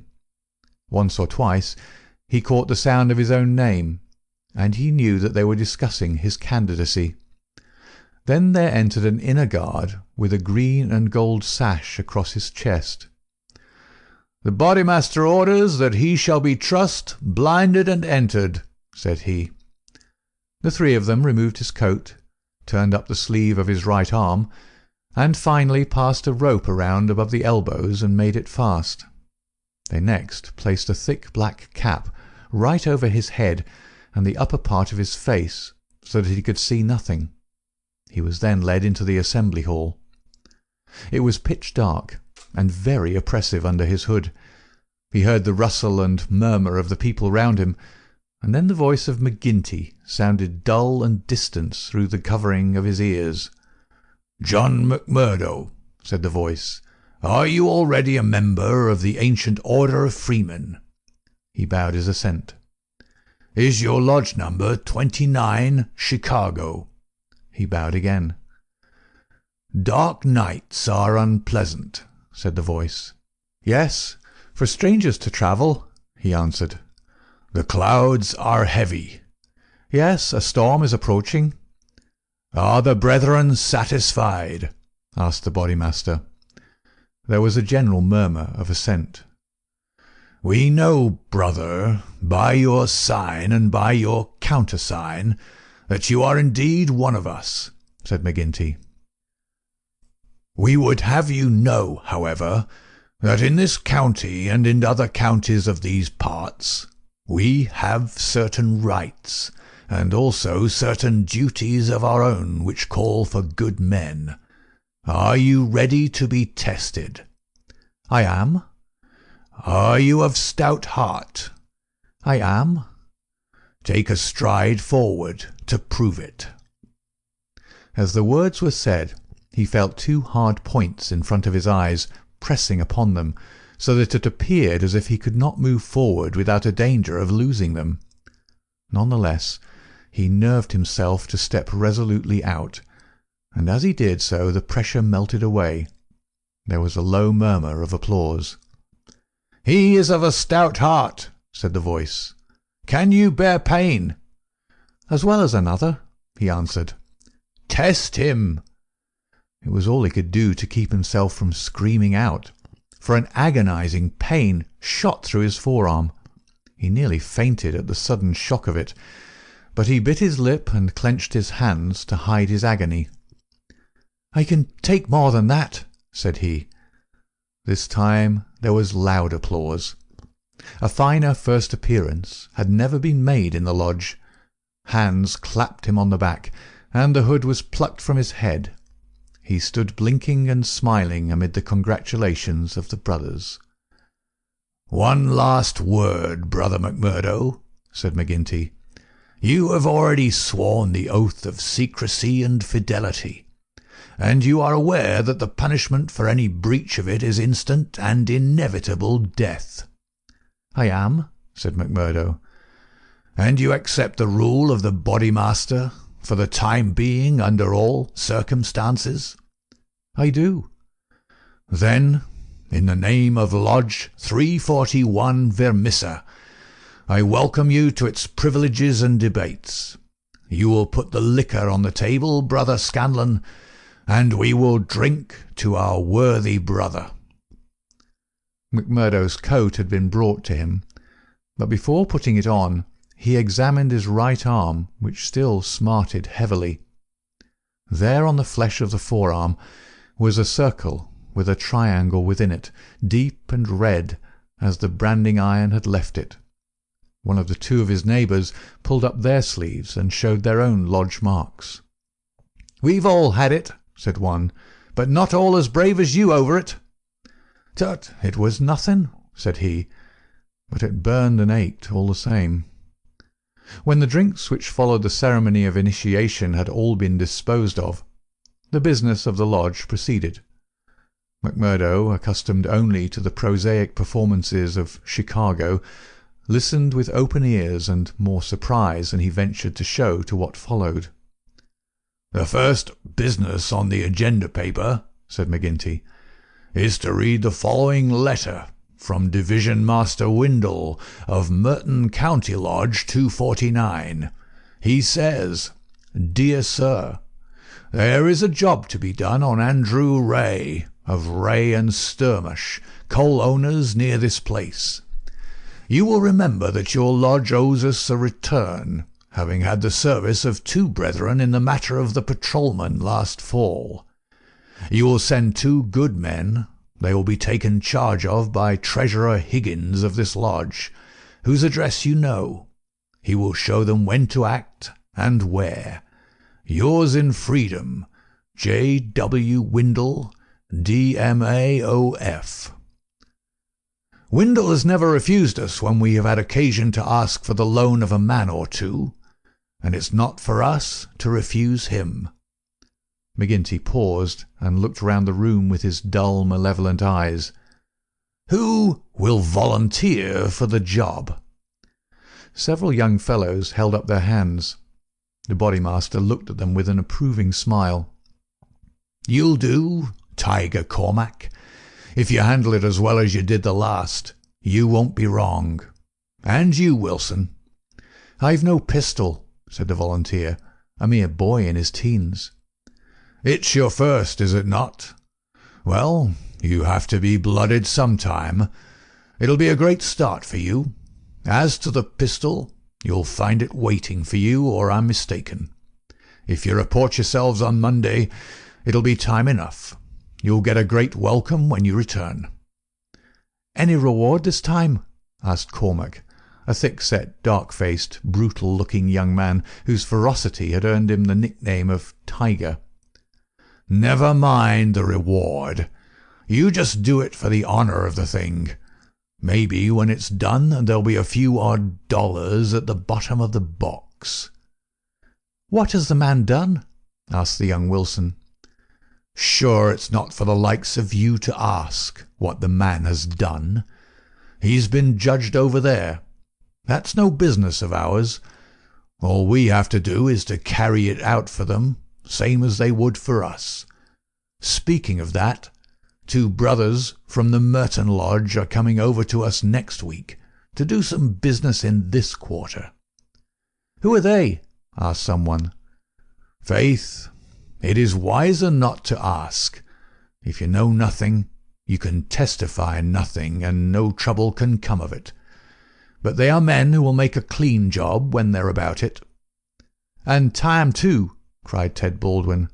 "Folk are getting out of hand in these parts. It was only last week that 3 of our men were turned off by Foreman Blaker. It's been owing him a long time, and he'll get it full and proper." "Get what?" McMurdo whispered to his neighbour. "The business end of a buckshot cartridge," cried the man with a loud laugh. "What think you of our ways, brother?" McMurdo's criminal soul seemed to have already absorbed the spirit of the vile association of which he was now a member. "I like it well," said he. "'Tis a proper place for a lad of metal." Several of those who sat around heard his words and applauded them. "What's that?" cried the black-maned Bodymaster from the end of the table. "'Tis our new brother, sir, who finds our ways to his taste." McMurdo rose to his feet for an instant. "I would say, eminent Bodymaster, that if a man should be wanted, I should take it as an honour to be chosen to help the lodge." There was great applause at this. It was felt that a new sun was pushing its rim above the horizon. To some of the elders it seemed that the progress was a little too rapid. "I would move," said the Secretary Harraway, a vulture-faced old greybeard who sat near the chairman, "that Brother McMurdo should wait until it is the good pleasure of the lodge to employ him." "Sure, that was what I meant. I'm in your hands," said McMurdo. "Your time will come, brother," said the chairman. "We have marked you down as a willing man, and we believe that you will do good work in these parts. There is a small matter tonight in which you may take a hand if it so please you." "I'll wait for something that is worthwhile." "You can come tonight anyhow, and it will help you to know what we stand for in this community. I will make the announcement later. Meanwhile," he glanced at his agenda paper, "I have 1 or 2 more points to bring before the meeting. First of all, I will ask the treasurer as to our bank balance. There is the pension to Jim Carnaway's widow. He was struck down during the work of the lodge, and it is for us to see that she is not the loser. "Jim was shot last month when they tried to kill Chester Wilcox of Marley Creek," McMurdo's neighbour informed him. "The funds are good at the moment," said the treasurer with the bank book in front of him. "The firms have been generous of late. Max Linder and Co. paid $500 to be left alone. Walker Brothers sent in $100, but I took it on myself to return it and ask for $5. If I do not hear by Wednesday, their winding gear may get out of order. We had to burn their breaker last year before they became reasonable. Then the West Section Coaling Company has paid its annual contribution. We have enough on hand to meet any obligations." "What about Archie Swindon?" asked a brother. "He has sold out and left the district. The old devil left a note for us to say that he'd had rather be a free crossing sweeper in a New York than a large mine owner under the power of a ring of blackmailers. By gar, it was as well that he made a break for it before the note reached us. I guess he won't show his face in this valley again." An elderly, clean-shaved man with a kindly face and a good brow rose from the end of the table which faced the chairman. "Mr. Treasurer," he asked, "may I ask who has bought the property of this man that we have driven out of the district?" "Yes, Brother Morris. It has been bought by the State and Merton County Railroad Company." "And who bought the mines of Todman and of Lee that came into the market in the same way last year?" "The same company, Brother Morris." "And who bought the ironworks of Manson and of Schumann and of Van Deer and of Atwood, which have all been given up of late?" "They were all bought by the West Gilmerton General Mining Company." "I don't see, Brother Morris," said the chairman, "that it matters to us who buys them, since they can't carry them out of the district." "With all respect to you, eminent Bodymaster, I think it may matter very much to us. This process has been going on now for 10 long years. We are gradually driving all the small men out of trade. What is the result? We find in their places great companies like the Railroad or the General Iron, who have their directors in New York or Philadelphia, and care nothing for our threats. We can take it out of their local bosses, but it only means that others will be sent in their stead, and we are making it dangerous for ourselves. The small men could not harm us. They had not the money nor the power. So long as we did not squeeze them too dry, they would stay on under our power. But if these big companies find that we stand between them and their profits, they will spare no pains and no expense to hunt us down and bring us to court." There was a hush at these ominous words, and every face darkened as gloomy looks were exchanged. So omnipotent and unchallenged had they been, that the very thought that there was possible retribution in the background had been banished from their minds, and yet the idea struck a chill to the most reckless of them. "It is my advice," the speaker continued, "that we go easier upon the small men. On the day that they have all been driven out, the power of this society will have been broken." Unwelcome truths are not popular. There were angry cries as the speaker resumed his seat. McGinty rose with gloom upon his brow. "Brother Morris," said he, "you were always a croaker. So long as the members of this lodge stand together, there is no power in the United States that can touch them.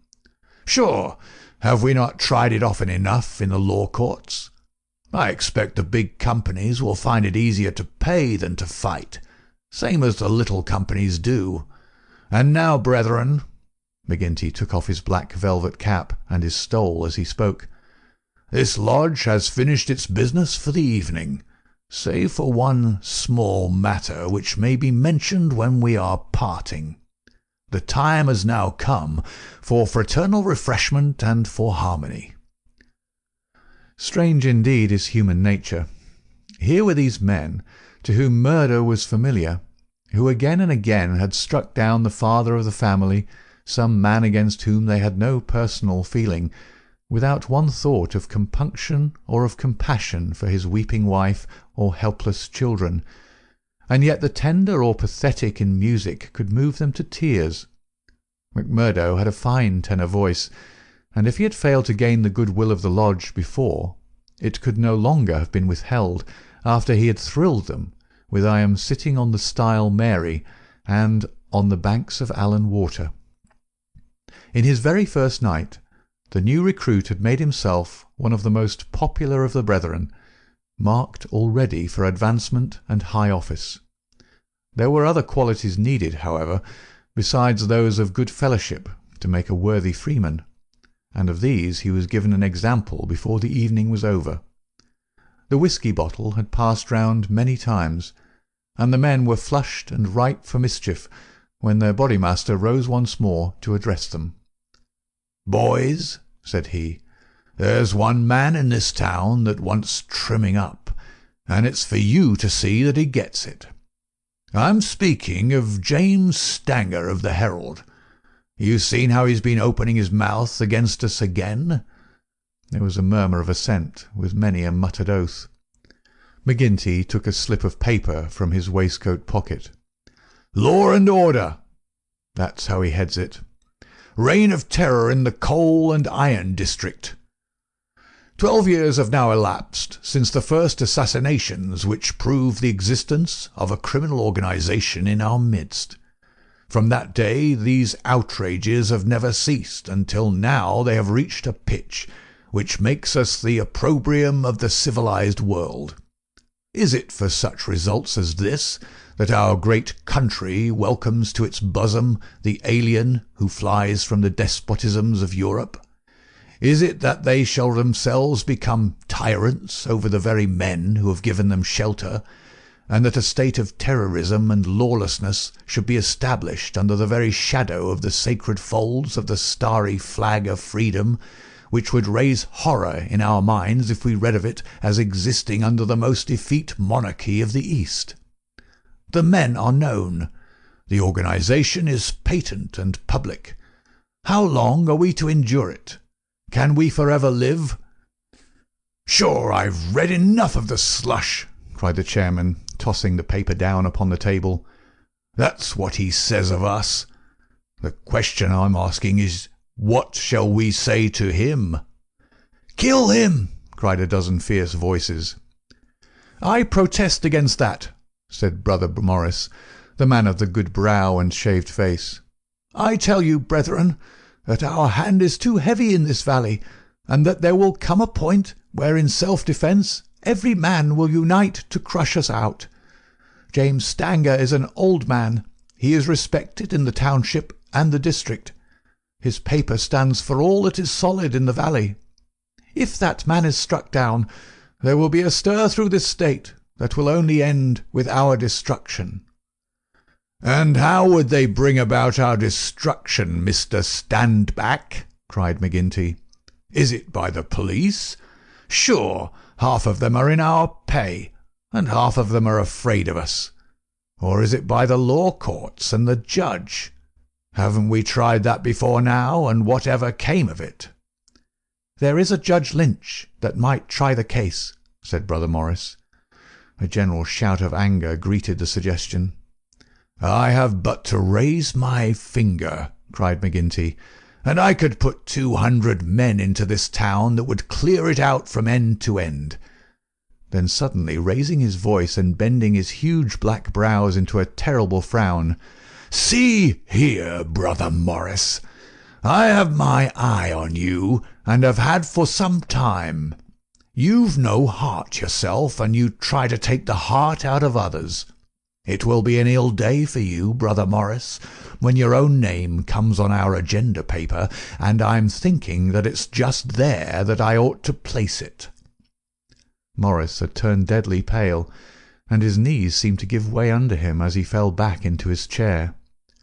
He raised his glass in his trembling hand, and drank before he could answer. I apologize, eminent Bodymaster, to you and to every brother in this lodge, if I have said more than I should. I am a faithful member. You all know that. And it is my fear lest evil come to the lodge which makes me speak in anxious words. But I have greater trust in your judgment than in my own, eminent Bodymaster, and I promise you that I will not offend again. The Bodymaster's scowl relaxed as he listened to the humble words. Very good, Brother Morris. It's myself that would be sorry if it were needful to give you a lesson.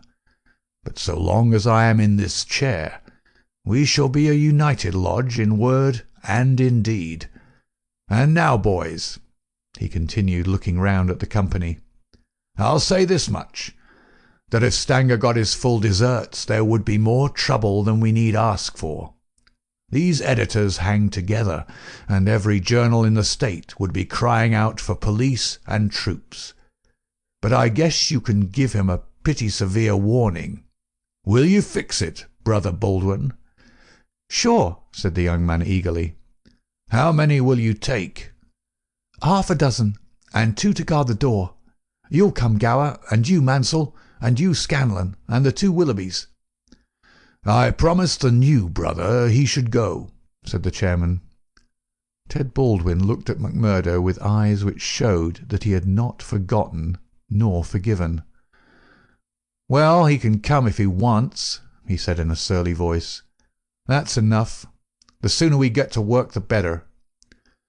The company broke up with shouts and yells and snatches of drunken song. The bar was still crowded with revellers, and many of the brethren remained there. The little band who had been told off for duty passed out into the street, proceeding in twos and threes along the sidewalk so as not to provoke attention. It was a bitterly cold night, with a half-moon shining brilliantly in a frosty, star-spangled sky. The men stopped and gathered in a yard which faced a high building. The words Vermissa Herald were printed in gold lettering between the brightly lit windows. From within came the clanking of the printing press. "Here you," said Baldwin to McMurdo. "You can stand below at the door and see that the road is kept open for us. Arthur Willoughby can stay with you. You others come with me. Have no fears, boys, for we have a dozen witnesses that we are in the Union Bar at this very moment." It was nearly midnight, and the street was deserted save for one or two revellers upon their way home. The party crossed the road, and, pushing open the door of the newspaper office, Baldwin and his men rushed in and up the stair which faced them. McMurdo and another remained below. From the room above came a shout, a cry for help, and then the sound of trampling feet and of falling chairs. An instant later, a grey-haired man rushed out on the landing. He was seized before he could get farther, and his spectacles came tinkling down to McMurdo's feet. There was a thud and a groan. He was on his face, and half a dozen sticks were clattering together as they fell upon him. He writhed, and his long, thin limbs quivered under the blows. The others ceased at last. But Baldwin, his cruel face set in an infernal smile, was hacking at the man's head, which he vainly endeavoured to defend with his arms. His white hair was dabbled with patches of blood.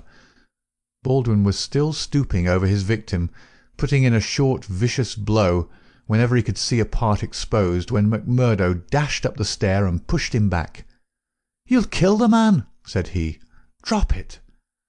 Baldwin looked at him in amazement. "Curse you!" he cried. "Who are you to interfere? You that are new to the lodge. Stand back." He raised his stick, but McMurdo had whipped his pistol out of his pocket. "Stand back yourself," he cried. "I'll blow your face in if you lay a hand on me. As to the lodge, wasn't it the order of the Bodymaster that the man was not to be killed? And what are you doing but killing him?" "It's truth he says," remarked one of the men. "By gar, you'd best hurry yourselves," cried the man below. "The windows are all lighting up, and you'll have the whole town here inside of 5 minutes." There was indeed the sound of shouting in the street, and a little group of compositors and pressmen was forming in the hall below, and nerving itself to action. Leaving the limp and motionless body of the editor at the head of the stair, the criminals rushed down and made their way swiftly along the street. Having reached the Union House, some of them, mixed with the crowd in McGinty's saloon, whispering across the bar to the boss that the job had been well carried through. Others, and among them McMurdo, broke away into side streets, and so by devious paths to their own homes. End of Chapter 3. Chapter 4. The Valley of Fear. When McMurdo awoke next morning, he had good reason to remember his initiation into the lodge. His head ached with the effect of the drink, and his arm, where he had been branded, was hot and swollen. Having his own peculiar source of income, he was irregular in his attendance at his work, so he had a late breakfast, and remained at home for the morning writing a long letter to a friend. Afterwards he read the Daily Herald. In a special column, put in at the last moment, he read, "Outrage at the Herald office. Editor seriously injured." It was a short account of the facts with which he was himself more familiar than the writer could have been. It ended with the statement, "The matter is now in the hands of the police, but it can hardly be hoped that their exertions will be attended by any better results than in the past. Some of the men were recognised, and there is hope that a conviction may be obtained. The source of the outrage was, it need hardly be said, that infamous society which has held this community in bondage for so long a period, and against which the Herald has taken so uncompromising a stand. Mr. Stanger's many friends will rejoice to hear that, though he has been cruelly and brutally beaten, and though he has sustained severe injuries about the head, there is no immediate danger to his life. Below it stated that a guard of police armed with Winchester rifles had been requisitioned for the defence of the office. McMurdo had laid down the paper and was lighting his pipe with a hand which was shaky from the excesses of the previous evening, when there was a knock outside, and his landlady brought to him a note which had just been handed in by a lad. It was unsigned, and ran thus: "I should wish to speak to you, but would rather not do so in your house.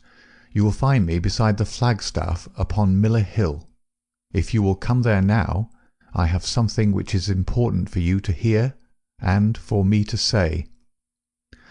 McMurdo read the note twice with the utmost surprise, for he could not imagine what it meant, or who was the author of it. Had it been in a feminine hand, he might have imagined that it was the beginning of one of those adventures which had been familiar enough in his past life, but it was the writing of a man, and of a well-educated one too. Finally, after some hesitation, he determined to see the matter through. Miller Hill is an ill-kept public park in the very centre of the town. In summer it is a favourite resort of the people, but in the winter it is desolate enough. From the top of it one has a view, not only of the whole straggling, grimy town, but of the winding valley beneath, with its scattered mines and factories blackening the snow on each side of it, and of the wooded and white-capped ranges flanking it. McMurdo strolled up the winding path, hedged in with evergreens, until he reached the deserted restaurant which forms the centre of summer gaiety. Beside it was a bare flagstaff, and underneath it a man, his hat drawn down and the collar of his overcoat turned up. When he turned his face, McMurdo saw that it was Brother Morris, he who had incurred the anger of the Bodymaster the night before. The lodge sign was given and exchanged as they met. "I want to have a word with you, Mr. McMurdo," said the older man, speaking with a hesitation which showed that he was on delicate ground. "It was kind enough of you to come." "Why did you not put your name to the note?" "One has to be cautious, mister. One never knows in times like these how a thing may come back to one. One never knows either who to trust or who not to trust." "Surely one may trust brothers of the lodge." "No, no, not always," cried Morris with vehemence. "Whatever we say, even what we think, seems to get back to that man McGinty." "Look here," said McMurdo sternly. "It was only last night, as you know well, that I swore good faith to our Bodymaster. Would you be asking me to break my oath?" "If that is the view you take," said Morris sadly, "I can only say that I am sorry I gave you the trouble to come and meet me. Things have come to a bad pass when two free citizens cannot speak their thoughts to each other." McMurdo, who had been watching his companion very narrowly, relaxed somewhat in his bearing. "Sure I spoke for myself only," said he. "I am a newcomer, as you know, and am strange to it all. It is not for me to open my mouth, Mr. Morris, and if you think well to say anything to me, I am here to hear it." "And to take it back to Boss McGinty?" said Morris bitterly. "Indeed, then, you do me injustice there," cried McMurdo. "For myself, I am loyal to the lodge, and so I tell you straight, but I would be a poor creature if I were to repeat to any other what you might say to me in confidence. It'll go no further than me, though I warn you that you may get neither help nor sympathy." "I have given up looking for either the one or the other," said Morris. "I may be putting my very life in your hands by what I say, but bad as you are, and it seemed to me last night that you were shaping to be as bad as the worst, still you are new to it, and your conscience cannot yet be as hardened as theirs. That was why I thought to speak with you." "Well, what have you to say?" "If you give me away, may a curse be on you." "Sure, I said I would not." "I would ask you then, when you joined the Freemen's Society in Chicago and swore vows of charity and fidelity, did ever it cross your mind that you might find it would lead you to crime?" "If you call it crime," McMurdo answered. "Call it crime?" cried Morris, his voice vibrating with passion. You have seen little of it, if you can call it anything else. Was it crime last night, when a man old enough to be your father was beaten till the blood dripped from his white hairs? Was that crime, or what else would you call it?" "There are some would say it was war," said McMurdo. "A war of two classes, with all in, so that each struck as best it could." "Well, did you think of such a thing when you joined the Freemen's Society at Chicago?" "No, I'm bound to say I did not." "Nor did I, when I joined it at Philadelphia. It was just a benefit club and a meeting place for one's fellows. Then I heard of this place. Curse the hour that the name first fell upon my ears, and I came to better myself. My God, to better myself! My wife and 3 children came with me. I started a dry goods store on Market Square, and I prospered well. The word had gone round that I was a freeman, and I was forced to join the local lodge, same as you did last night. I've the badge of shame on my forearm, and something worse branded on my heart. I found that I was under the orders of a black villain, and caught in a meshwork of crime. What could I do? Every word I said to make things better was taken as treason, same as it was last night. I can't get away, for all I have in the world is in my store. If I leave the society, I know well that it means murder to me, and God knows what to my wife and children. Oh, man, it is awful, awful!" He put his hands to his face, and his body shook with convulsive sobs. McMurdo shrugged his shoulders. "You are too soft for the job," said he. "You're the wrong sort for such work." "I had a conscience and a religion, but they made me a criminal among them. I was chosen for a job. If I backed down, I knew well what would come to me. Maybe I'm a coward. Maybe it's the thought of my poor little woman and the children that makes me one. Anyway, I went. I guess it will haunt me forever. It was a lonely house, 20 miles from here, over the range yonder. I was told off for the door, same as you were last night. They could not trust me with the job. The others went in. When they came out, their hands were crimson to the wrists. As we turned away, a child was screaming out of the house behind us. It was a boy of 5 who had seen his father murdered. I nearly fainted with the horror of it, and yet I had to keep a bold and smiling face, for well I knew that if I did not, it would be out of my house that they would come next with their bloody hands, and it would be my little Fred that would be screaming for his father. But I was a criminal then, part sharer in a murder, lost forever in this world, and lost also in the next. I am a good Catholic, but the priest would have no word with me when he heard I was a Scowrer, and I am excommunicated from my faith. That's how it stands with me, and I see you going down the same road, and I ask you what the end is to be. Are you ready to be a cold-blooded murderer also, or can we do anything to stop it?" "What would you do?" asked McMurdo abruptly. "You'd not inform?" "God forbid!" cried Morris. "Sure, the very thought would cost me my life." "That's well," said McMurdo. "I'm thinking that you're a weak man, and that you make too much of the matter." "Too much? Wait till you have lived here longer. Look down the valley. See the cloud of 100 chimneys that overshadows it. I tell you that the cloud of murder hangs thicker and lower than that over the heads of the people. It is the valley of fear, the valley of death. The terror is in the hearts of the people from the dusk to the dawn.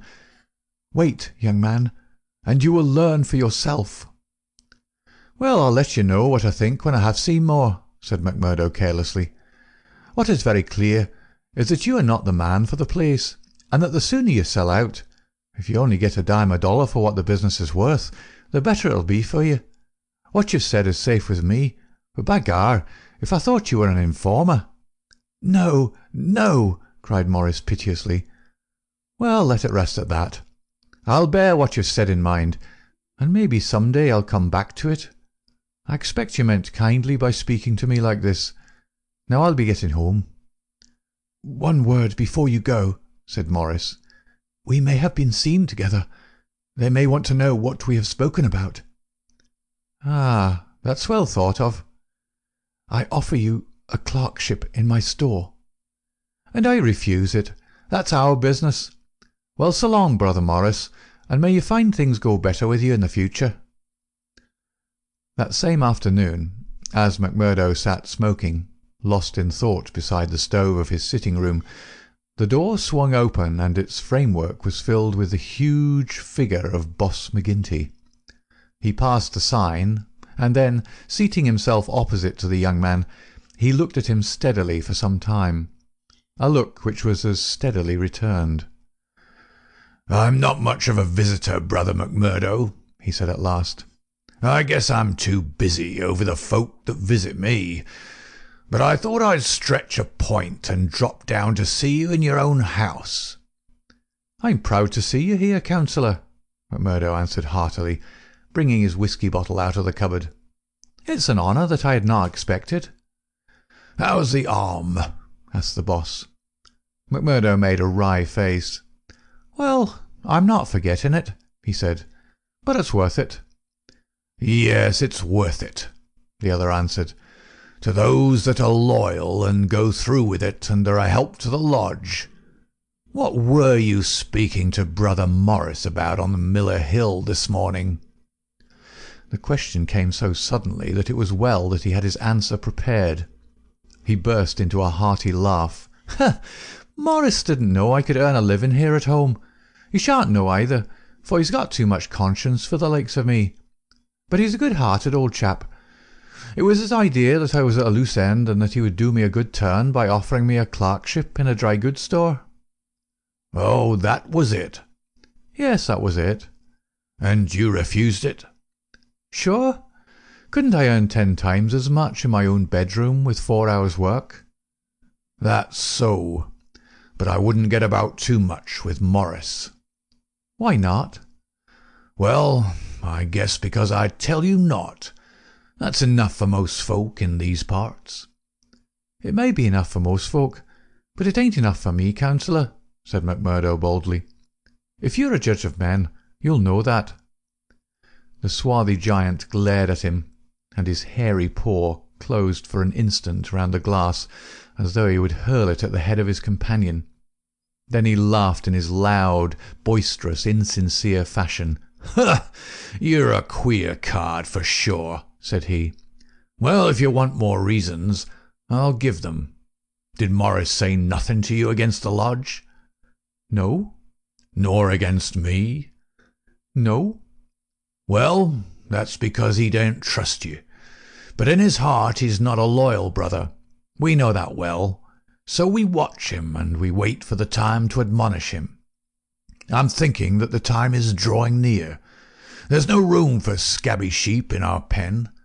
But if you keep company with a disloyal man, we might think that you were disloyal too, see?"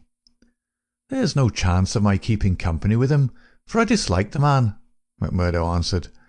"As to being disloyal, if it was any man but you, he would not use the word to me twice." "Well, that's enough," said McGinty, draining off his glass. "I came down to give you a word in season, and you've had it." "I'd like to know," said McMurdo, "how you ever came to learn that I had spoken with Morris at all." McGinty laughed. "It's my business to know what goes on in this township," said he. "I guess you'd best reckon on my hearing all that passes. Well, time's up, and I'll just say—" But his leave-taking was cut short in a very unexpected fashion.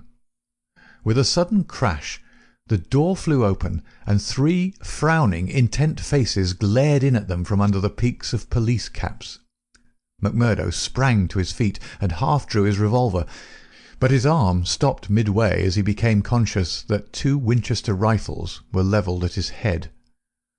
A man in uniform advanced into the room, a 6-shooter in his hand. It was Captain Marvin, one of Chicago and now of the Mine Constabulary. He shook his head with a half-smile at McMurdo. "I thought you'd be getting into trouble, Mr. Crooked McMurdo of Chicago," said he. "Can't keep out of it, can you? Take your hat and come along with us." "I guess you'll pay for this, Captain Marvin," said McGinty. "Who are you, I'd like to know, to break into a house in this fashion and molest honest, law-abiding men?" "You're standing out in this deal, Councillor McGinty," said the police captain. "We're not out after you, but after this man McMurdo. It is for you to help, not to hinder us in our duty." "He is a friend of mine, and I'll answer for his conduct," said the boss. "By all accounts, Mr. McGinty, you may have to answer for your own conduct some of these days," the captain answered. "This man McMurdo was a crook before ever he came here, and he's a crook still. Cover him, patrolman, while I disarm him." "There's my pistol," said McMurdo coolly. "Maybe, Captain Marvin, if you and I were alone and face to face, you would not take me so easily." "Where's your warrant?" asked McGinty. "By gar, a man might as well live in Russia as in Vermissa while folk like you are running the police. It's a capitalist outrage, and you'll hear more of it, I reckon." "You do what you think is your duty the best way you can, Councillor. We'll look after ours." "What am I accused of?" asked McMurdo. "Of being concerned in the beating of old Editor Stanger at the Herald office. It wasn't your fault that it isn't a murder charge." "Well, if that's all you have against him," cried McGinty with a laugh, "you can save yourself a deal of trouble by dropping it right now. This man was with me in my saloon playing poker up to midnight, and I can bring a dozen to prove it." "That's your affair, and I guess you can settle it in court tomorrow. Meanwhile, come on, McMurdo, and come quietly if you don't want a gun across your head. You stand wide, Mr. McGinty, for I warn you, I'll stand no resistance when I'm on duty." So determined was the appearance of the captain that both McMurdo and his boss were forced to accept the situation. The latter managed to have a few whispered words with the prisoner before they parted. "What about—" He jerked his thumb upward to signify the coining plant. "All right," whispered McMurdo, who had devised a safe hiding-place under the floor. "I'll bid you good-bye," said the boss, shaking hands. "I'll see Riley, the lawyer, and take the defence upon myself. Take my word for it that they won't be able to hold you." "I wouldn't bet on that. Guard the prisoner, you two, and shoot him if he tries any games. I'll search the house before I leave." He did so, but apparently found no trace of the concealed plant. When he descended, he and his men escorted McMurdo to headquarters. Darkness had fallen, and a keen blizzard was blowing so that the streets were nearly deserted, but a few loiterers followed the group, and, emboldened by invisibility, shouted imprecations at the prisoner. "Lynch the cursed Scowrer!" they cried. "Lynch him!" They laughed and jeered as he was pushed into the police station. After a short formal examination from the inspector in charge, he was put into the common cell. Here he found Baldwin and 3 other criminals of the night before, all arrested that afternoon and waiting their trial next morning. But even within this inner fortress of the law, the long arm of the freemen was able to extend. Late at night there came a jailer with a straw bundle for their bedding, out of which he extracted 2 bottles of whisky, some glasses, and a pack of cards. They spent a hilarious night without an anxious thought as to the ordeal of the morning. Nor had they cause, as the result was to show. The magistrate could not possibly on the evidence have held them for a higher court. On the one hand, the compositors and pressmen were forced to admit that the light was uncertain, that they were themselves much perturbed, and that it was difficult for them to swear to the identity of the assailants, although they believed that the accused were among them. Cross-examined by the clever attorney who had been engaged by McGinty, they were even more nebulous in their evidence. The injured man had already deposed that he was so taken by surprise by the suddenness of the attack that he could state nothing beyond the fact that the first man who struck him wore a moustache. He added that he knew them to be Scowrers, since no one else in the community could possibly have any enmity to him, and he had long been threatened on account of his outspoken editorials. On the other hand, it was clearly shown by the united and unfaltering evidence of 6 citizens including that high municipal official, Councillor McGinty, that the men had been at a card party at the Union House until an hour very much later than the commission of the outrage. Needless to say that they were discharged with something very near to an apology from the bench for the inconvenience to which they had been put, together with an implied censure of Captain Marvin and the police for their officious zeal. The verdict was greeted with loud applause by a court in which McMurdo saw many familiar faces. Brothers of the lodge smiled and waved, but there were others who sat with compressed lips and brooding eyes as the men filed out of the dock. One of them, a little dark-bearded, resolute fellow, put the thoughts of himself and comrades into words as the ex-prisoners passed him. "You damned murderers," he said. "We'll fix you yet." End of Chapter 4. Chapter 5. The Darkest Hour. If anything had been needed to give an impetus to Jack McMurdo's popularity among his fellows, it would have been his arrest and acquittal. That a man on the very night of joining the lodge should have done something which brought him before the magistrate was a new record in the annals of the society. Already he had earned the reputation of a good boon companion, a cheery reveller, and withal a man of high temper, who would not take an insult even from the all-powerful boss himself. But in addition to this, he impressed his comrades with the idea that among them all there was not one whose brain was so ready to devise a bloodthirsty scheme, or whose hand would be more capable of carrying it out.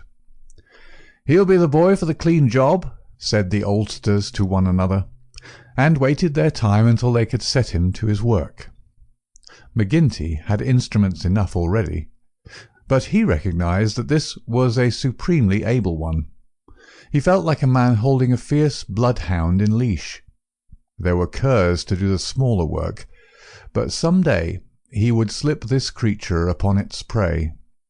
A few members of the lodge, Ted Baldwin among them, resented the rapid rise of the stranger, and hated him for it, but they kept clear of him, for he was as ready to fight as to laugh. But if he gained favour with his fellows, there was another quarter, one which had become even more vital to him, in which he lost it. Etty Shafter's father would have nothing more to do with him, nor would he allow him to enter the house. Etty herself was too deeply in love to give him up altogether, and yet her own good sense warned her of what would come from a marriage with a man who was regarded as a criminal. One morning, after a sleepless night, she determined to see him, possibly for the last time, and made one strong endeavour to draw him from those evil influences which were sucking him down. She went to his house, as he had often begged her to do, and made her way into the room which he used as his sitting-room. He was seated at a table, with his back turned and a letter in front of him. A sudden spirit of girlish mischief came over her. She was still only 19. He had not heard her when she pushed open the door. Now she tiptoed forward and laid her hand lightly upon his bended shoulders.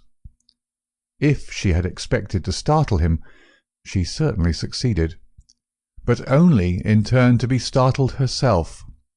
With a tiger spring he turned on her, and his right hand was feeling for her throat.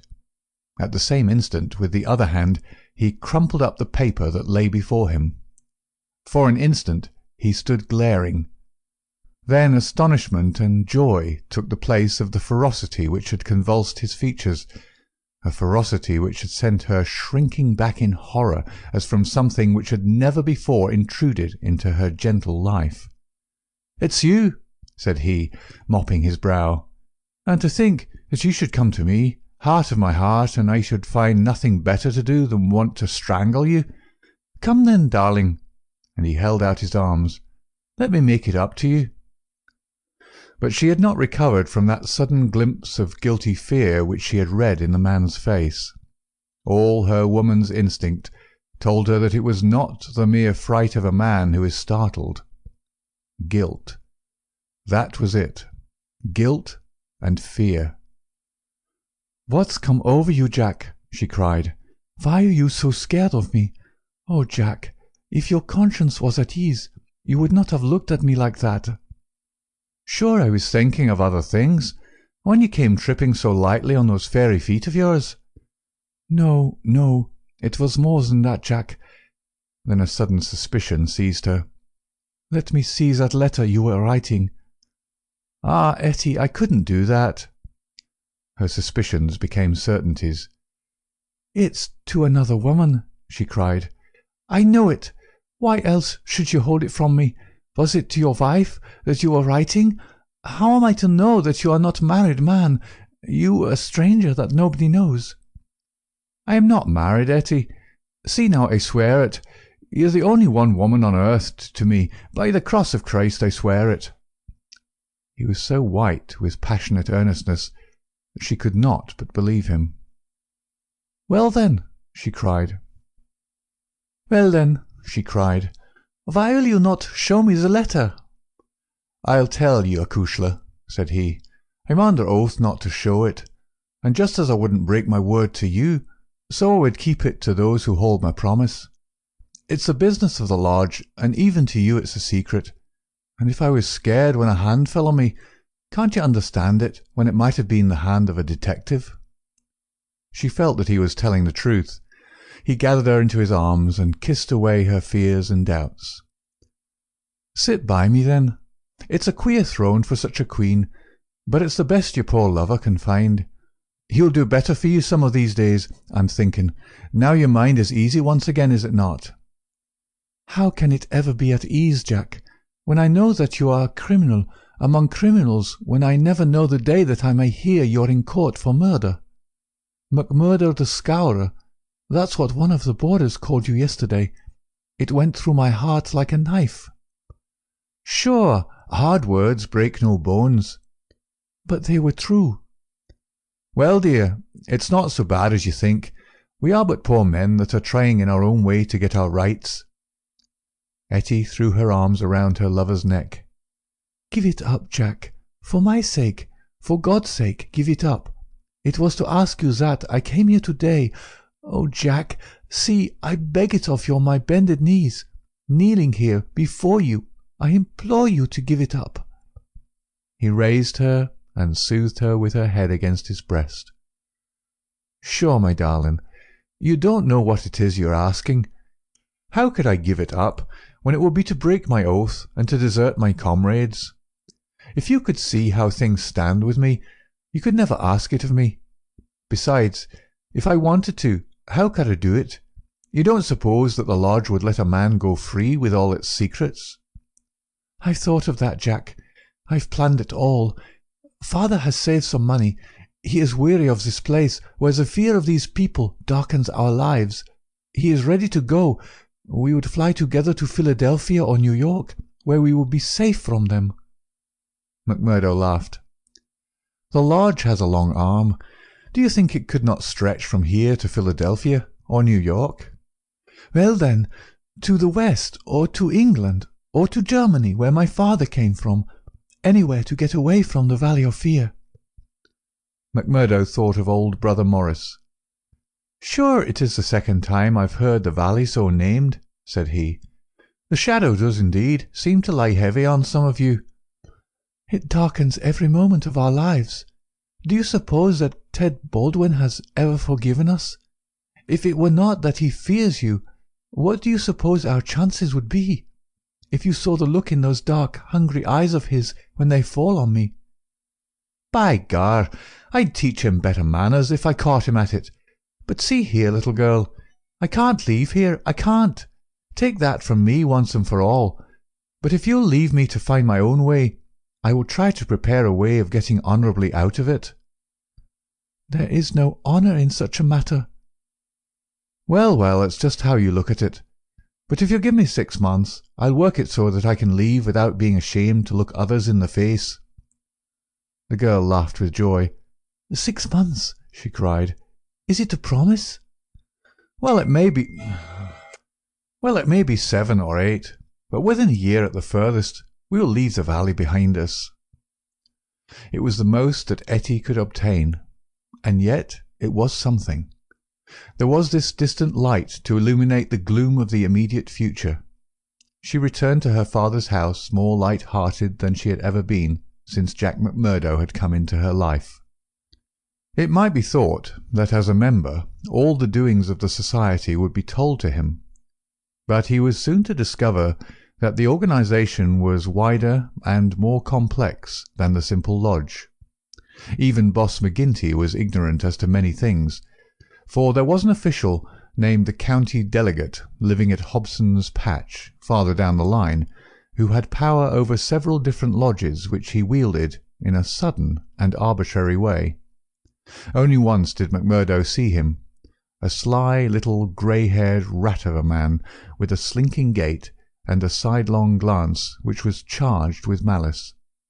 Evans Pott was his name, and even the great boss of Vermissa felt towards him something of the repulsion and fear which the huge Danton may have felt for the puny but dangerous Robespierre.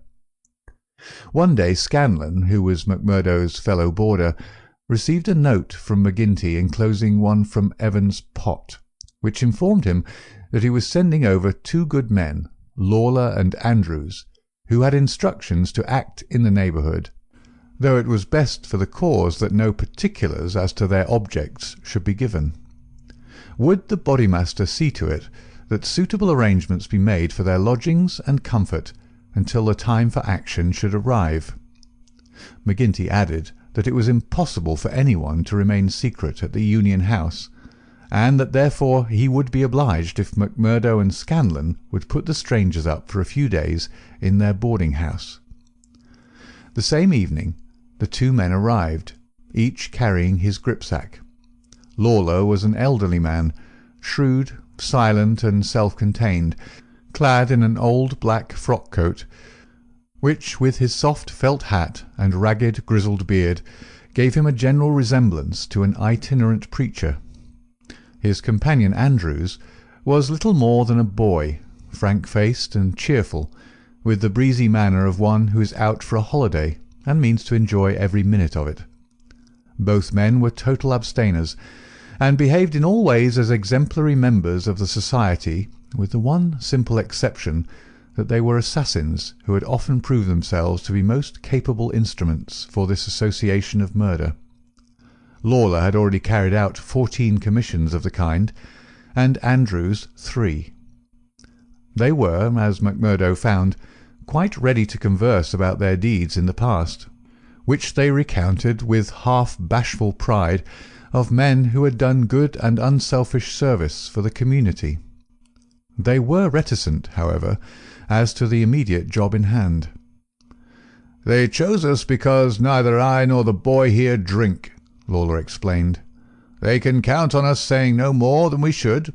You must not take it amiss, but it is the orders of the county delegate that we obey." "Sure, we are all in it together," said Scanlon, McMurdo's mate, as the 4 sat together at supper. "That's true enough, and we'll talk till the cows come home of the killing of Charlie Williams or of Simon Bird or any other job in the past, but till the work is done we say nothing." "There are 6 about here that I have a word to say to," said McMurdo with an oath. "I suppose it isn't Jack Knox of Ironhill that you're after? I'd go some way to see him get his deserts." "No, it's not him yet." "Or Herman Strauss?" "No, nor him either." "Well, if you won't tell us, we can't make you, but I'd be glad to know." Lawler smiled and shook his head. He was not to be drawn. In spite of the reticence of their guests, Scanlon and McMurdo were quite determined to be present at what they called the fun. When, therefore, at an early hour one morning, McMurdo heard them creeping down the stairs, he awakened Scanlon, and the 2 hurried on their clothes. When they were dressed, they found that the others had stolen out, leaving the door open behind them. It was not yet dawn, and by the light of the lamps they could see the 2 men some distance down the street. They followed them warily, treading noiselessly in the deep snow. The boarding-house was near the edge of the town, and soon they were at the crossroads which is beyond its boundary. Here 3 men were waiting, with whom Lawler and Andrews held a short, eager conversation. Then they all moved on together. It was clearly some notable job which needed numbers. At this point there are several trails which lead to various mines. The strangers took that which led to the Crow Hill, a huge business which was in strong hands, which had been able, thanks to their energetic and fearless New England manager, Josiah H. Dunn, to keep some order and discipline during the long reign of terror. Day was breaking now, and a line of workmen were slowly making their way singly and in groups along the blackened path. McMurdo and Scanlon strolled on with the others, keeping in sight of the men whom they followed. A thick mist lay over them, and from the heart of it there came the sudden scream of a steam whistle. It was the 10-minute signal before the cages descended and the day's labour began. When they reached the open space round the mine shaft, there were 100 miners waiting, stamping their feet and blowing on their fingers, for it was bitterly cold. The strangers stood in a little group under the shadow of the engine-house. Scanlon and McMurdo climbed a heap of slag from which the whole scene lay before them. They saw the mine engineer, a great bearded Scotchman named Menzies, come out of the engine-house and blow his whistle for the cages to be lowered. At the same instant a tall, loose-framed young man with a clean-shaved, earnest face advanced eagerly towards the pit-head. As he came forward, his eyes fell upon the group, silent and motionless under the engine-house.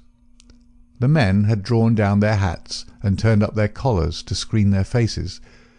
For a moment the presentiment of death laid its cold hand upon the manager's heart. At the next he had shaken it off, and saw only his duty towards intrusive strangers. "Who are you?" he asked as he advanced. "What are you loitering there for?" There was no answer, but the lad Andrews stepped forward and shot him in the stomach. The 100 waiting miners stood as motionless and helpless as if they were paralysed. The manager clapped his 2 hands to the wound and doubled himself up. Then he staggered away, but another of the assassins fired, and he went down sideways, kicking and clawing among a heap of clinkers. Menzies, the Scotchman, gave a roar of rage at the sight, and rushed with an iron spanner at the murderers, but was met by 2 balls in the face which dropped him dead at their very feet. There was a surge forward of some of the miners, and an inarticulate cry of pity and of anger, but a couple of the strangers emptied their 6-shooters over the heads of the crowd, and they broke and scattered, some of them rushing wildly back to their homes in Vermissa. When a few of the bravest had rallied, and there was a return to the mine, the murderous gang had vanished in the mists of the morning, without a single witness being able to swear to the identity of these men, who in front of 100 spectators had wrought this double crime. Scanlon and McMurdo made their way back, Scanlon somewhat subdued, for it was the first murder job that he had seen with his own eyes, and it appeared less funny than he had been led to believe. The horrible screams of the dead manager's wife pursued them as they hurried to the town. McMurdo was absorbed and silent, but he showed no sympathy for the weakening of his companion. "Sure it is like a war," he repeated. "What is it but a war between us and them, and we hit back where we best can."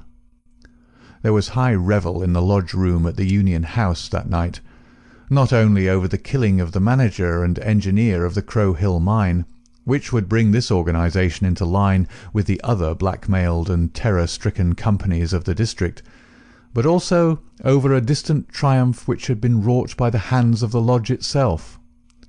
It would appear that when the county delegate had sent over 5 good men to strike a blow in Vermissa, he had demanded that in return 3 Vermissa men should be secretly selected and sent across to kill William Hales of Stake Royal, one of the best known and most popular mine owners in the Gilmerton district, a man who was believed not to have an enemy in the world, for he was in all ways a model employer.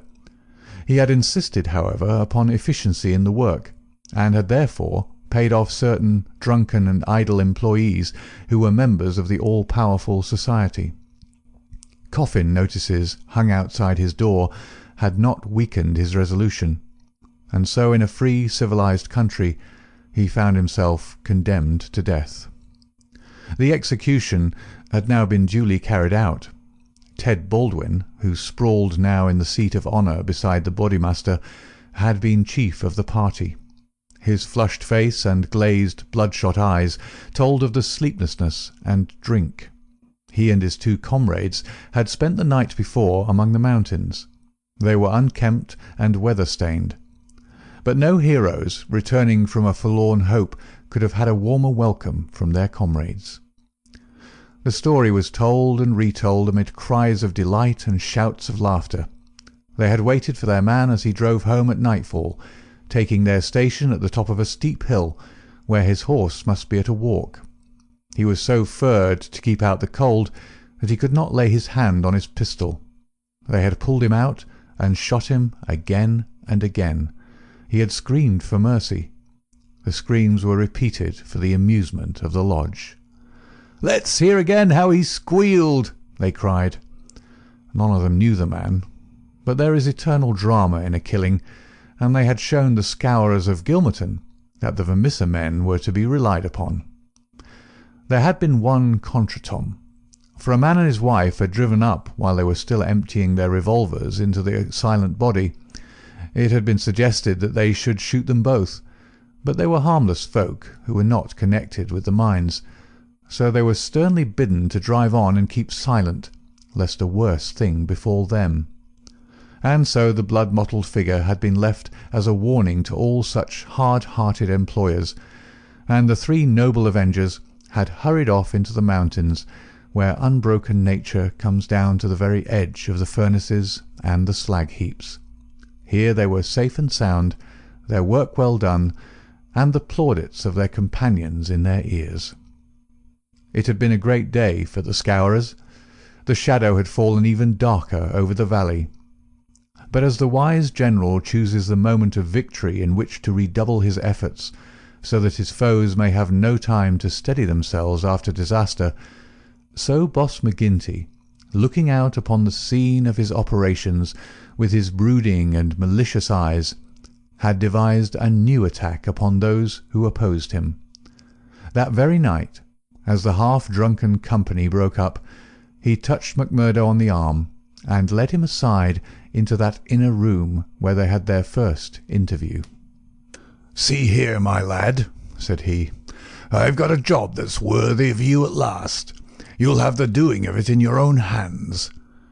"Proud I am to hear it," McMurdo answered. "You can take 2 men with you, Manders and Riley. They have been warned for service.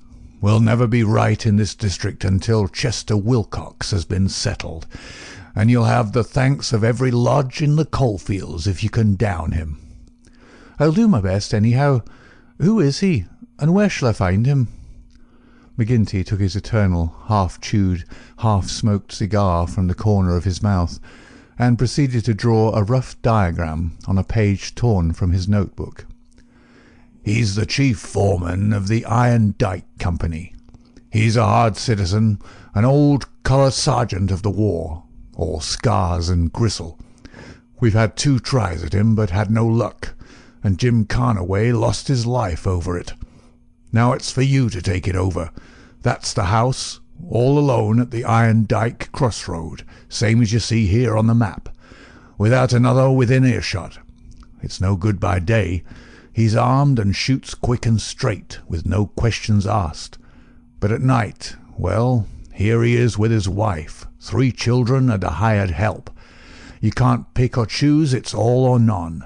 If you could get a bag of blasting powder at the front door with a slow match to it."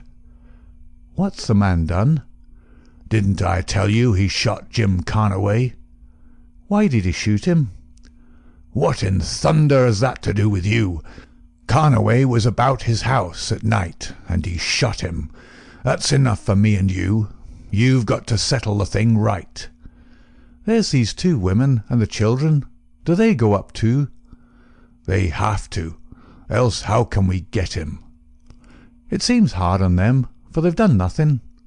"What sort of fool's talk is this? Do you back out?" "Easy, counsellor, easy. What have I ever said or done that you should think I would be after standing back from an order of the Bodymaster of my own lodge? If it's right or if it's wrong, it's for you to decide." "You'll do it, then?" "Of course I'll do it." "When?" "Well, you had best give me a night or two that I may see the house and make my plans. Then—" "Very good," said McGinty, shaking him by the hand. "I leave it with you. It'll be a great day when you bring us the news. It's just the last stroke that'll bring them all to their knees." McMurdo thought long and deeply over the commission which had been so suddenly placed in his hands. The isolated house in which Chester Wilcox lived was about 5 miles off in an adjacent valley. That very night he started off all alone to prepare for the attempt. It was daylight before he returned from his reconnaissance. Next day he interviewed his 2 subordinates, Manders and Riley, reckless youngsters who were as elated as if it were a deer hunt. 2 nights later they met outside the town, all 3 armed, and one of them carrying a sack stuffed with the powder which was used in the quarries. It was 2 in the morning before they came to the lonely house. The night was a windy one, with broken clouds drifting swiftly across the face of a 3/4 moon. They had been warned to be on their guard against bloodhounds, so they moved forward cautiously with their pistols cocked in their hands. But there was no sound save the howling of the wind, and no movement but the swaying branches above them. McMurdo listened at the door of the lonely house, but all was still within. Then he leaned the powder bag against it, ripped a hole in it with his knife, and attached the fuse. When it was well alight, he and his 2 companions took to their heels and were some distance off, safe and snug in a sheltering ditch, before the shattering roar of the explosion, with the low, deep rumble of the collapsing building, told them that their work was done. No cleaner job had ever been carried out in the blood-stained annals of the Society. But alas, that work so well organised and boldly carried out should all have gone for nothing. Warned by the fate of the various victims, and knowing that he was marked down for destruction, Chester Wilcox had moved himself and his family only the day before to some safer and less known quarters, where a guard of police should watch over them. It was an empty house which had been torn down by the gunpowder, and the grim old colour sergeant of the war was still teaching discipline to the miners of Iron Dyke. "Leave him to me," said McMurdo. "He's my man, and I'll get him, sure, if I have to wait a year for him."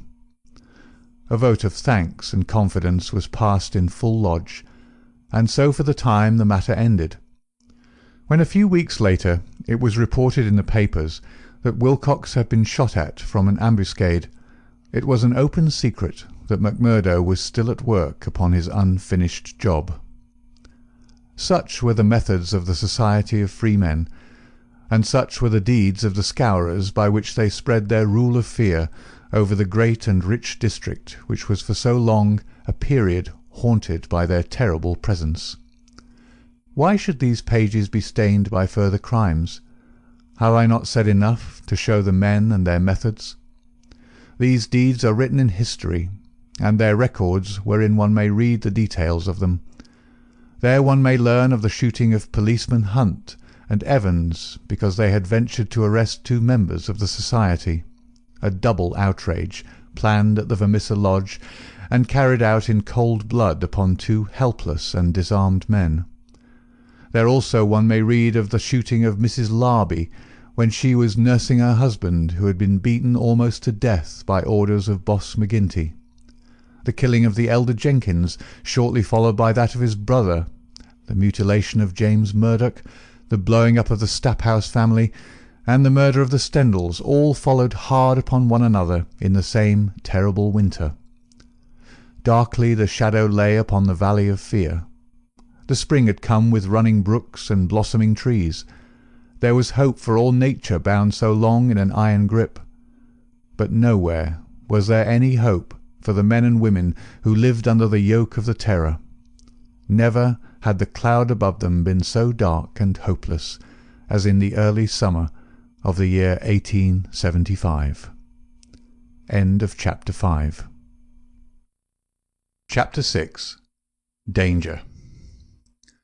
It was the height of the Reign of Terror. McMurdo, who had already been appointed inner deacon with every prospect of some day succeeding McGinty as Bodymaster, was now so necessary to the counsels of his comrades that nothing was done without his help and advice. The more popular he became, however, with the freemen, the blacker were the scowls which greeted him as he passed along the streets of Vermissa. In spite of their terror, the citizens were taking heart to band themselves together against their oppressors. Rumours had reached the lodge of secret gatherings in the Herald office and of distribution of firearms among the law-abiding people. But McGinty and his men were undisturbed by such reports. They were numerous, resolute, and well armed. Their opponents were scattered and powerless. It would all end, as it had done in the past, in aimless talk and possibly in impotent arrests. So said McGinty, McMurdo, and all the bolder spirits. It was a Saturday evening in May. Saturday was always the lodge night, and McMurdo was leaving his house to attend it when Morris, the weaker brother of the order, came to see him.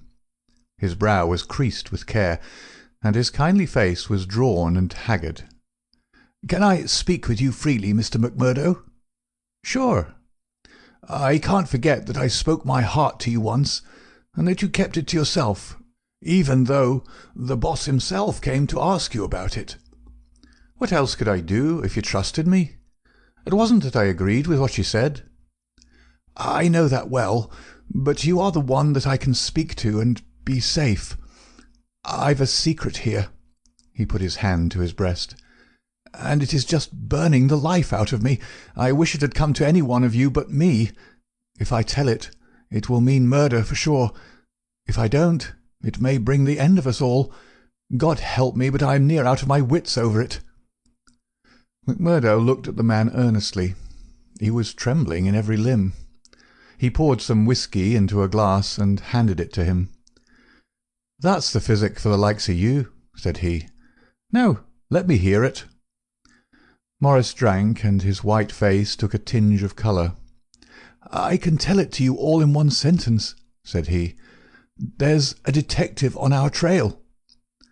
McMurdo stared at him in astonishment. "Why, man, you're crazy," he said. "Isn't the place full of police and detectives, and what harm did they ever do us?" No, it's no man of the district. As you say, we know them, and it is little that they can do. But you've heard of Pinkertons?" "I've read some of folk of that name." "Well, you can take it from me you've no show when they are on your trail. It's not a take-it-or-miss-it government concern. It's a dead-earnest business proposition that's out for results and keeps out till by hook or crook it gets them. If a Pinkerton man is deep in this business, we're all destroyed." "We must kill him." "Ah, it's the first thought that came to you, so it will be up at the lodge. Didn't I say to you that it would end in murder?" "Sure, what is murder? Isn't it common enough in these parts?" "It is indeed, but it's not for me to point out the man that is to be murdered. I'd never rest easy again. And yet it's our own necks that may be at stake. In God's name, what shall I do?" He rocked to and fro in his agony of indecision. But his words had moved McMurdo deeply. It was easy to see that he shared the other's opinion as to the danger and the need for meeting it. He gripped Morris's shoulders and shook him in his earnestness. "See here, man," he cried, and he almost screeched the words in his excitement. "You won't gain anything by sitting keening like an old wife at a wake. Let's have the facts. Who is the fellow? Where is he? How did you hear of him? Why did you come to me?" "I came to you, for you are the one man that would advise me.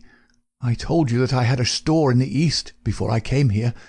I left good friends behind me, and one of them is in the telegraph service.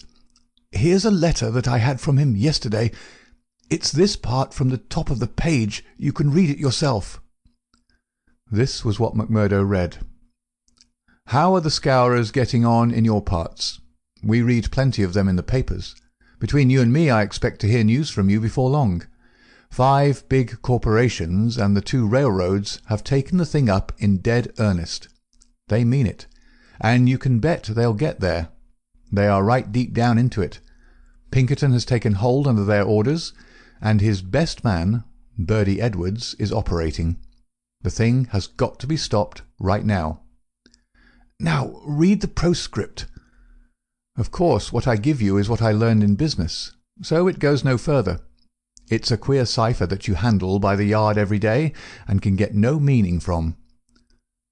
McMurdo sat in silence for some time with the letter in his listless hands.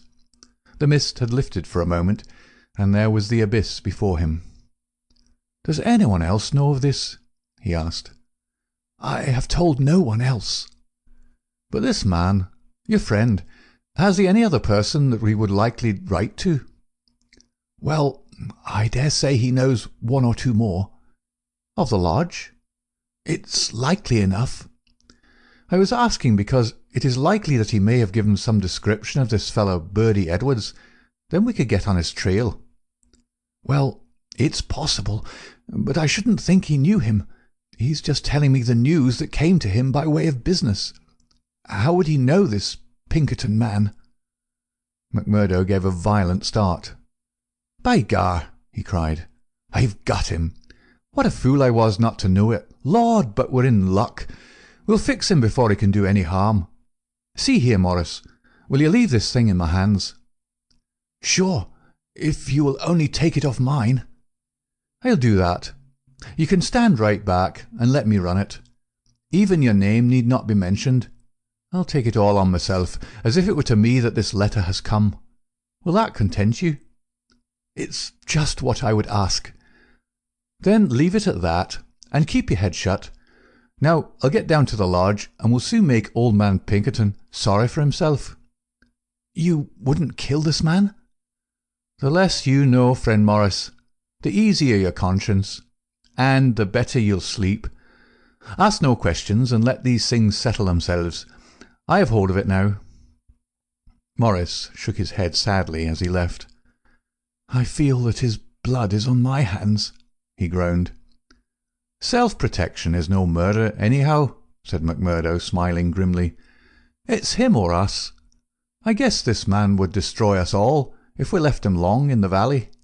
Why, Brother Morris, we'll have to elect you Bodymaster yet, for you've surely saved the lodge." And yet it was clear from his actions that he thought more seriously of this new intrusion than his words would show. It may have been his guilty conscience. It may have been the reputation of the Pinkerton organization. It may have been the knowledge that great, rich corporations had set themselves the task of clearing out the Scowrers. But whatever his reason, his actions were those of a man who is preparing for the worst. Every paper which would incriminate him was destroyed before he left the house. After that, he gave a long sigh of satisfaction, for it seemed to him that he was safe. And yet the danger must still have pressed somewhat upon him, for on his way to the lodge he stopped at old man Shafter's. The house was forbidden him, but when he tapped at the window, Etty came out to him. The dancing Irish devilry had gone from her lover's eyes. She read his danger in his earnest face. "Something has happened," she cried. "Oh, Jack, you are in danger." "Sure, it is not very bad, my sweetheart, and yet it may be wise that we make a move before it's worse." "Make a move?" "I promised you once that I'd go some day. I think the time is coming. I had news tonight, bad news, and I see trouble coming." "The police?" "Well, a Pinkerton. But sure, you wouldn't know what that is, a cushla, nor what it would mean to the likes of me. I'm too deep in this thing, and I may have to get out of it quick. You said you'd come with me if I went." "Oh, Jack, it would be the saving of you." "I'm an honest man in some things, Etty. I wouldn't hurt a hair of your bonny head, for all the world can give, nor ever pull you down 1 inch from the golden throne above the clouds where I always see you. Would you trust me?" She put her hand in his without a word. "Well then, listen to what I say, and do as I order you, for indeed it's the only way for us. Things are going to happen in this valley. I feel it in my bones. There may be many of us that will have to look out for ourselves. I'm one anyhow. If I go, by day or night, it's you that must come with me. I'd come after you, Jack. No, you should come with me. If this valley is close to me, and I can never come back, how can I leave you behind? And me perhaps in hiding from the police, with never a chance of a message. It's with me you must come.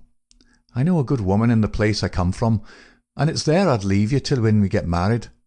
Will you come? Yes, Jack, I will come. God bless you for your trust in me. It's a fiend out of hell that I should be if I abused it.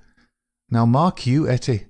It'll just be a word to you, and when it reaches you, you'll drop everything and come right down to the waiting room at the depot and stay there till I come for you. Day or night, I'll come at the word, Jack. Somewhat eased in mind, now that his own preparations for escape had been begun, McMurdo went on to the lodge. It had already assembled, and only by complicated signs and countersigns could he pass through the outer guard and inner guard who close-tiled it.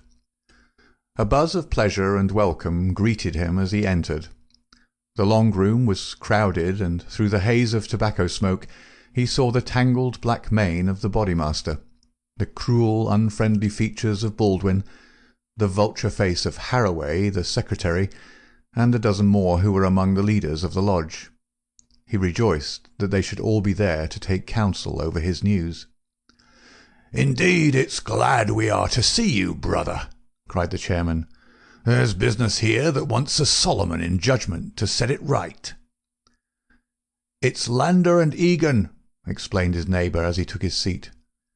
"They both claim the head money given by the lodge for the shooting of old man Crabbe over at Stylestown. And who's to say which fired the bullet?" McMurdo rose in his place and raised his hand. The expression of his face froze the attention of the audience. There was a dead hush of expectation. "Eminent Bodymaster," he said in a solemn voice, "I claim urgency." "Brother McMurdo claims urgency," said McGinty. "It's a claim that by the rules of this lodge takes precedence. Now, brother, we attend you." McMurdo took the letter from his pocket. "Eminent Bodymaster and brethren," he said, "I am the bearer of ill news this day, but it is better that it should be known and discussed than that a blow should fall upon us without warning, which would destroy us all. I have information that the most powerful and richest organizations in this state have bound themselves together for our destruction, and that at this very moment there is a Pinkerton detective, one Birdy Edwards, at work in the valley, collecting the evidence which may put a rope around the necks of many of us and send every man in this room into a felon's cell. That is the situation for the discussion of which I have made a claim of urgency." There was a dead silence in the room. It was broken by the chairman. "What is your evidence for this, Brother McMurdo?" he asked. "It is in this letter which has come into my hands," said McMurdo. He read the passage aloud. "It is a matter of honour with me that I can give no further particulars about the letter, nor put it into your hands, but I assure you that there is nothing else in it which can affect the interests of the lodge. I put the case before you as it has reached me." "Let me say, Mr. Chairman," said one of the older brethren, "that I have heard of Birdy Edwards, and that he has the name of being the best man in the Pinkerton service." "Does anyone know him by sight?" asked McGinty. "Yes," said McMurdo. "I do." There was a murmur of astonishment through the hall. "I believe we hold him in the hollow of our hands," he continued with an exulting smile upon his face. "If we act quickly and wisely, we can cut this thing short. If I have your confidence and your help, 'tis a little that we have to fear." "What have we to fear anyhow? What can he know of our affairs?" "You might say so, if all were as staunch as you, counsellor. But this man has all the millions of the capitalists at his back. Do you think there is no weaker brother among all our lodges that could not be bought? He will get at our secrets. Maybe has got them already. There's only one sure cure." "That he never leaves the valley," said Baldwin. McMurdo nodded. "Good for you, Brother Baldwin," he said. "You and I have had our differences, but you've said the true word tonight. Where is he, then? Where shall we know him?" "Eminent Bodymaster," said McMurdo earnestly, "I'd put it to you that this is too vital a thing for us to discuss in open lodge. God forbid that I should throw a doubt on anyone here, but if so much as a word of gossip got to the ears of this man, there would be an end of any chance of our getting him. I would ask the lodge to choose a trusty committee, Mr. Chairman, yourself, if I might suggest it, and Brother Baldwin here, and 5 more. Then I can talk freely of what I know and of what I advise should be done." The proposition was at once adopted, and the committee chosen. Besides the chairman and Baldwin, there were the vulture-faced secretary, Harroway, Tiger Cormac, the brutal young assassin, Carter, the treasurer, and the brothers Willoughby, fearless and desperate men who would stick at nothing. The usual revelry of the lodge was short and subdued, for there was a cloud upon the men's spirits, and many there for the first time began to see the cloud of avenging law drifting up in that serene sky under which they had dwelt so long. The horrors they had dealt out to others had been so much a part of their settled lives that the thought of retribution had become a remote one, and so seemed the more startling now that it came so closely upon them. They broke up early, and left their leaders to their counsel. "Now, McMurdo," said McGinty when they were all alone. The 7 men sat frozen in their seats. "I said just now that I knew Birdy Edwards," McMurdo explained. "I need not tell you that he is not here under that name. He's a brave man, but not a crazy one. He passes under the name of Steve Wilson, and he's lodging at Hobson's Patch." "How do you know this?" "Because I fell into talk with him. I thought little of it at the time, nor would have given it a second thought but for this letter. But now I'm sure it's the man. I met him on the cars when I went down the line on Wednesday. A hard case if ever there was one. He said he was a reporter. I believed it for the moment. Wanted to know all he could about the Scowrers and what he called the outrages for a New York paper. Asked me every kind of question so as to get something. You bet I was giving nothing away. "I'd pay for it and pay well," said he, "if I could get some stuff that would suit my editor." I said what I thought would please him best, and he handed me a $20 bill for my information. "There's 10 times that for you," said he, "if you can find me all that I want." "What did you tell him then?" "Any stuff I could make up." "How do you know he wasn't a newspaper man?" "I'll tell you. He got out at Hobson's Patch, and so did I. I chanced into the telegraph bureau, and he was leaving it. "See here," said the operator after he'd gone out, "I guess we could charge double rates for this." "I guess you should," said I. He'd filled the form with stuff that might have been Chinese for all we could make of it. "He fires a sheet of this off every day," said the clerk.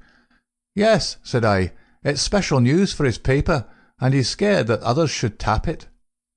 That was what the operator thought, and what I thought at the time, but I think differently now. "By gar, I believe you're right," said McGinty. "But what do you allow that we should do about it?" "Why not go right down now and fix him?" someone suggested. "Aye, the sooner the better." "I'd start this next minute if I knew where I could find him," said McMurdo. "He's in Hobson's Patch, but I don't know the house. I've got a plan, though, if you'll only take my advice." "Well, what is it?" "I'll go to the Patch tomorrow morning. I'll find him through the operator. He can locate him, I guess. Well, then I'll tell him that I'm a free man myself. I'll offer him all the secrets of the lodge for a price. You bet he'll tumble to it. I'll tell him the papers are at my house, and that it's as much as my life would be worth to let him come while my folk were about. He'll see that that's horse sense. Let him come at 10 o'clock at night, and he shall see everything. That will fetch him, for sure. Well, you can plan the rest for yourselves. Widow Macnamara's is a lonely house. She's as true as steel and as deaf as a post. There's only Scanlon and me in the house. If I get his promise, and I'll let you know if I do, I'd have the whole 7 of you come to me by 9 o'clock. We'll get him in.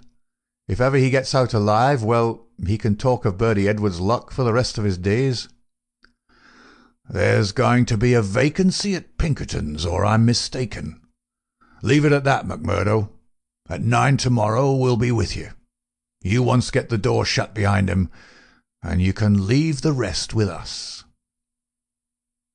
End of Chapter 6. Chapter 7. The Trapping of Birdy Edwards.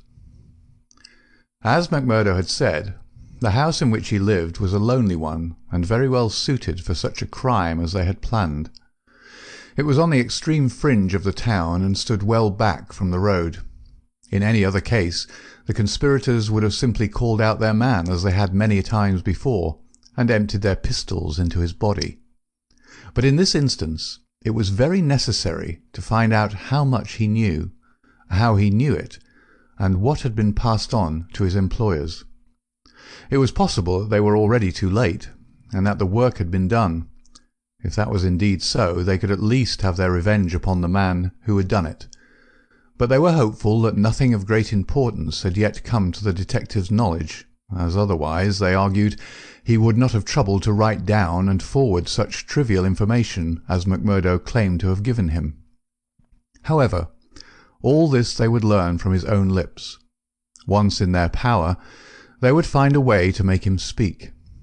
It was not the first time that they had handled an unwilling witness.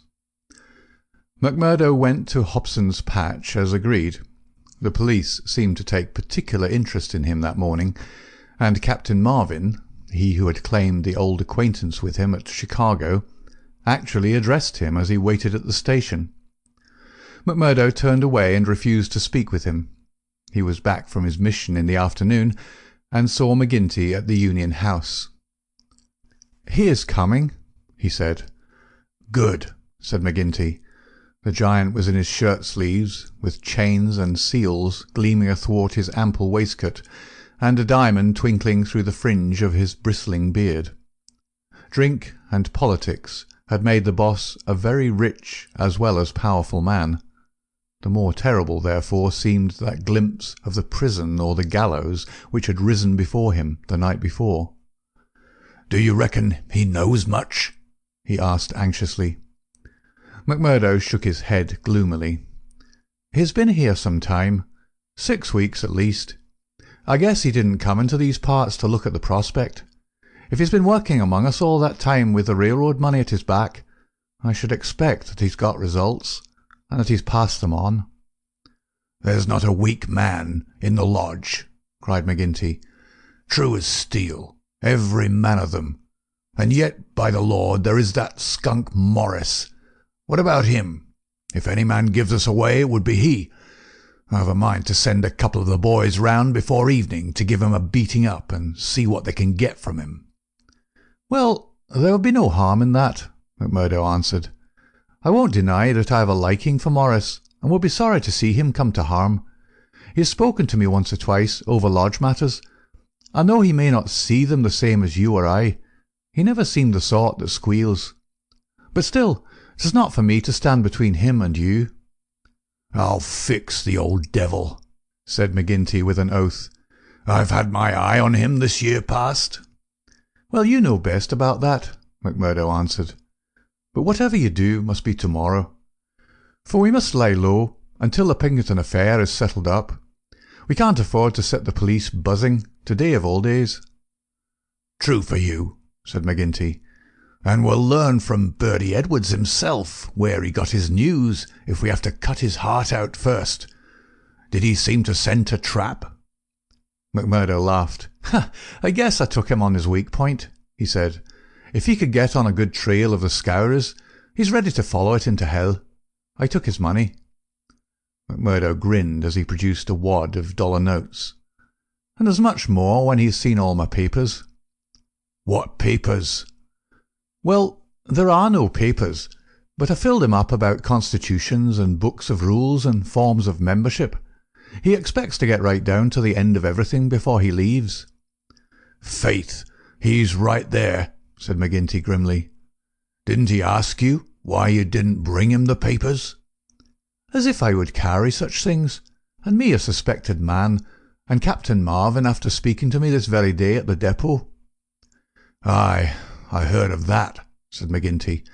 "I guess the heavy end of this business is coming on to you. We could put him down an old shaft when we've done with him, but however we work it, we can't get past the man living at Hobson's Patch, and you being there today." McMurdo shrugged his shoulders. "If we handle it right, they can never prove the killing," said he. "No one can see him come to the house after dark, and I'll lay to it that no one will see him go. Now see here, counsellor, I'll show you my plan, and I'll ask you to fit the others into it. You'll all come in good time. Very well. He comes at 10. He's to tap 3 times, and me to open the door for him. Then I'll get behind him and shut it. He's our man then." "That's all easy and plain." "Yes, but the next step wants considering. He's a hard proposition. He's heavily armed. I filled him proper, and yet he's likely to be on his guard. Suppose I show him right into a room with 7 men in it where he expected to find me alone. There's going to be shooting, and somebody's going to be hurt." "That's so." "And the noise is going to bring every damned copper in the township on top of it." "I guess you're right." "This is how I should work it. You'll all be in the big room, same as you saw when you had a chat with me. I'll open the door for him, show him into the parlour beside the door, and leave him there while I get the papers. That will give me the chance of telling you how things are shaping. Then I'll go back to him with some faked papers.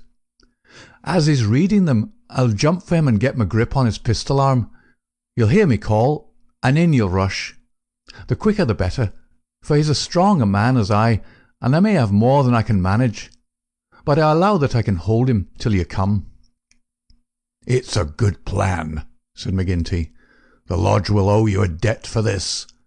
I guess when I move out of the chair I can put a name to the man that's coming after me." "Sure, counsellor. I'm little more than a recruit," said McMurdo, but his face showed what he thought of the great man's compliment. When he'd returned home, he made his own preparations for the grim evening in front of him. First he cleaned, oiled, and loaded his Smith & Wesson revolver.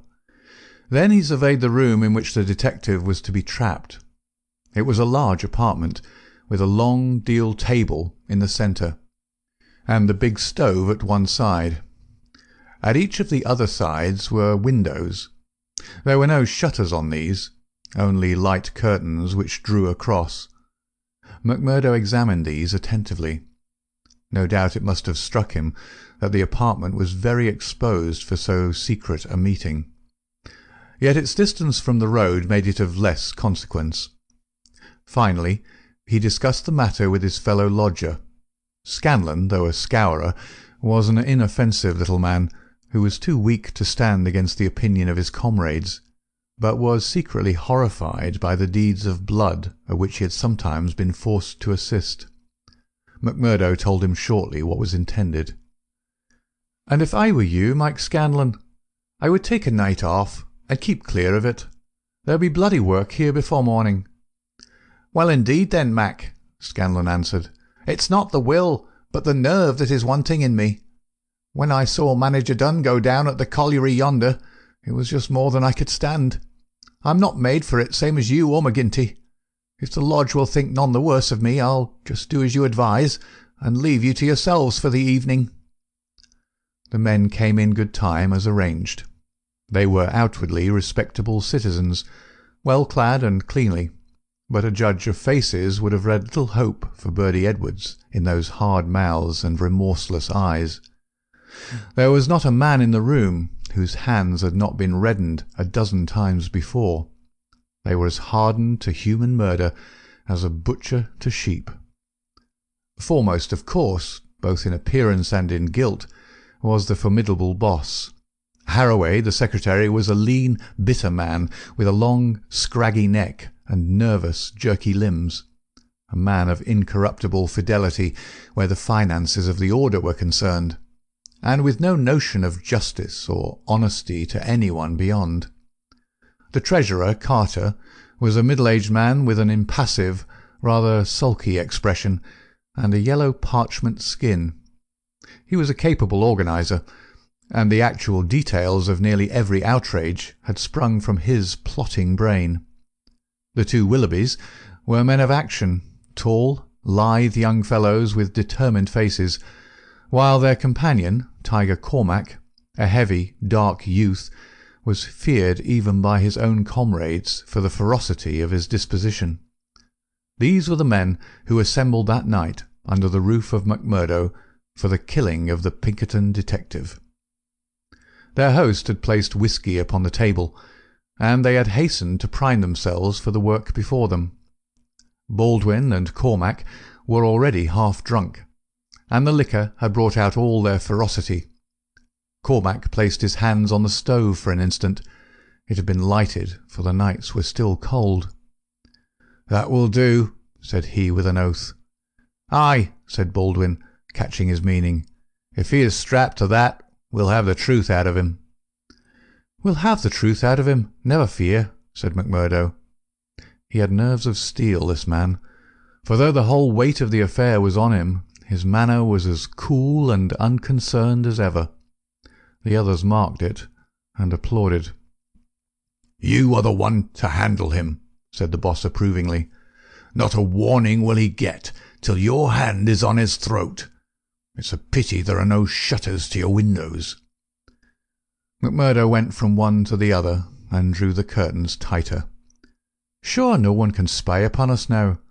It's close upon the hour." "Maybe he won't come. Maybe he'll get a sniff of danger," said the secretary. "He'll come, never fear," McMurdo answered. "He is as eager to come as you can be to see him. Hark to that." They all sat like wax figures, some with their glasses arrested halfway to their lips. 3 loud knocks had sounded at the door. "Hush!" McMurdo raised his hand in caution. An exulting glance went round the circle, and hands were laid upon their weapons. "Not a sound, for your lives," McMurdo whispered as he went from the room, closing the door carefully behind him. With strained ears the murderers waited. They counted the steps of their comrade down the passage. Then they heard him open the outer door. There were a few words as of a greeting. Then they were aware of a strange step inside and of an unfamiliar voice. An instant later came the slam of the door and the turning of the key in the lock. Their prey was safe within the trap. Tiger Cormac laughed horribly, and Boss McGinty clapped his great hand across his mouth. "Be quiet, you fool," he whispered. "You'll be the undoing of us yet." There was a mutter of conversation from the next room. It seemed interminable. Then the door opened, and McMurdo appeared, his finger upon his lip. He came to the end of the table and looked round at them. A subtle change had come over him. His manner was as of one who has great work to do. His face had set into granite firmness. His eyes shone with a fierce excitement behind his spectacles. He had become a visible leader of men. They stared at him with eager interest, but he said nothing. Still, with the same singular gaze, he looked from man to man. "Well," cried Boss McGinty at last, "is he here? Is Birdy Edwards here?" "Yes," McMurdo answered slowly. "Birdy Edwards is here. I am Birdy Edwards." There were 10 seconds after that brief speech during which the room might have been empty, so profound was the silence. The hissing of a kettle upon the stove rose sharp and strident to the ear. 7 white faces, all turned upward to this man who dominated them, were set motionless with utter terror. Then, with a sudden shivering of glass, a bristle of glistening rifle barrels broke through each window, while the curtains were torn from their hangings. At the sight, Boss McGinty gave the roar of a wounded bear and plunged for the half-open door. A levelled revolver met him there, with the stern blue eyes of Captain Marvin of the Mine Police gleaming behind the sights. The boss recoiled and fell back into his chair. "You're safer there, councillor," said the man whom they had known as McMurdo. "And you, Baldwin, if you don't take your hand off your pistol, you'll cheat the hangman yet. Pull it out, or by the Lord that made me— There, that will do. There are 40 armed men round this house, and you can figure it out for yourself what chance you have. Take their pistols, Marvin." There was no possible resistance under the menace of those rifles. The men were disarmed. Sulky, sheepish, and amazed, they still sat round the table. "I'd like to say a word to you before we separate," said the man who had trapped them. "I guess we may not meet again until you see me on the stand in the courthouse. I'll give you something to think over between now and then. You know me now for what I am. At last I can put my cards on the table. I am Birdy Edwards of Pinkerton's. I was chosen to break up your gang. I had a hard and dangerous game to play. Not a soul, not one soul, not my nearest and dearest, knew that I was playing it. Only Captain Marvin here and my employers knew that. But it's over tonight, thank God, and I am the winner." The 7 pale, rigid faces looked up at him. There was unappeasable hatred in their eyes. He read the relentless threat. "Maybe you think that the game is not over yet. Well, I take my chance of that. Anyhow, some of you will take no further hand, and there are 60 more besides yourselves that will see a jail this night. I'll tell you this, that when I was put upon this job I never believed there was such a society as yours. I thought it was paper talk, and that I would prove it so. They told me it was to do with the freemen, so I went to Chicago and was made one. Then I was surer than ever that it was just paper talk, for I found no harm in the society, but a deal of good. Still, I had to carry out my job, and I came to the coal valleys. When I reached this place I learned that I was wrong and that it wasn't a dime novel after all. So I stayed to look after it. I never killed a man in Chicago. I never minted $1 in my life. Those I gave you were as good as any others, but I never spent money better. But I knew the way into your good wishes, and so I pretended to you that the law was after me. It all worked just as I thought. So I joined your infernal lodge, and I took my share in your councils. Maybe they will say that I was as bad as you. They can say what they like, so long as I get you. But what is the truth? The night I joined, you beat up old man Stanger. I could not warn him, for there was no time, but I held your hand, Baldwin, when you would have killed him. If ever I've suggested things, so as to keep my place among you, they were things which I knew I could prevent. I could not save Dunn and Menzies, for I did not know enough. But I will see that their murderers are hanged. I gave Chester Wilcox warning, so that when I blew his house in, he and his folk were in hiding. There was many a crime that I could not stop.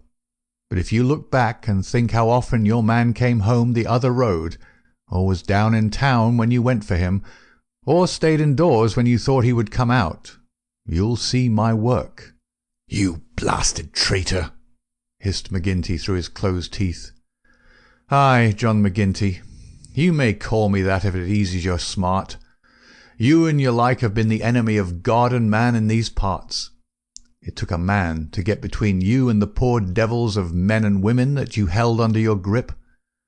There was just one way of doing it, and I did it.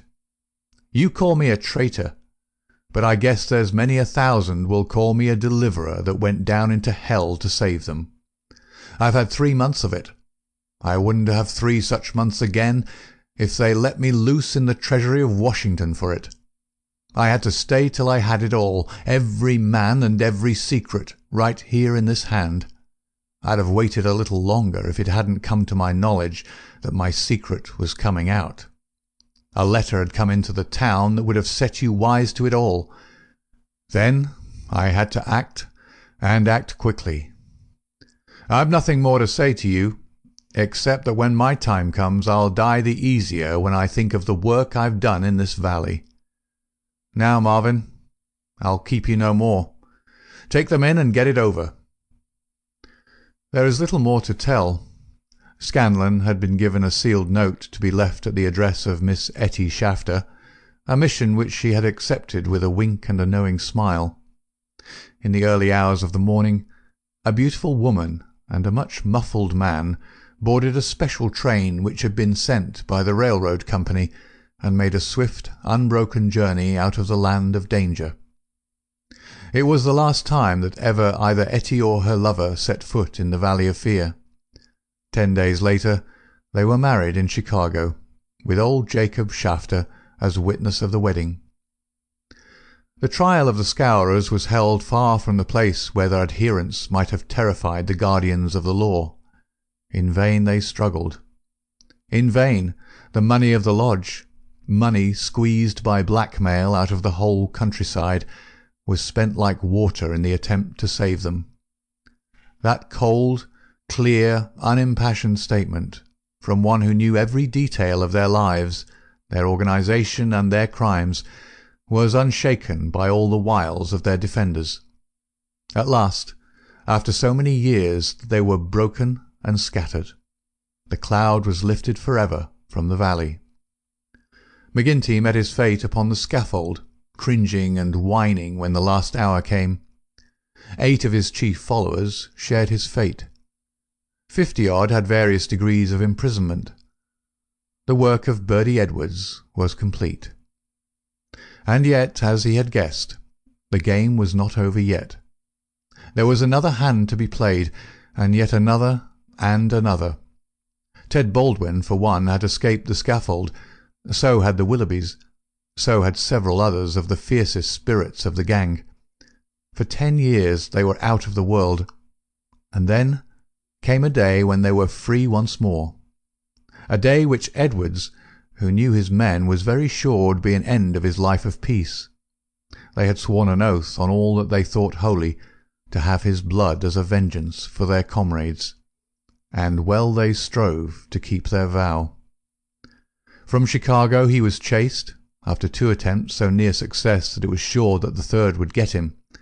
From Chicago he went under a changed name to California, and it was there that the light went for a time out of his life when Etty Edwards died. Once again he was nearly killed, and once again, under the name of Douglas, he worked in a lonely canyon, where with an English partner named Barker he amassed a fortune. At last there came a warning to him that the bloodhounds were on his track once more, and he cleared, only just in time, for England. And thence came the John Douglas, who for a second time married a worthy mate, and lived for 5 years as a Sussex county gentleman, a life which ended with the strange happenings of which we have heard. End of Chapter 7. Epilogue. The police trial had passed, in which the case of John Douglas was referred to a higher court. So had the quarter sessions, at which he was acquitted as having acted in self-defence. "Get him out of England at any cost," wrote Holmes to the wife. "There are forces here which may be more dangerous than those he has escaped. There is no safety for your husband in England." 2 months had gone by, and the case had to some extent passed from our minds. Then one morning there came an enigmatic note slipped into our letter-box. "Dear me, Mr. Holmes, dear me," said this singular epistle. There was neither superscription nor signature. I laughed at the quaint message, but Holmes showed unwonted seriousness. "Devilry, Watson," he remarked, and sat long with a clouded brow. Late last night Mrs. Hudson, our landlady, brought up a message that a gentleman wished to see Mr. Holmes, and that the matter was of the utmost importance. Close at the heels of his messenger came Cecil Barker, our friend of the moated manor house. His face was drawn and haggard. "I've had bad news, terrible news, Mr. Holmes," said he. "I feared as much," said Holmes. "You have not had a cable, have you?" "I have had a note from someone who has." "It's poor Douglas. They tell me his name is Edwards, but he will always be Jack Douglas of Bonito Canyon to me. I told you that they started together for South Africa in the Palmyra 3 weeks ago." "Exactly." "The ship reached Cape Town last night. I received this cable from Mrs. Douglas this morning." "Jack has been lost overboard in gale off St. Helena. No one knows how accident occurred. Ivy Douglas." "Ah, "It came like that, did it?" said Holmes thoughtfully. "Well, I've no doubt it was well stage managed." "You mean that you think there was no accident?" "None in the world." "He was murdered?" "Surely." "So I think also.